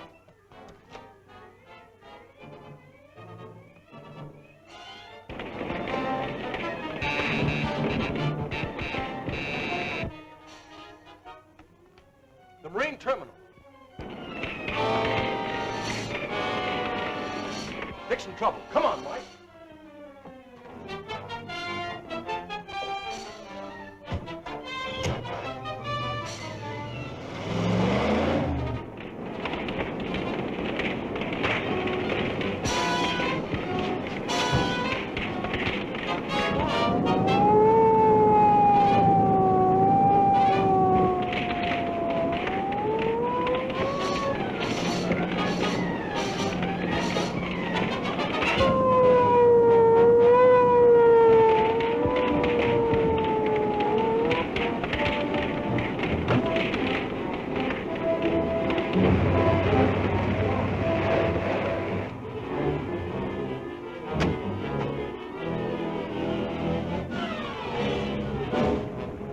The breakwater as fast as you can.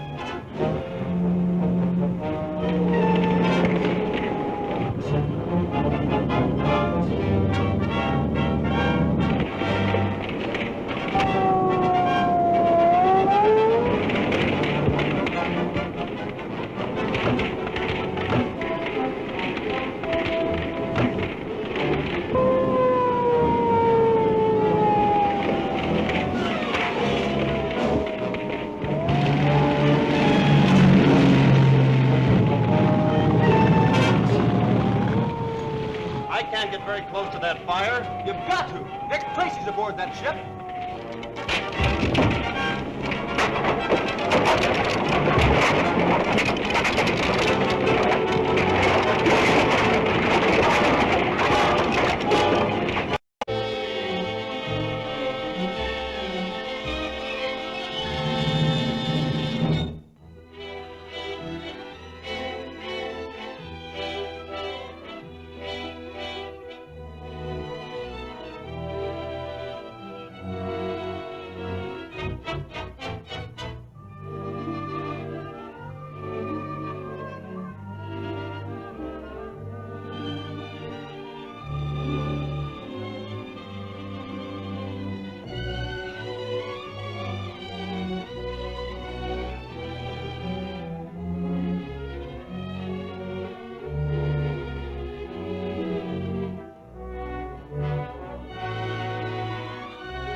can.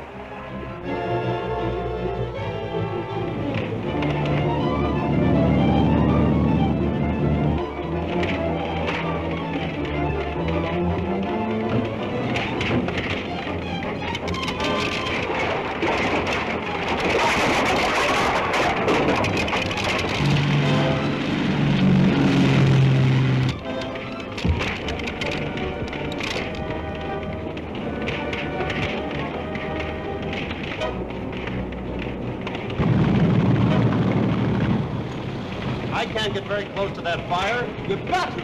Dick Tracy's aboard that ship.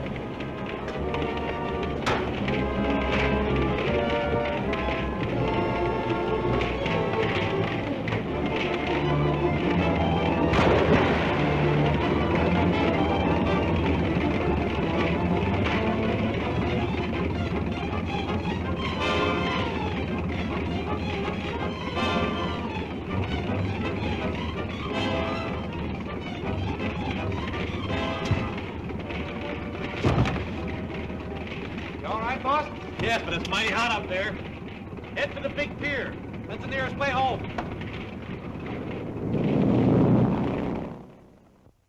There we was, creeping along, and the Spider's men was all around us. And me, I was right behind Mr. Tracy, protecting him. When all of a sudden, just like a bolt of thunder, 6 men jumped on us. I bet you were scared, Mike. Who, me? Say, it takes more than 6 men to scare me. Why, I already had 3 of them down. And I was getting ready to tackle the 4th one when 6 more of them jumped on me. And I looked all around, and there was a half a dozen more coming right at us. Well, how many did that make, Mike? Huh? Oh, 22. Well. Now, as I was saying... Well, I only count 12. Now, don't interrupt me, Junior. And then what did you do, Mr. McGurk? Well, now, I know that something had to be done real quick, or else they'd get Mr. Tracy. Mike McGurk. Well, how do you do, Miss Andrews? Oh, hello, Mr. Odette. Mr. Potter. Well, here I am again, always turning up like a bad penny. Why, not at all, Mr. Odette. You're always welcome, you know that. Thank you. I suppose there's nothing new regarding Mr. Tracy's brother? Not a thing. Gordon's disappearance remains as much a mystery as ever. Well, I suppose we'll just have to keep on hoping for the best. By the way, whatever happened to that engraver? The one the Spider's ring tried to kill when he refused to make the counterfeit plates for him. Why, nothing that I know of. He's probably still in the hospital. That was a most amazing case. How Mr. Tracy rescued him and almost lost his own life doing it. That all goes with the job of a G-man, Mr. Odette. Yes, I suppose it does. Well, tell Dick we dropped in, will you? Oh, I shall be glad to. Thank you. Goodbye. Goodbye. Goodbye, Mr. Goodbye. But the first place the Spider's ring took you to, Mr. Calder, can you give me any idea where that is? Well, when my mind became clearer, I discovered I could see under the blindfold. The walls were paneled to the floor. Must have been a rather large house to have paneled walls. Did you see anything else? Any of the people? I was afraid to try, but I did see a large black cat in the room, and I heard a man walking. It sounded like he was lame. Could you see his feet? Hello, Doctor. Glad to see you, Mr. Tracy. Well, we're losing our patient today. How's that? Mr. Calder's family are anxious to have him at home. They called me again just now, and I agreed to let him go this afternoon on one condition. That the bandages are not to be removed until I say so. That suits me. They're sending a car for you at 3 o'clock. I'll leave word at the desk to have you ready. Doctor, could I see you alone in your office for a few minutes? Why, yes, of course. I'll be in my office. I'll see you there in about 10 minutes.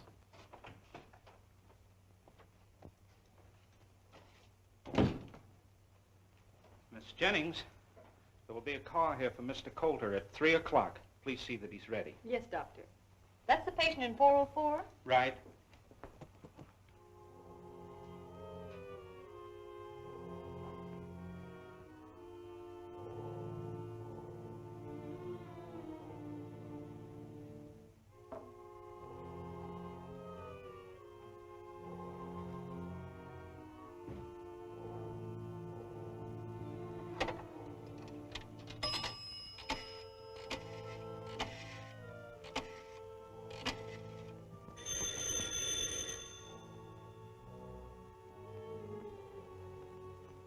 Hello? The going to take Coulter out of here at 3 o'clock. Stand by and keep watch. Report immediately if there is any change in the time.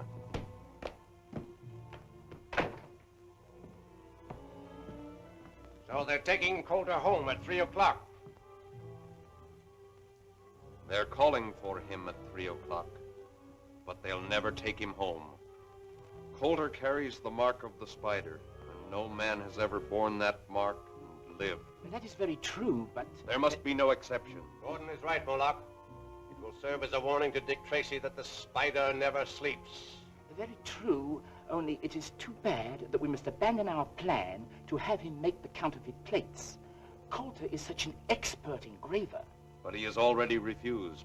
And that is also very true, my dear Gordon. But I recall a surgical case wherein a man's nature and his mind were completely changed by a simple little operation. I seem to have a vague recollection of hearing or reading such a case. The operation was on the brain. There is nothing strange about that. Such cases have always received considerable publicity. You undoubtedly read of it in the newspapers. Then you believe such an operation would bend Coulter to our will? I know it would. Then it shall be done. There is just time to countermand my previous plan and make new arrangements. But at 3 o'clock, Coulter will be here.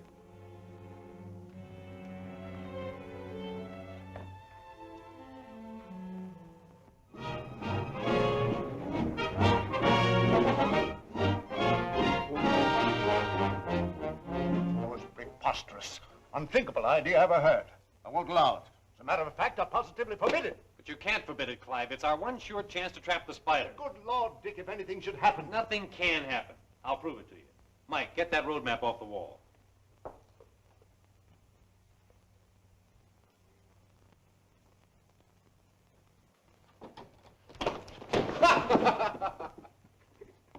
You're a lot of help.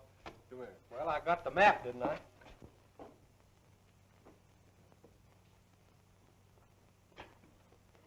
Now, let's see. Here's the hospital. We throw a ring of our department cars with their two-way radio completely encircling the hospital. If the spider ring shows up to get Coulter, as I expect, their car will be spotted by one of our guards and its description immediately broadcast to all the other cars. What with so many cars following Dick, it's... Only one of our cars will be following the spiders at a time. The others will be on roads paralleling the route. Oh, I get the idea. Then there'll be a net around the spider car all the time. And if they turn off into another road, the other cars will be immediately notified over the two-way radio, and one of them will take up the trail. In that way, no matter how often the spider's car changes its course, a different car will be following it. I guess that's a good idea, Chief. They lead us to that spider's hangout without even knowing that we're following them. That's what I hope they'll do. It's a perfect setup, Dick, but the question now is, will the spider make the attempt to get Coulter? They need those counterfeit plates, and you can bank on it. The spider will try again to force Coulter to make them. All right. I withdraw my objections, but it's against my better judgment.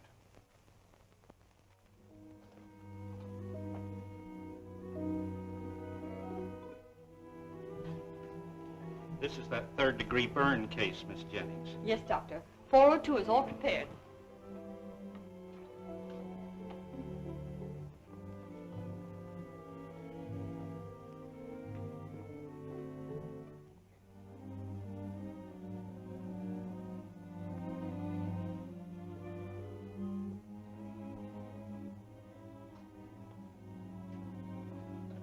You may go now, Miss Jennings. This nurse will be all the help I'll need. Very well, Doctor.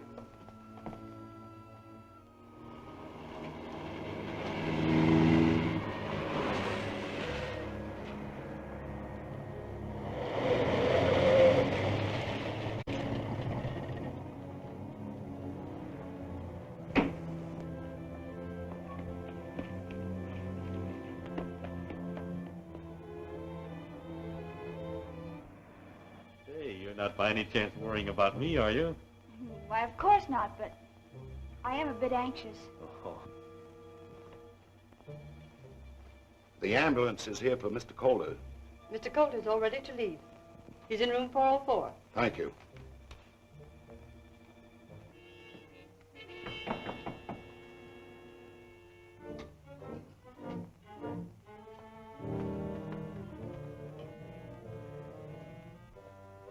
All right, Mr. Calder, the ambulance is here.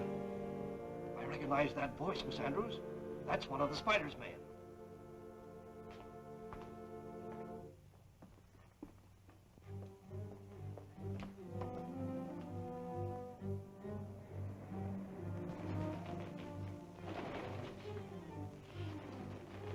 There's the signal.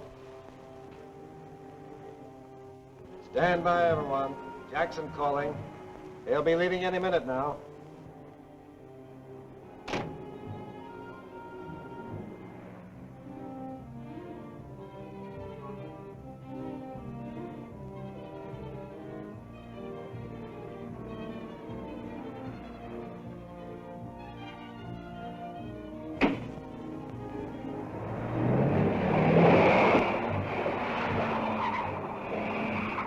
Jackson reporting. Car heading south. Stop rolling.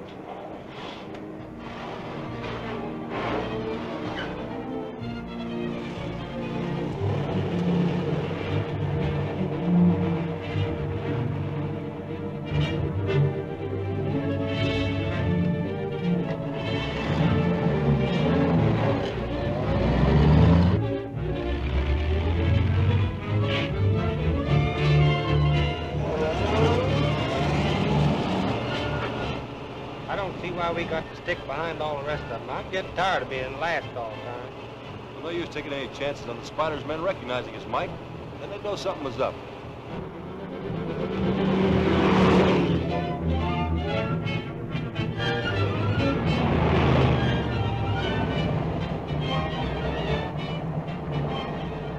Here's the description of the car. A white ambulance. No distinguishing marks. Speed 30. Passing Kane Boulevard. Jackson. Kane Boulevard. See where that is. Here it is. You gonna mark where the G-Men cars are, Mr. Anderson? Sure thing, Junior. There's 3 of them spread out over there, 3 over here. Gosh, the Spider's car's right between them.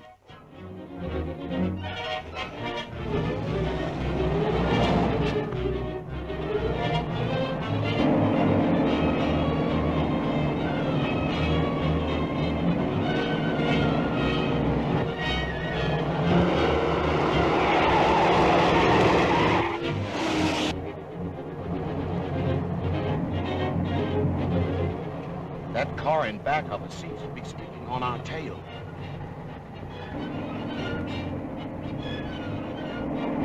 I'll turn off at Chester. Watch if it follows. Right.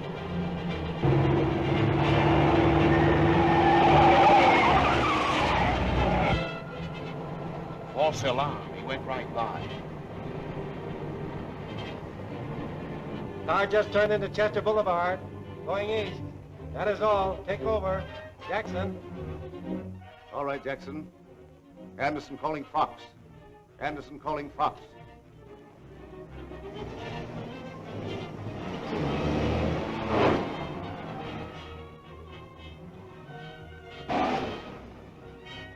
Come on, Coulter. You're getting out here. Yes, it's not wise to keep the Spider waiting.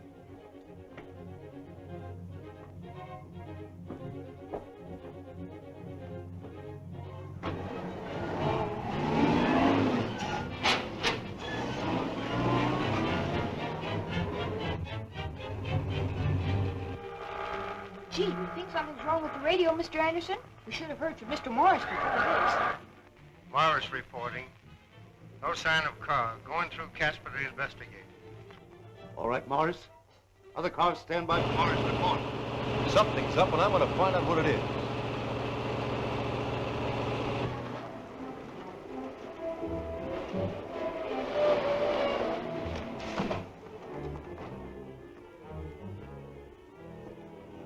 Why, he's gone. They've switched cars.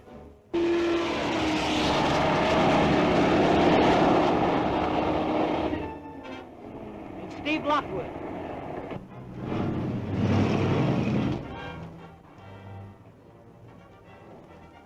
What's up? That's what we'd like to find out. Here's the ambulance, but Dick Tracy and the Spider Gang have disappeared. So there's been another car here. Did any car turn out of Casper while you were watching? Yeah, a flower slate delivery car headed south. That's it. They switched ticket to that florist truck. Quick, broadcast a description of that truck to the other cars. Come on, Mike. Gotta locate that truck.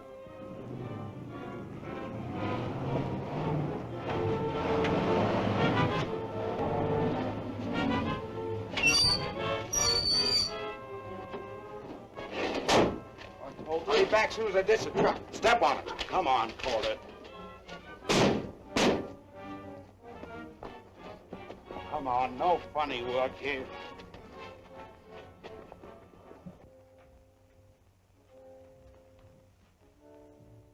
Welcome, my dear Mr. Coulter. We are delighted to see you again. We're wasting time. Take Coulter to the operating room. All right, stick him up. Get over there. Get over there. Now, back up. Back up!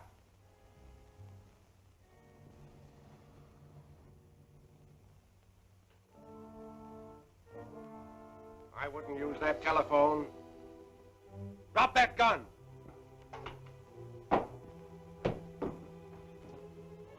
Mr. Coulter seems to have made a sudden and remarkable recovery. My dear Moloch, you had better examine Mr. Coulter's head. It may need a new dressing.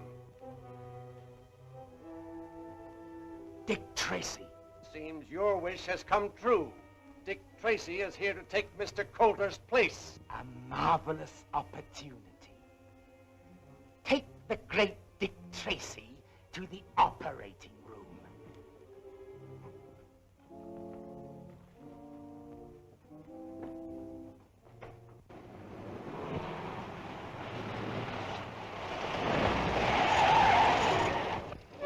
Why, you that flame up Hey, did you see a florist truck go by here? Yeah, I seen it. Went by here going lickety, lickety. He was really going. Was the truck going straight? No, he turned off up there on the curve by the old powerhouse, 90 miles an hour. It's a wonder he didn't up. He might have turned over.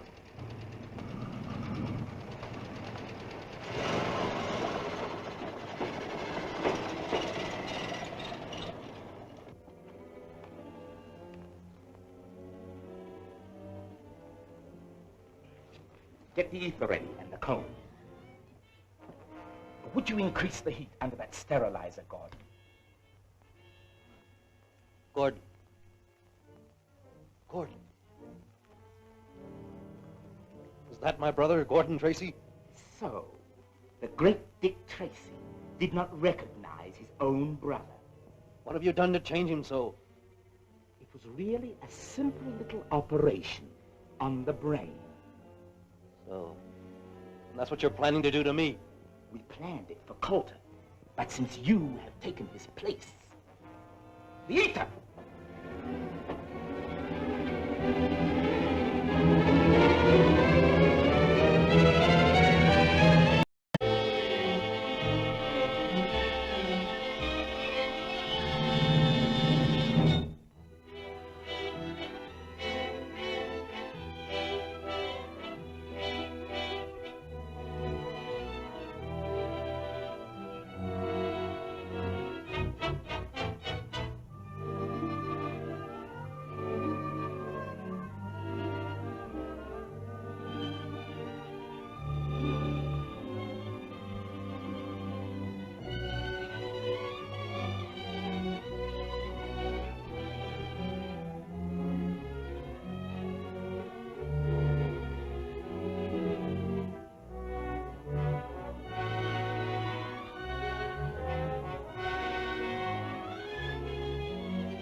Back soon as I ditch the truck. Step on it. Come on, Calder.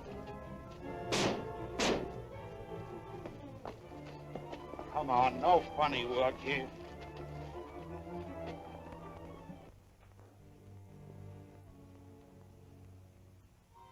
Welcome, my dear Mr. Coulter.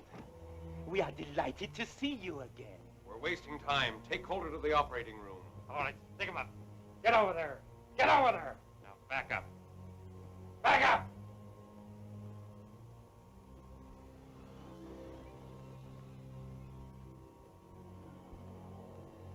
I wouldn't use that telephone. Drop that gun! My dear Moloch, you had better examine Mr. Coulter's head. It may need a new dressing. Dick Tracy. Seems your wish has come true. Dick Tracy is here to take Mr. Coulter's place. A marvelous opportunity. Take the great Dick Tracy to the operating room.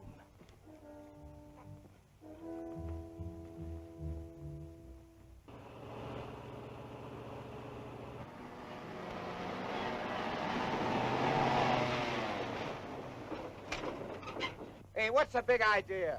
Come on down out of that buggy. Mike, looking back.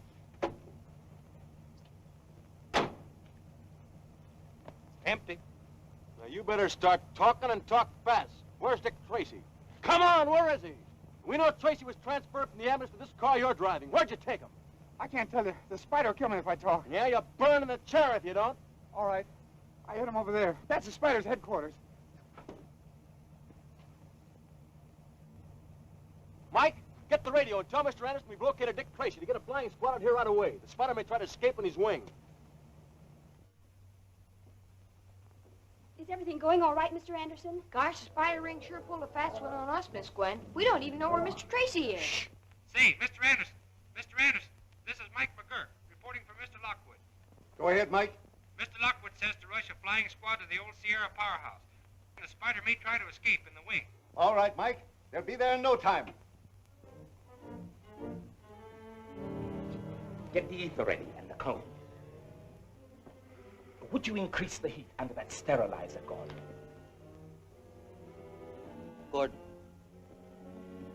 Gordon.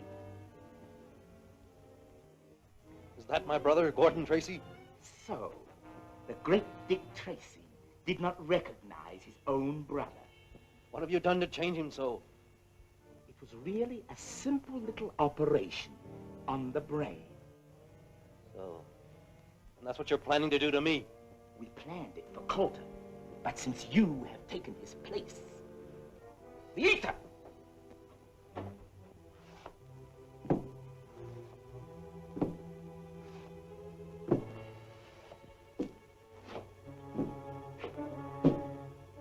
I see you have already administered the anesthetic, Moloch. Just enough to quiet him. He was strangely upset when I told him he was about to undergo the same operation I performed on his brother Gordon. Then the great Dick Tracy has finally solved the mystery of his brother's disappearance. In a few minutes, his past will be blotted out, just as Gordon's was. Attention, Flying Squadron. Proceed immediately to the Sierra Pacific Power Plant.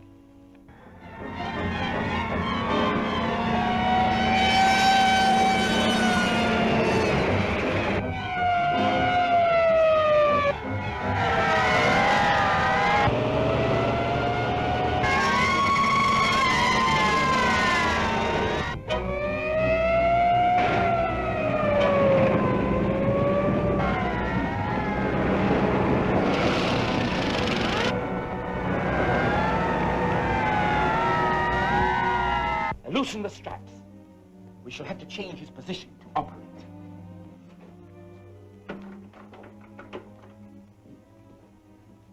Lookout reports a squad of cars heading this way. They may be G-men.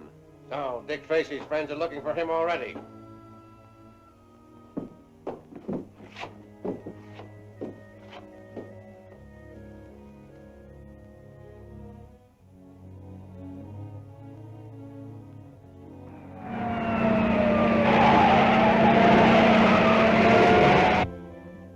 I shall prepare a fitting welcome for all G-men.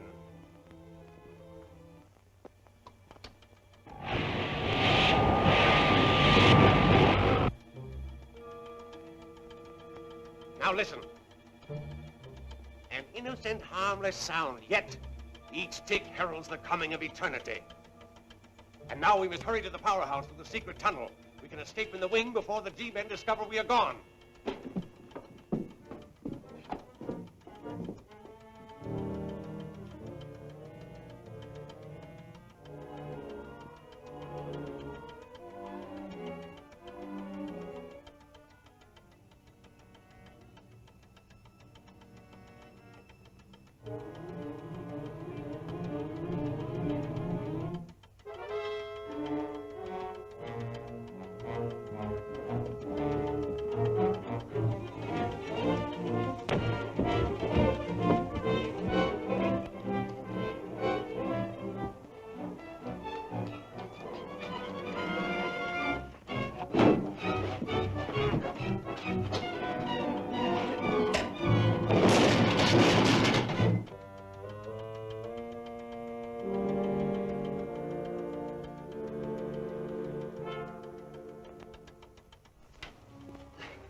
This looks like Dick's handkerchief. Well, then he's inside.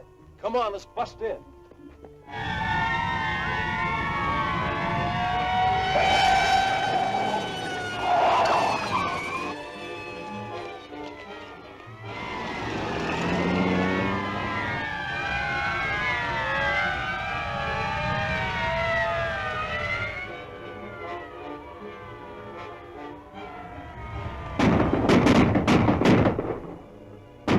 This way, we can escape in the confusion.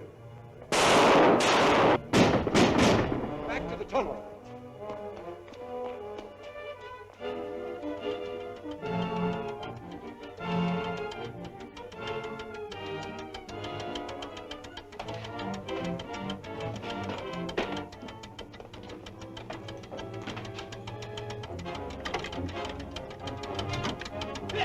Dick Tracy, where are you? Get out of here quick. The house is mine and blow up any minute. Where's the spider? Making for the powerhouse with the secret tunnel. I'm going after him. Clear out of here quick. Don't do it. You get blown to pieces. Just a few seconds more.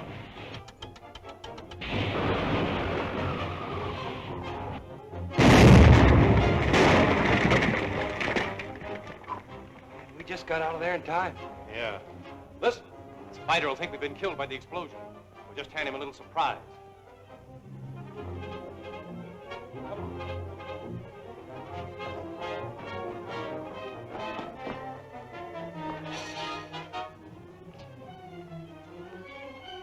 Remember, no shooting. It'll be heard by the others outside.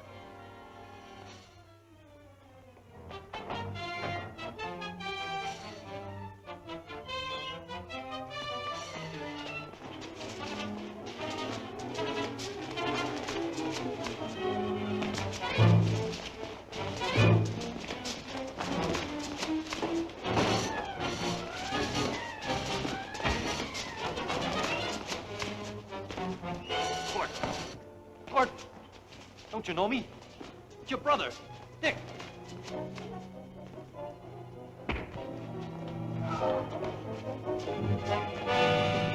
Oh.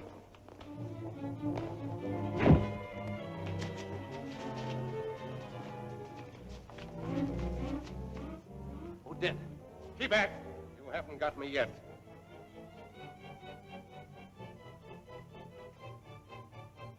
Outside, Gordon. Gordon, think. Try to remember. My dear Tracy, I am overwhelmed that you have solved the mystery of your brother's strange disappearance. And now, don't move. Outside, Gordon. Gordon, think. Try to remember.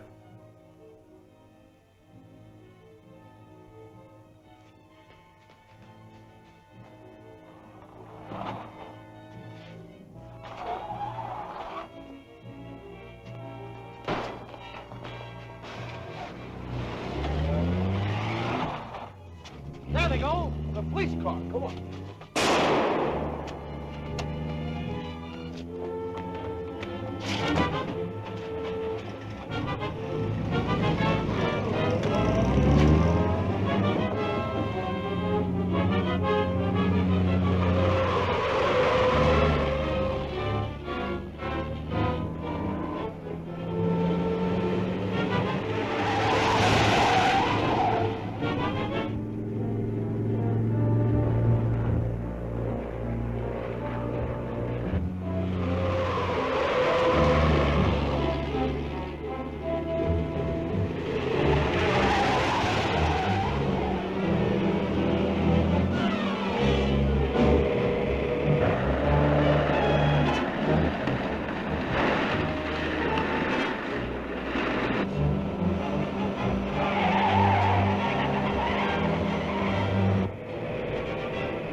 riding on them, Dick. Oh, boy, look at that car go. Faster, Gordon, faster! They're coming after us! If he doesn't watch, he's gonna wreck that car.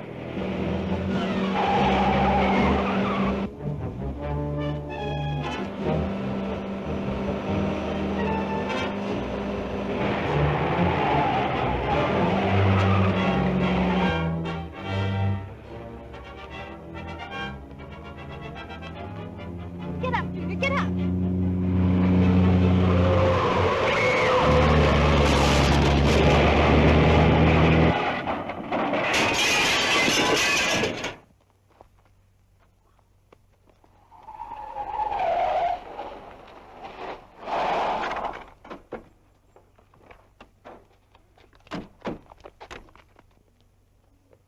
Gee, Mr. Tracy, a car just crashed down through that fence, went down the cliff.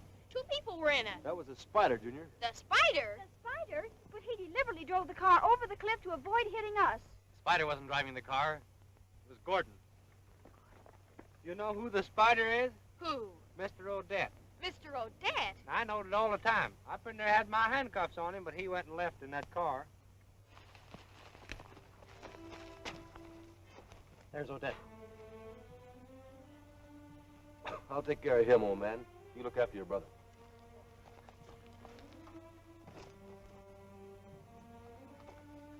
Gordon. Gordon. Dick, how come you're here? What's the big idea? Don't you remember, Gordon? I remember I was in a car, then something happened. It was Gwen and Junior. They were right in the path of your car. Gwen? Junior? You drove your car over the cliff to save them, don't you remember? It's all like a horrible nightmare, Dick. I can't seem to remember anything. Don't try. It's all over now and everything's going to be all right. Yes. I think I'm going places.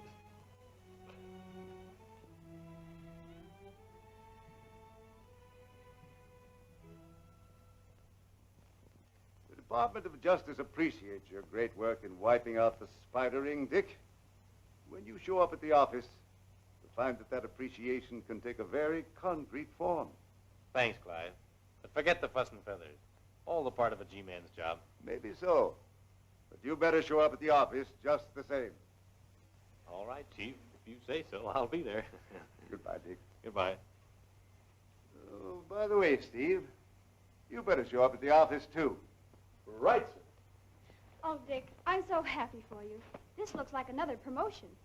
Where's Mike? We ought to let him in on this. Oh, he's in the laboratory trying some experiment. Mike, what happened? Oh, I was just experimenting with my new smoke screen, and I got it all right. I'll say you did. All over you.